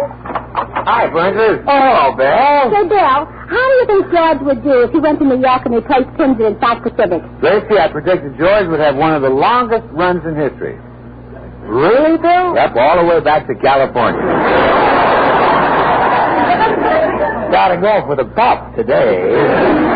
Oh, I'm sorry, George. I just don't think you can take Pinza's place. Well, Ken Carpenter can take yours, so watch yourself. Believe me, Gracie, Mary Martin will want to play love scenes with George after playing him with that big, handsome Pinza. Well, I don't know why. They're the same size. They have the same shoulders and hips, the same muscles. George and Pinza? They're Judge Mary Martin.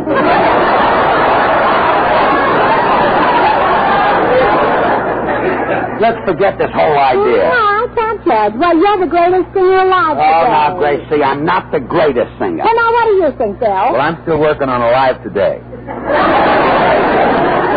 I think I'll go down to the drugstore. Now, Judge, wait. Promise me you'll sing in South Pacific. I mean, never sing again as long as I live. Oh, that stubborn little genius. Doesn't he realize that he's the world's most convincing singer? George is convincing? Very. You know, on the Queen Elizabeth last summer, George got up at the ship's concert and sang Many Brave Hearts Lie Asleep in the Deep. Well? Well, in 2 minutes, everybody was hanging over the rail to have a look.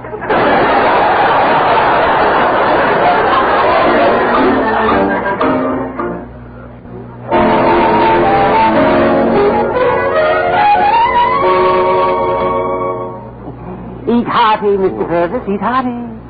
Eating is good for you. Oh, it's good. Fills you with food. Thanks, Uncle John. I'm glad the Bunches don't mind lending me a loan of their grub. Well, my niece Gracie doesn't mind. Oh, she's sweet. Oh, she's kind. Has small feet. I don't think Mr. Burns likes me. They'll always hint I should ought to get a job. Oh, nasty things, Job. Keeps you from collecting unemployment insurance. Oh, they're nasty. Yeah. I had an offer of a job today, very important, too. One of them atomic scientists came over to the park bench while I was sleeping and wanted me for a job called Operation South Pacific. Oh, that's exciting. Yes. Oh, that excites me. Yeah. Said he needed a derelict to go to Bikini where they dropped the atomic bomb and see if it was still radioactive. I told him to get another boy. I ain't no derelict. Not that I couldn't be if I had a chance to study. Oh, that's true. This is a country of opportunity. Yeah. He said if I changed my mind, I should come to room 516 Plaza Hotel. Said it would make me a hero, but I ain't had... Uncle John, could I... Oh, hello, Mr. Purvis. I do, Mrs. Burns. I'm just leaving. Oh, no, don't get away. Now, I gotta get back to the park. The squirrels are storing up food for the winter, and I'm gonna give them a hand. Oh, well, that's awfully nice of you. But won't you miss it? Mr.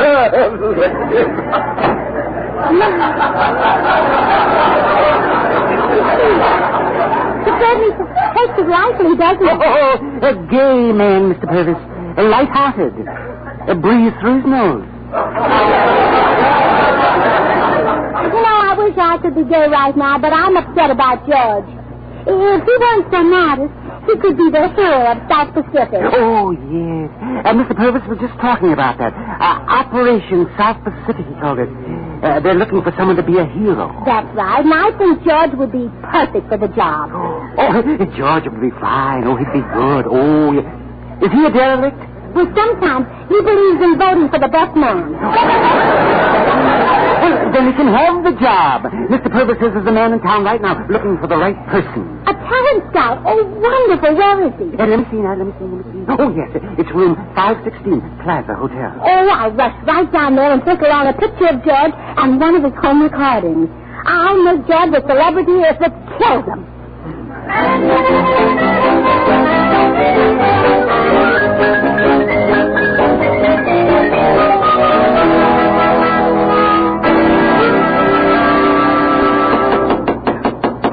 Come in. Hello. Are you the man in charge of that South Pacific show? We call it Operation South Pacific. I'm just a field representative. I am Professor Klein, B.A., Ph.D., D.S. My, it isn't spelled like it sounds, is it? Well, I'm Mrs. Burns. B-U-R-N-S. That's a simple one, isn't it?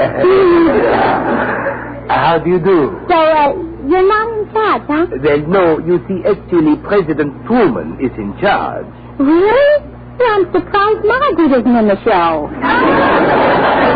However, that's none of my business. I'm here to tell you that my husband, George Burns, is the man you're looking for. You mean he wishes to volunteer for our South Pacific venture? Nothing would make him happier. Wonderful. You see, we've tried a pig and a goat, but of course we would rather have a man. If I were Mary Martin, I'd insist on it. And believe me, my husband can perform rings around any goat.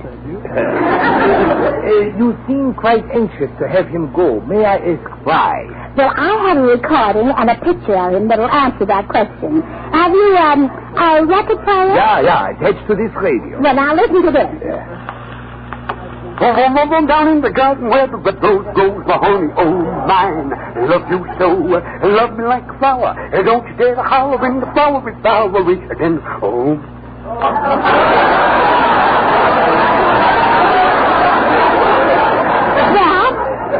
Now, that's what he sounds like, and this is what he looks like. Now, do you see why I want him to go? Definitely. Does your husband realize the danger of this test, Mrs. Burns? It may make him radioactive. Oh, he's been radioactive for years. You mean he's worked with uranium? No, but right now he's with Amidon. You can hardly compare Amidon with uranium, you know. Can you brush your teeth with uranium? Certainly not. Well, change to Amidon. I'm afraid you are not too familiar with nuclear science. However, don't worry too much about the danger. We'll do everything possible to help him. Oh, what do you mean? Oh, we'll put lead in his shoes, lead in his clothing. Well, that's a switch.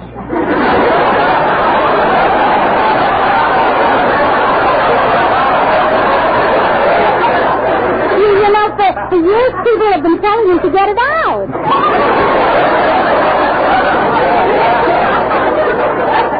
Suppose you just leave your husband's address with me. A government man will come by to give him a loyalty check. Well, that's awfully nice of the government. And he can use it before he goes to New York. Bikini. Goodbye. Tell your husband he will leave tomorrow on a banana boat. A banana boat? Yeah. I'll be the same. Huh, now what a funny name for a banana boat. Well, here's the address. Goodbye.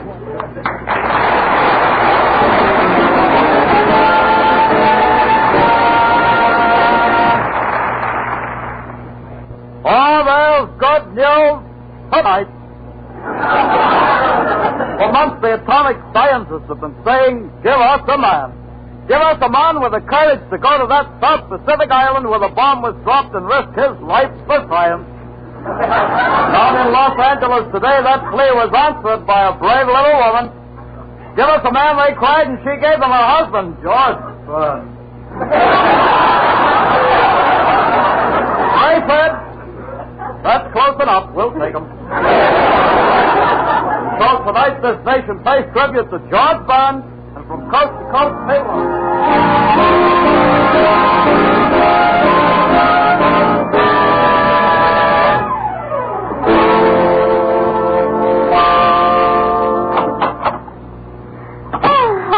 Darling. Miss me? Yeah. You've been going all day. Well, I've been shopping for you. You leave for New York tomorrow to replace Tinder in South Pacific. Says who? Says Professor Klein. Klein? Now, don't ask me to spell it. Anyway, he's out here from the east, and I played your record and showed him your picture, and he snapped you up. You're kidding. No, I'm not. Gracie, you wouldn't pull my leg, would you? Well, of course not. I like them curves. You don't want to go to New York with one straight leg. I figured they'd take some young guy like Gordon McRae or Tony Martin. The trend is away from young singers. Tinsley and Jolson have started to be fad. The older a man is now, the better they like him. You'd be a riot. I still can't believe it. What? Come in? Western Union for George Burns. Sign here, please. A telegram for me? 8 telegrams. There must be 200 here. What? Here you are. Oh, wait, son. This calls for an extra big tip. There. Gee, thanks. I can go to a nightclub on this. Good. Yeah, this will pay my street cost there all the way. He could send me 200 telegrams. Well, let's open them up and find out. All these telegrams. Gracie, this one's from the president. No. Congratulations on your South Pacific venture. They couldn't have picked a better man. Signed, Harry Truman. Oh, isn't that sweet? Oh, I forgot to tell you. He has an interest in the show. Practically runs it. Really? I guess you wanted to see how it felt to run something that makes money. Gracie, you're right. I'm in the show. I told Yes? Oh, listen, dear. This telegram is from Georgie Jester. Well, what does he say? It says, at last you have a job that suits your talent. Goodbye, old pal. Send me biographical data for speech and names of 6 strong friends. Good old Georgie. Well, he probably wants to bring him to New York to see the show. Ah, yes. You know, well, I'll be darned. What? Here's one from your mother. And I thought she despised me. What does Mama say? Gracie always said you'd go far, and at last it looks like you'll go far enough.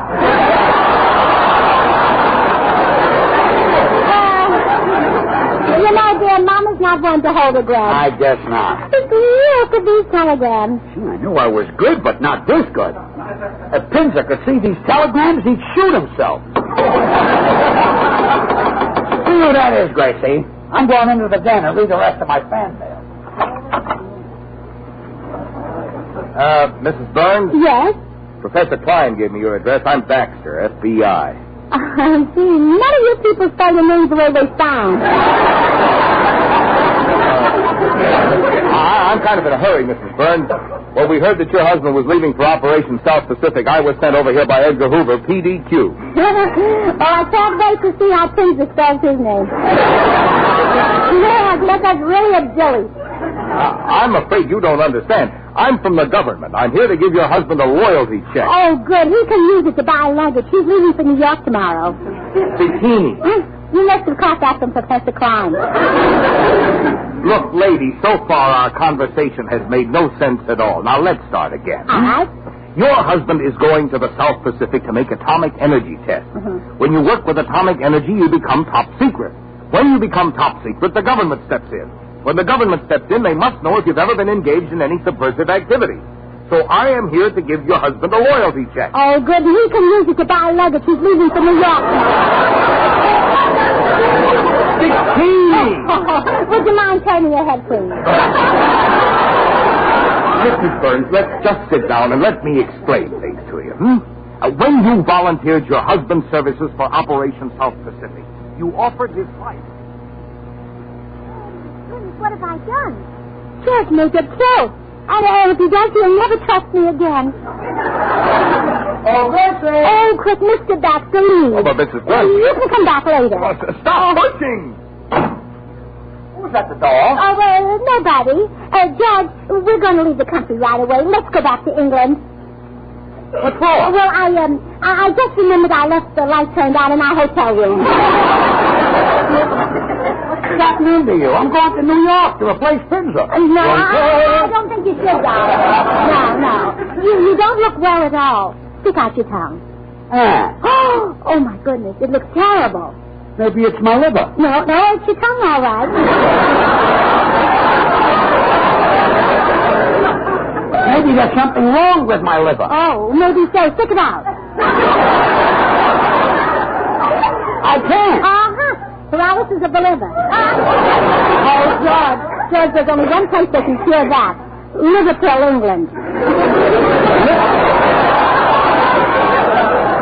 Liverpool? That's Liverpool. Oh, Pill. Let's get out of here. I'll go pack our things. Not me. I'd love to call you Rose, dear, but Rose is fade away. Come in. George. Old pal. I just heard the news. Gosh, I'm sorry for all those mean things I said to you this morning. Oh, that's all right, Bill. No, it isn't. I hate myself.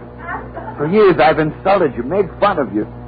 And now I realize there's only a short time in which to say nice things about you. Well, if you insist. All I ask is a chance to say sweet, good things about you. Kind things. Wonderful things. Well, all right. Say one. Who can think of anything? You talk like this is the last time you'll see me. I'll come back.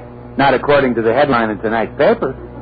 There's a headline about me? What does it say? Well, George Burns gives life to science. And I got this job without my agent, you see. What? Where does it say that? Well, right here in this article. Give me that paper. Oh, no. I'm going to Bikini? To see if it's radioactive? How did I get into this? But don't you know? Yeah, I think I do. Oh, Gracie!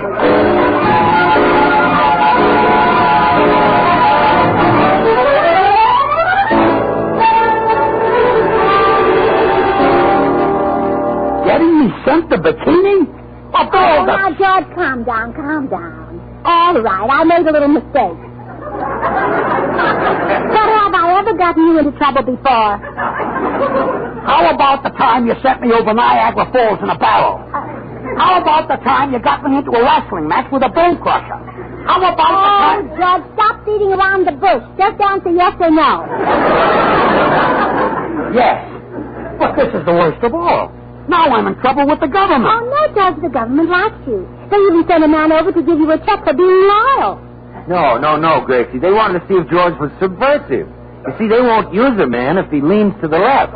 George leans to the front, will that save him?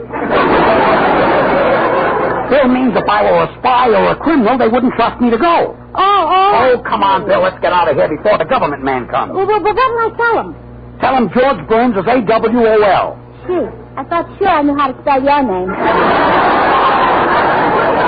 Come on, Bill.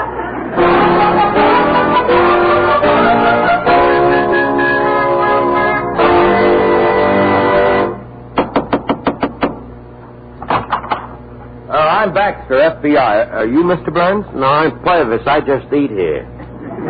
Oh. Well, tell Mrs. Burns that Operation South Pacific has been called off, and her husband won't have to go to bikini. Well, just a minute. I'll let you talk to her. Miss Burns, there's a government man here to see you. Well, bring him in, Mr. Purvis, and we're ready for him. Okay. Now, Uncle John, you know what to say. It's our only chance to save George. Oh, I'll do anything to save George. Oh, I like you always good. Have steady hands. Yes, he cuts his own hair. Oh, he's fine. Here he is, Mrs. Burns. Oh, hello, Mr. Baxter. Sit down. I'll be through talking to Uncle John in just a moment. Now, as I was saying, Uncle John, I can't help it if your mattress is lumpy. George thinks that's the best place to hide the military secrets he steals. I wish he wouldn't be a spy. It's such sneaky work. Oh, it's nasty. Well, you were mighty glad to live here during the war and spend the money he got from Japan. Your husband sold military secrets to Japan? Oh, please, Mr. Baxter, this is family talk. And another thing, Uncle John, stop throwing it up to George that he deserted from the army. He had to desert so he could make some money. Oh, he does make good money. Oh, it's good. Oh, I tell you. I'll say it's good money. You can't tell it from the real thing. He's also a counterfeiter? Oh, George is a clever man. Oh, he's versatile. He kills people, but he's a hand. I hope we'll bore you with our personal affairs, Mr. Baxter. Oh, no. I'm very interested. Good. And another thing, Uncle John, when George comes home from robbing the post office tonight, let him have the easy chair.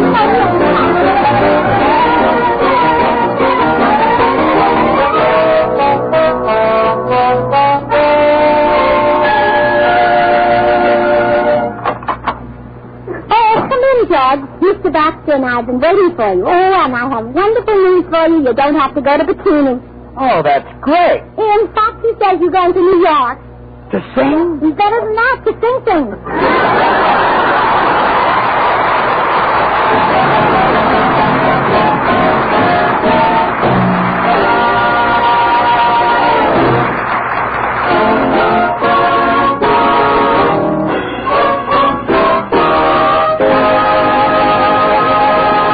The George Burns and Gracie Allen program was transcribed in Hollywood. Now here are our stars. Good night, folks.